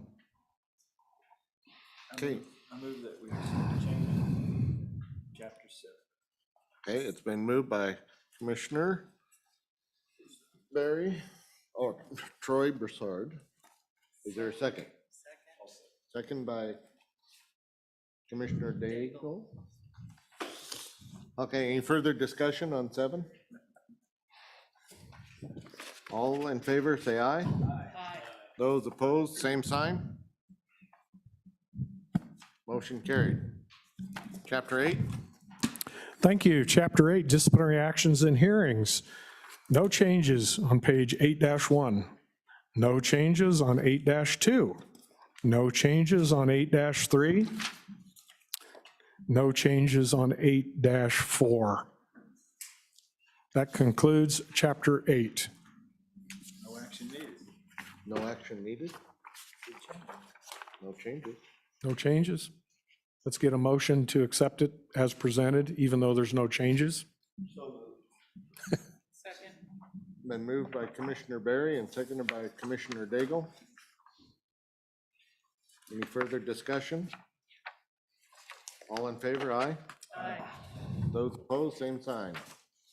Okay, we've worked through Chapter 8 now. Okay, where are we at now, Charlie? We are on the second half of we're still on the second half of the rules. We're on the technical standards. In your packet, again, this was written on June 13th, 2022. Skill-based amusement game technical standards, specification, excuse me. The commission shall approve technical, I don't need to read that first paragraph. During the May 5th meeting, 2022, the WGMC testimony was provided by Cowboy Skill Pace-O-Matic that the technical standards were unacceptable. Commission asked for follow-up documentation supporting that position. As of June 13th, the commission had not received any recommendations. And again, at the June 13th, for preparation of this, I had suggested in here that we table any decisions on the technical specifications at this time. However, I do feel there is some need for some discussion on this. But what I would do maybe is, even in furtherance of that, we did receive a public comment. We will get this comment posted on the website at the conclusion of the meeting. Here, we did receive a comment that all of you have received the emails, plus the hard copy from Cowboy Skills that was dated June 14th, excuse me? Speak to the mic. Hello. On June 14th, we received the public comments from Cowboy Skills. And again, that'll be posted on the website either yet this afternoon or tomorrow, so you'll have that. I still think it is appropriate to table the discussion on the technical standards. I do have, and I will post this and send this out. I had been working on an alternative, Plan B, for technical standards. It is right here. The date of this document is June 21st. I completed it yesterday. In fear of appearing like we were trying to do something in the dark of night or anything like that, I decided to not post this for today's meeting, nor have this for discussion today, but we will get this out. So we do have it, but I would like to read quickly just my opening page on here. Wyoming Statutes 1125-103C. The commission shall promulgate any necessary rules to administer and enforce this article. The rules may include provision for the control, supervision, direction, and discipline, suspension or fining of any persons violating any rules in the article. Effective regulation is a cornerstone to responsible skill game industry. It assures customers that the games are fair and assures communities the operators and owners are trustworthy. Regulation is achieved through licensing vendors, operators, setting requirements on them, compliance, enforcement activities, and requirements including game standards, game rules, game technical standards, and cooperating with monitoring and auditing the systems. The state of Wyoming, in my mind, has two basic missions when it applies to skill-based amusement games: protecting the wagering public, as I'd said earlier, and protecting and monitoring our 20% tax and getting those distributed to the correct people. We are invested, and we need to approach this similarly as any investment with proper oversight. Technical standards are designed to ensure integrity, consistency with electronic skill-based amusement games, and provides guidance to equipment manufacturers and distributors in further submissions. So we will post this and we'll get this out there. So there's plenty of time between now and the next meeting, hopefully for you to review these technical standards. It is a rather lengthy document, as you can imagine, but it is in line with what I think we need to have to help give you guidance and protect everybody involved. So that's it. So we would be looking for a motion to table the technical specifications at this time. Real quick, let's back up 1 second, if you don't mind. Just a point of order. We have approved chapters 1 through 8. I would like to have a motion from you all to move chapter 1 through 8 to the Attorney General's office for his review, while working still on some of the questions that we had, coming up with some alternative language there, but have kind of hopefully we meet in the middle in the near future for the public and for the operators and get this thing moving. And then the next piece would be to table, and my apologies, I didn't catch that. Okay, is there a motion for option A? So you would like us to try it. We're going to I would like to make a motion to forward sections 1 through 8 to the Attorney General. Chapter 1 through 8. Chapter Yes. 1 through 8 to the Attorney General for review. And all the rest of that doesn't matter. Is there a second? Second. Thank you, Commissioner Daigle. Okay, discussion? Any discussion from the public? Hearing no discussion, all in favor of moving this on up the ladder, say aye. Aye. Those opposed, same sign. Motion carried. Motion number 2, we're looking for a motion to table the technical standards. Is that correct, Charlie? At this time? Mhm. Okay. Is there a motion? Also move the table the technical specifications. There a motion? Is there a second? Commissioner Wildcat seconding. Discussion? Go ahead. Let give people a chance to. She was coming for it already. I relinquish my time. Catherine, you have the floor.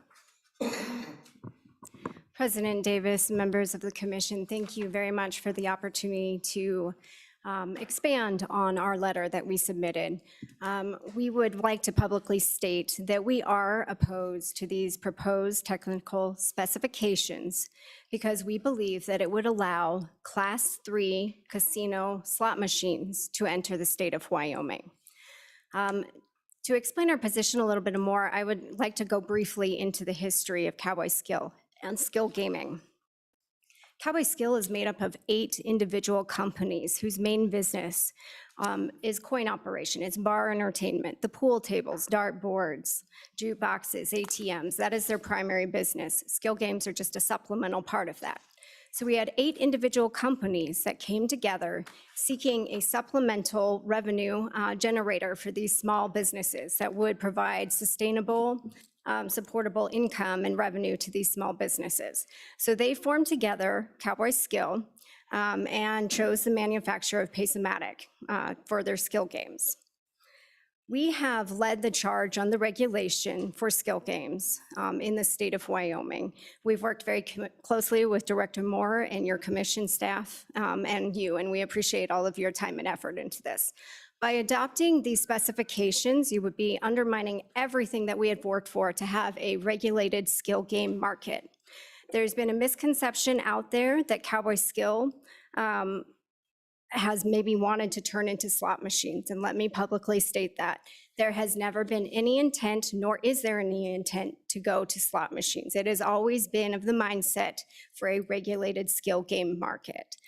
So we are very adamantly opposed to those specifications.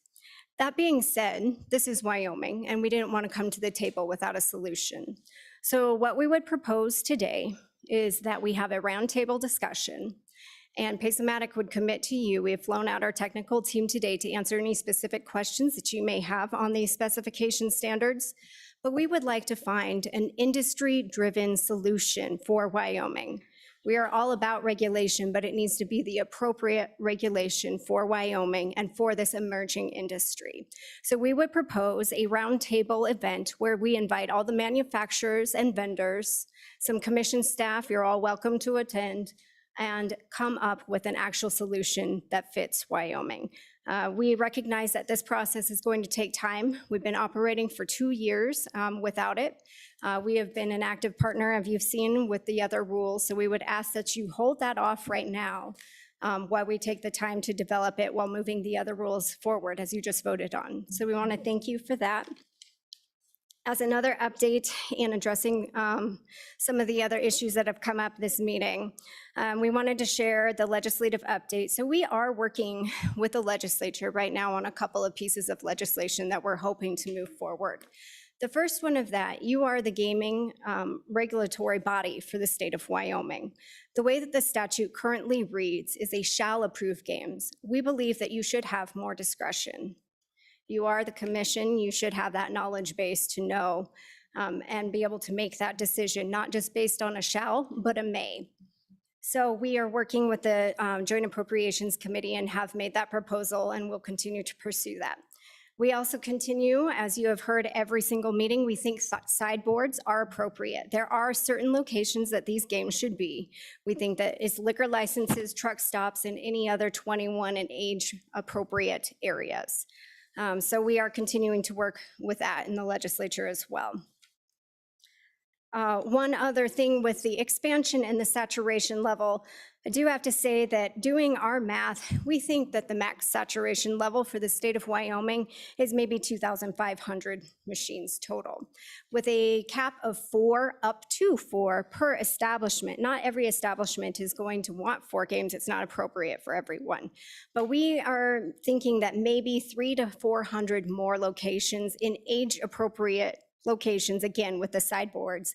So maybe the total would be 2,500. With that, Mr. President, I would also just like to turn it over briefly to Mr. Fina and then also open up our technical team who are here today to answer any specific questions you may have on those technical specifications, as well as our commitment to you to find a solution that is right for Wyoming. Thank you. Thank you, Catherine. Green light. Mr. President, Commission, Director Moore, First of all, I'd like to thank you for letting us go at the end of the day. It's always the best time to talk about any issue. I guess I'd like to start off by addressing why we had such a strong reaction to the proposed technical specifications. We didn't do it to want to criticize anybody. It's strictly to inform. We have fought battles all over the country with those who oppose the skill game industry. Those battles are usually with casinos, candidly, multi-billion-dollar casinos who adamantly oppose skill games. They view skill games as competition. We're not competition to casinos for a lot of obvious reasons, most pointedly because the games are so different. But because we've been in so many of those battles, we have, this honed radar to certain things, to certain players. And I freely admit that this triggered that radar, right? Because, and these are things that the commission couldn't know and its staff could not know, but that we did. And so that's why we reacted so strongly. The author of these specifications, GLI, is an entity that we've encountered frequently in these battles. They work almost exclusively for casinos and have been used by the casinos to attack the skill game industry across the United States. As recently as 2 weeks ago, we encountered a battle with one of the executives of GLI in Texas who testified flatly, skill games are illegal, they're nefarious, all this kind of stuff. They've never analyzed a skill game. They don't know. We've encountered the same type of thing in Pennsylvania, to the point where GLI is involved in some really extensive litigation there over these kind of false allegations. So when we saw this, we really had an adamant reaction, and I feel it's necessary to explain that because we were not desiring to attack anybody or anything like that. We also fully recognize and embrace that this commission and its staff have a really difficult mission here that they've been assigned by the legislature, and that is to create these rules in what is a unique and somewhat novel industry. Usually, it's not that the subject matter is that complicated. I don't think it's probably near as complicated as online sports wagering, for example, but there are not many models. There really are, I would assert, there really are no good models for what Wyoming has done here. Wyoming is among the first states to specifically recognize, embrace, and seek through statute to support the skill game industry. That doesn't really exist anywhere else. Other states where skill games operate legally, it's done through an interpretation of the existing longstanding gaming statutes, where either through an agency interpretation or a court interpretation, they say, well, these skill games fit within the exception. This state's done it differently. And I think that that creates a challenge for this commission and for its staff because they have to do something here pretty cutting edge, and that is create a model in rules, we hope, a model in rules that can be filed elsewhere and that will truly effectively ensure the integrity and the vitality of the skill game industry here in Wyoming. We obviously support that. We've supported that from the first time we came to Wyoming and met with legislators. And we think Wyoming is really uniquely situate to be incredibly effective in doing that.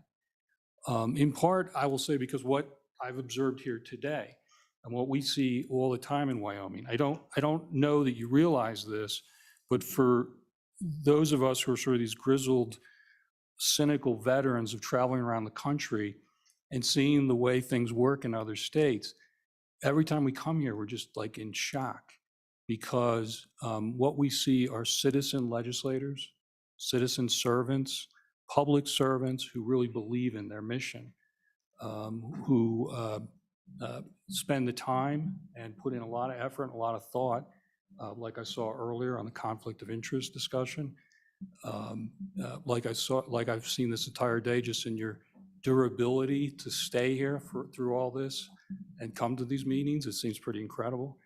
I think that's the ideal group of people in our minds to prepare what will be really good, effective regulations. The GLI specifications were written entirely for slot machines. They are based on a slot machine platform. The challenge is that skill games are not slot machines. A lot of people think they are. A lot of people say, well, they kind of look like slot machines, therefore they are slot machines. They're not. They're materially, fundamentally different. And the difference is pretty simple, but it may not be that simple in analyzing technically. And the difference is that a slot machine is a predetermined ratio of wins and losses, where a player can have no appreciable effect on whether or not they're going to win that game. It's all preset. That's not true of a skill game. A skill game, it is the skill, the dexterity, the memory of the patience of the player. And if the player has the requisite skill, memory, and dexterity, they can win every single time.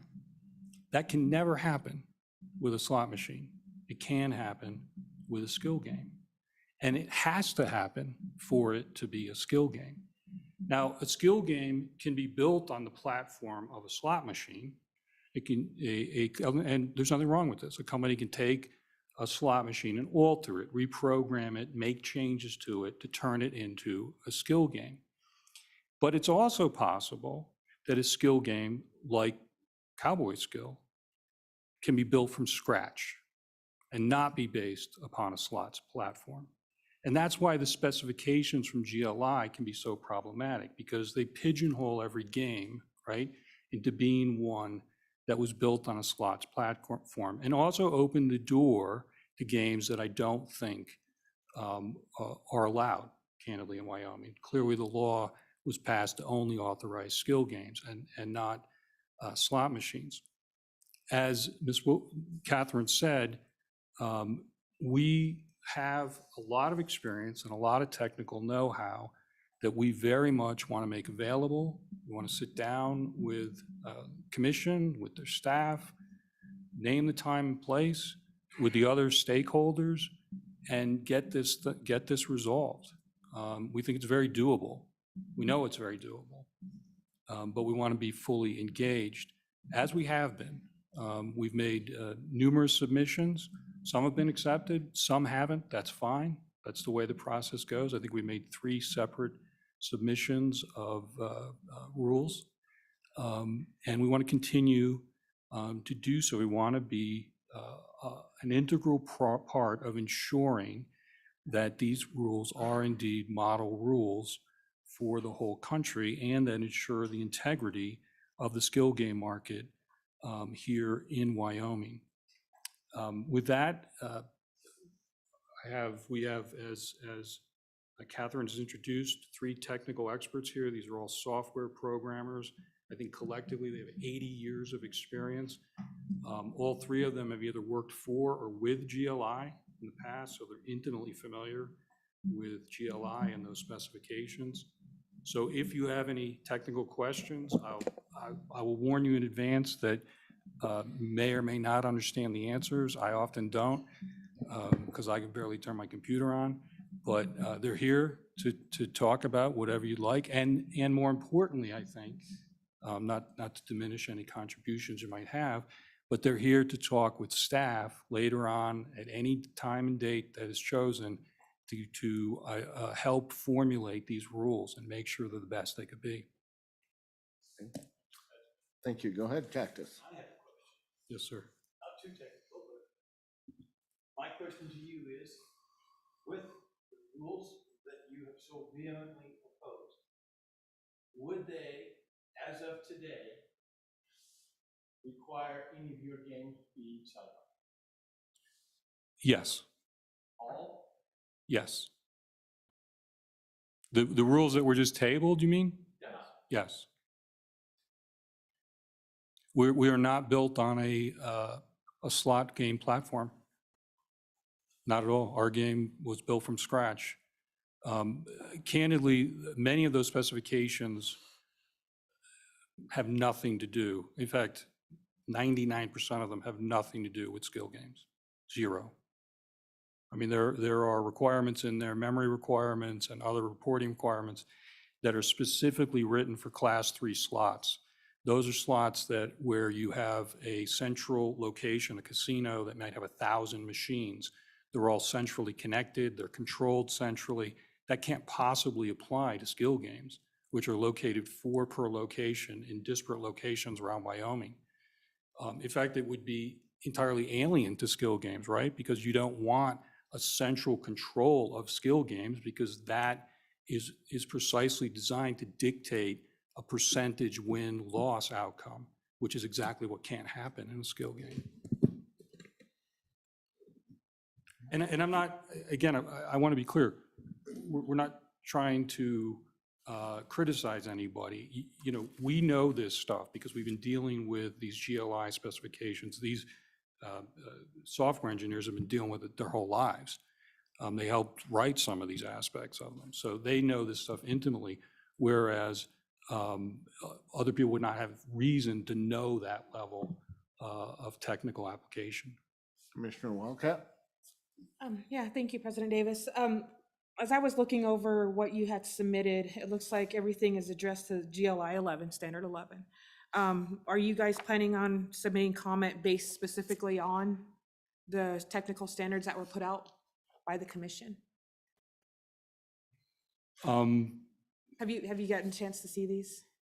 That's the 23 pages? Yeah, because they're referencing, there's some stuff in here that's referenced that isn't in the recommended standards.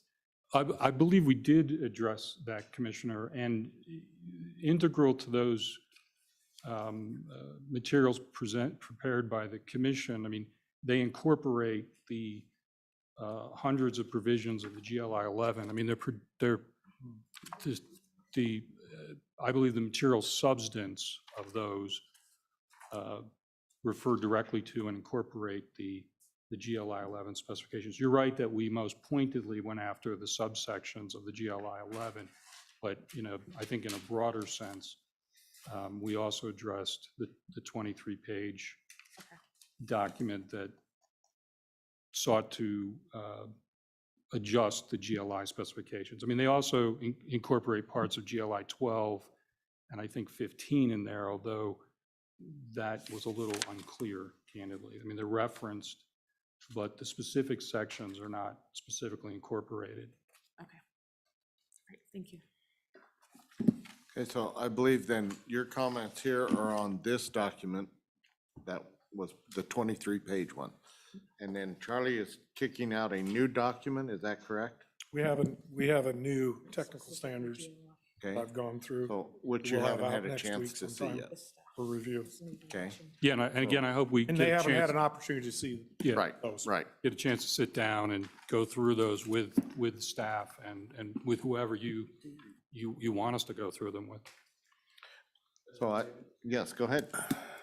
I'm sure you understand, or you wouldn't be here with this good of an attitude, because if it was me on the other side, if I felt that we specifically came after your games, I'd come with a huge chip on my shoulder. But just to reiterate, we had no intentions of including your game. Of course, and we knew that, but we did react pretty aggressively. But it's again, it's I really can't understate the battles that we're engaged in across the country, and they have not extended to Wyoming, thank goodness. And perhaps we used the same mindset we've been using in those battles, which have been really daily. But we've chosen that. So basically, we've tabled this till the next meeting in lieu of the future documentation coming out. So do we want to revisit this at our July meeting? November meeting? Well, No? I'd like to keep it on the table and work this as soon as we can as well, whether it's the July meeting or the September. I've got some proposed dates for different things coming up. But if I could ask a few questions, of the, You're the director, go for it. thank you. Or not. You know, I think to address Commissioner Wildcat's concerns specifically, I think they went through and addressed either yes or no in that chart that's in there on page 13, 12, 13, 14. Most of it's no. So we did a really poor job. And just to reiterate what Commissioner Cavello said, there's no intention anywhere at all in any of these rules to do rules or regulations that are excluding anybody. Certainly. Any of not only the process, but also from operating. The question I have a couple questions, is Paysomatic is the only manufacturer that has a problem with this, from what I understand, from communicating individually with each one of the each one of the operators in the state. I believe that's a correct assumption. And then the second question is, and I almost think that maybe none of us have articulated this very well, but from listening to you and then reviewing some of the conversations that we've had, first off, you know, we received several months ago or a month ago from one of the employees that you looked forward to working with GLI on technical standards. Now we've got this flip, but life changes, and I get that. I totally understand that. That's fine. And we utilize GLI. They bring us the information, and then my staff, myself, we review what we have here and decide what's appropriate for our state. So they're not writing the rules. They're putting them in a format that we can work with, and then we start cutting and slashing. For instance, sports wagering. We eliminated probably 20 pages that didn't work for Wyoming. We've done the same thing here, as you've seen through our process with the rules here. The technical standards, let's see where we're at. That was the kind of the temperature of the commission at the time, and we found out where we're at. But again, we have several of the operators or vendors, manufacturers that have no problem with this. To what I want to ask is, I'll get to the point. It almost appears that what you're trying to say is, in an attempt to cover new technology, in an attempt to respond to innovations in different things, that we've almost written these technical standards, is in your mind, as too open-ended. You're saying that this allows for slot machines, this allows for different things to come in. And so it almost sounds like what you would prefer is we tighten the belt, so to speak, and drill down to something that's more specific to the industry, instead of allowing for new technology to come in. And we talk about it in the standards, that these rules are not designed, or the technical standards, because we're talking two different things. We have the rules, we have the technical standards. So the technical standards are guidelines, and they're also, there to provide us guidance in the next step, or the next version of skill-based amusement games. Am I right? Am I wrong? Am I understanding you? Did I ask the question? Sure. Well, Mr. President, Commission, Director Moore, let me first address the GLI point, and I don't know what comment was made to you about GLI. I do know the comment was made by an individual that's in the industry here, that from Paysomatic, that they looked forward to working with the technical standards and working with GLI, and now we have a reversal. Sure, and I don't think it is a reversal, Director. I think that there was a time, and we had an internal discussion about this, where we became informed of the possibility of GLI becoming involved as the laboratory. what we presumed would happen, and candidly, we had conversations with GLI, is that they would need to write a whole new series of specifications, entirely different than the GLI 11, GLI 12, and GLI 15. And I will represent to you that that was told to us by a very high executive at GLI. He expressed that there's no possible way that our existing specifications can apply to a skill game. They're not designed to, they're designed to apply to slot machines. So that, candidly, that is again one of the reasons we had such a reaction, because when we saw that this was the exact same specifications that would apply to a slot machine, that was wholly inconsistent with what we had expected and what we had candidly been told by the representative of GLI. Just to explain that.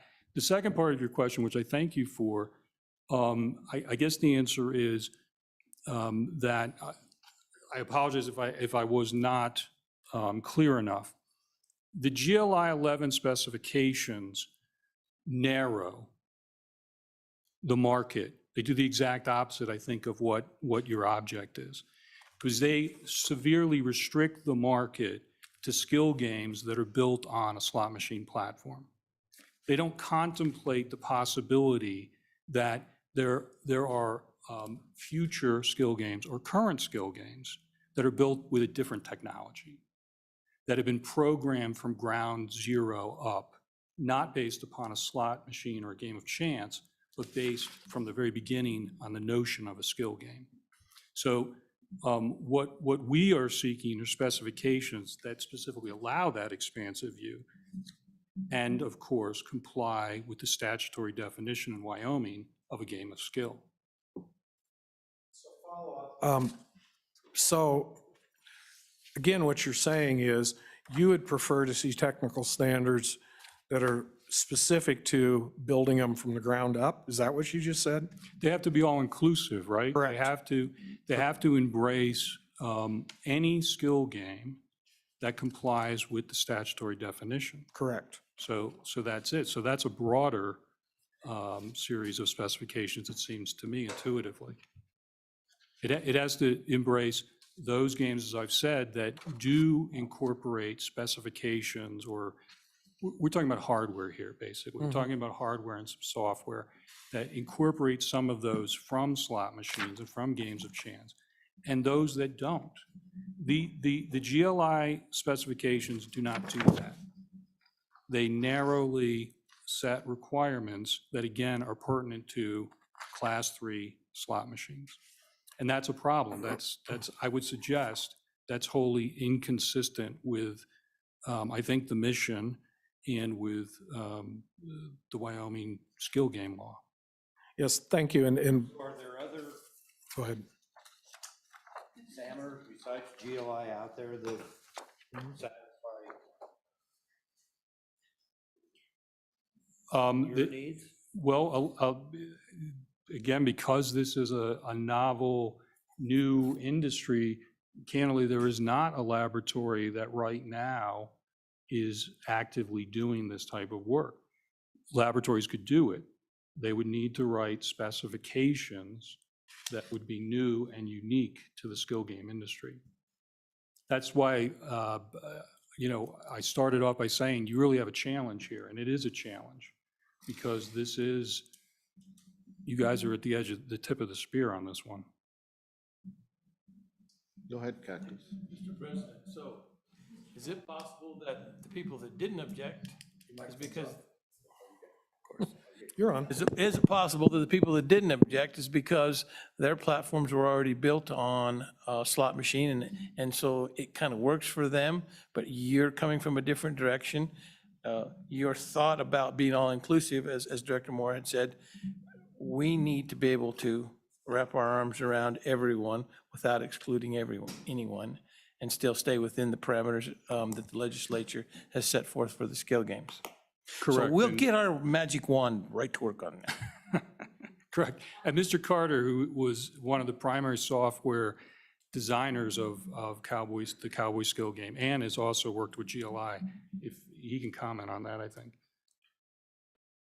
Yes, not knowing who you asked the questions to, and I don't know all the products and cabinets, but I can say this. I'll give you an example. The GLI specification requires that there be logic boxes inside the cabinets that wrap the motherboard and have switches on them that report to the software that then logs the event. And that's all a part of what's internal controls are needed on a casino level that aren't necessarily what are needed in a skill game at a location. So just that rule, if you came out and said, okay, you guys need to have logic boxes with switches, that means that we now have to take every cabinet out of the field and replace it with one with a logic box, because that rule was made for casinos.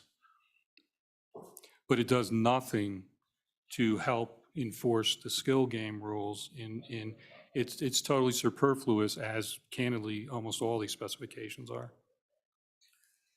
Well, just a point of clarification, first of all, what I've developed here has no mention of GLI in it, just so you know that, if that makes you feel any better of that, but we're continually, with what we do, as you know, you look for guidance, you look for the experts that are out there for the guidance. We take that information and we filter it, as we do everything in life.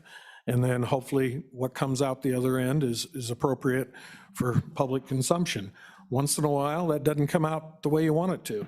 Once in a while, it could be part of a process to kind of stand people up. Let's think about this, and hopefully then we can come back down to ground level and inhale the same oxygen and talk a little bit and try to work this out and come up with something that's in the middle ground. As far as I'm concerned, unless I'm told otherwise, we will continue to utilize all of the consultants that we have. They all have value.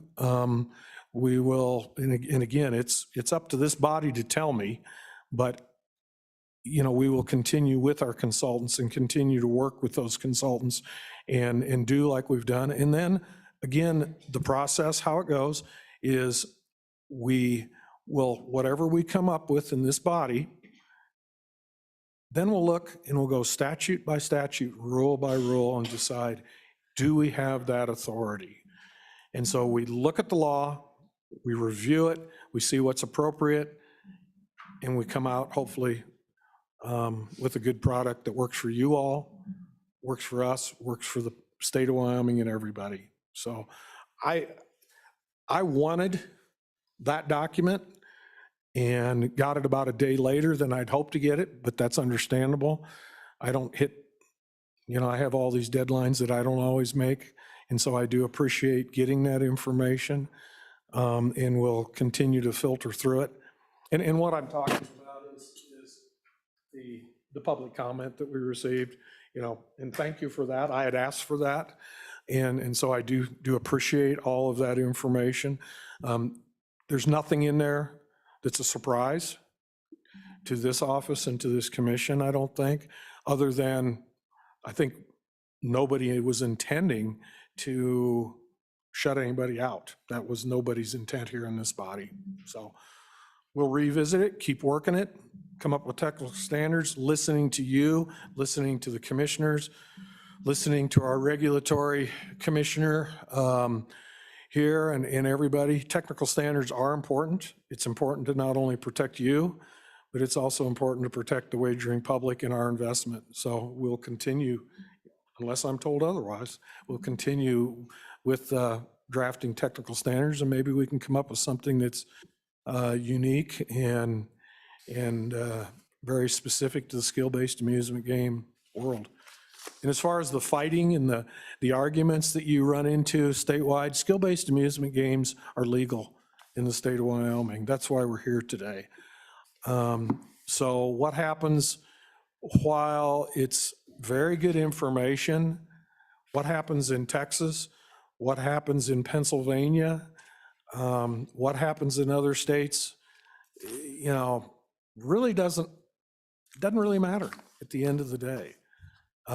It's extremely good information to read, and trust me, I have volumes of reports and different things and court cases that, yes, I have read every one of those.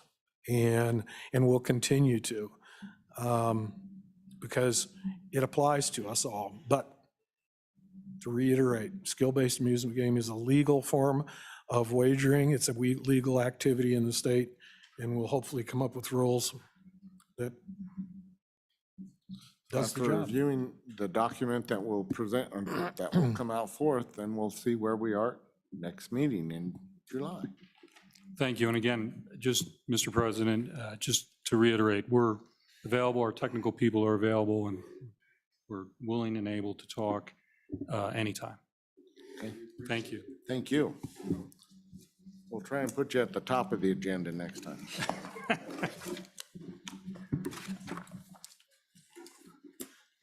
With that, Charlie, we're down to number, oh my God, I lost my list again. We are almost to the bottom of it, aren't we? Yep. Thank you, everybody, for Okay. patience. Mr. President. We have a Commissioner, Is or there- Representative Sweeney would like to say a few words. Do we have Mr. someone on President? Zoom? Mike? Sorry to interrupt, Mr. President. From what I recall, there's a motion to table, and then there was a second, and then discussion. I don't know that there was a vote on the motion. Good point. Thank you, Michael. That's why you get paid the big bucks. Thank you, sir.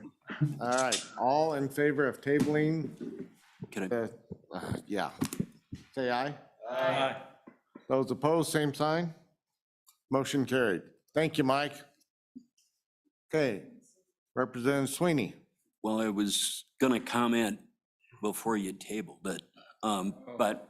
All right, well, so next item on the agenda. That's right, Mr. President. So thank you, Pat Sweeney, House District 58 here. And so the Revenue Committee also is working on some different issues when it comes to gaming. And Vice Chairman Henderson from Cheyenne happens to be here today also. But I wanted to drill back just probably 15 years or so ago. And I won't take 15 years to go forward. So thank you, President Davis, for that reminder. Yeah, so that look. So my former industry, I was in the hospitality industry. And so when the historic horse races came about, small operators like myself were like, geez, it takes so much to enter into the historic horse racing. How do our small bars compete in against that? So a group of us, I was very active with the Wyoming State Liquor Association, and they really didn't get involved to that degree with that. But an operator here in town that Dave has since purchased, and Mr. George Nick's dad is who I'm referring to, brought some folks down from Montana that talked about skill games and their experience up there. And so we started talking as operators, and it did take years and years and years to actually put anything together. I was totally not involved with that, but to fast forward, what I have seen is the commission and the legislature's willingness to try to move the industry forward. I think it has great value. I don't want to see us, I don't believe these machines compete at all with what historic horse racing is, nor do I believe it really competes against our tribal and the casinos on the Wind River reservation. I just don't see that. What I'm most concerned about, what I want to testify to, is that we don't become Montana. I don't want to see a casino, quote unquote casino, on every corner. And my worry is with those specifications, which I haven't studied very well.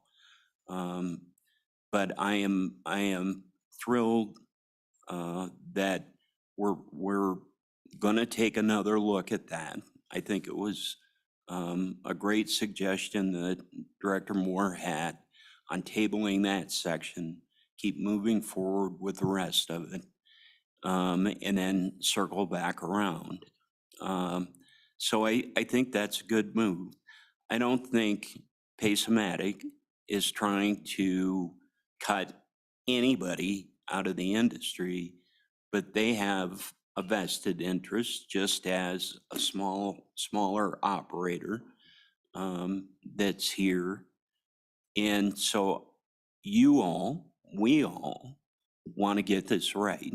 And I think that'll make that happen. What I've seen happen in Montana is there was a very large operator still up there, and they've bought out these small operators that are essential to the hospitality industry, that take care of our electronic dartboards, our pool leagues, and jukeboxes. This is one additional thing that the skill games have kept, especially during the pandemic, kept a lot of small operators alive. And so I think this is the right move. What we see today in Montana is they've gone in, this outfit has gone in and bought these small operators out in one way or another, and they've seized the market, a lot of the market in Montana, and further expanded, not skill games, but full-fledged slots. So I don't believe we can get that through the legislature. I certainly don't want to be a part of that.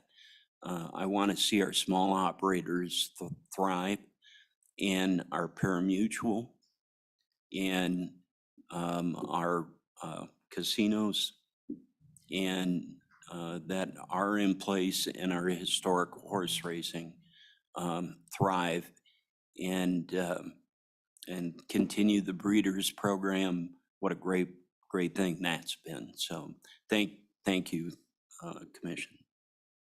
Thank you. Is there any comments or questions from the commissioners? Thank you. Pat? To be continued.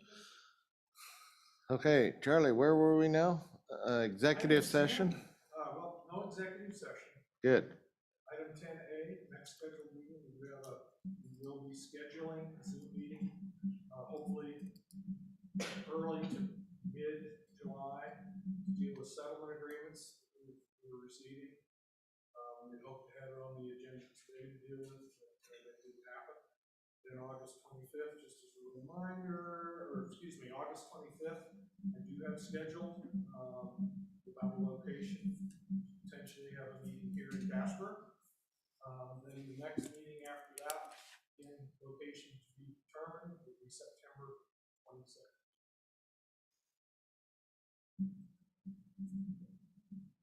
So that last part again, there is a proposed meeting August 25th and September. We have a Zoom meeting that will be scheduled in July, to be determined the date still. I think we'll have it scheduled next week. That'll be a Zoom to settlement agreements. And then we have an August 25th meeting that would be here in Casper. Location, still, we haven't solidified that yet. I'm hoping here. September 22nd, again, a meeting here in Casper. Okay, President Davis, go ahead. could you have Mr. Moore repeat that with his mic on? Yes, sir. Thank you. Most of you are probably enjoying not hearing me. So we have a Zoom meeting that we'll be scheduling in July, the first part of July, hopefully, to deal with settlement agreements. We have two. August 25th, we have a meeting that would be scheduled here in Casper, location to be determined. Again, hopefully it'll be here. September 22nd, we have another meeting scheduled for here in Casper as well. And then I do have, I'm looking at our November meeting, setting it somewhere. I'd like to do November 16th and 17th also as our annual fall meeting, along with on the 16th, have our roundtable event and get everybody together to kind of just go through things. Just as an FYI, September 12th and 13th. Gosh, is this really the dates? Location to be determined, that's Appropriations Committee, and then Revenue Committee, the 14th and 15th, is that correct? Yeah, in Casper in September. So that'll be a busy week. Maybe we can get Appropriations to have it in the same town. So that's all I have. Okay, any other general discussion? Okay, thank you. Meeting adjourned. I move that we adjourn. You don't have to move. Yeah, we don't have to move no more. We can just adjourn. Oh my gosh. Yowza. What is this?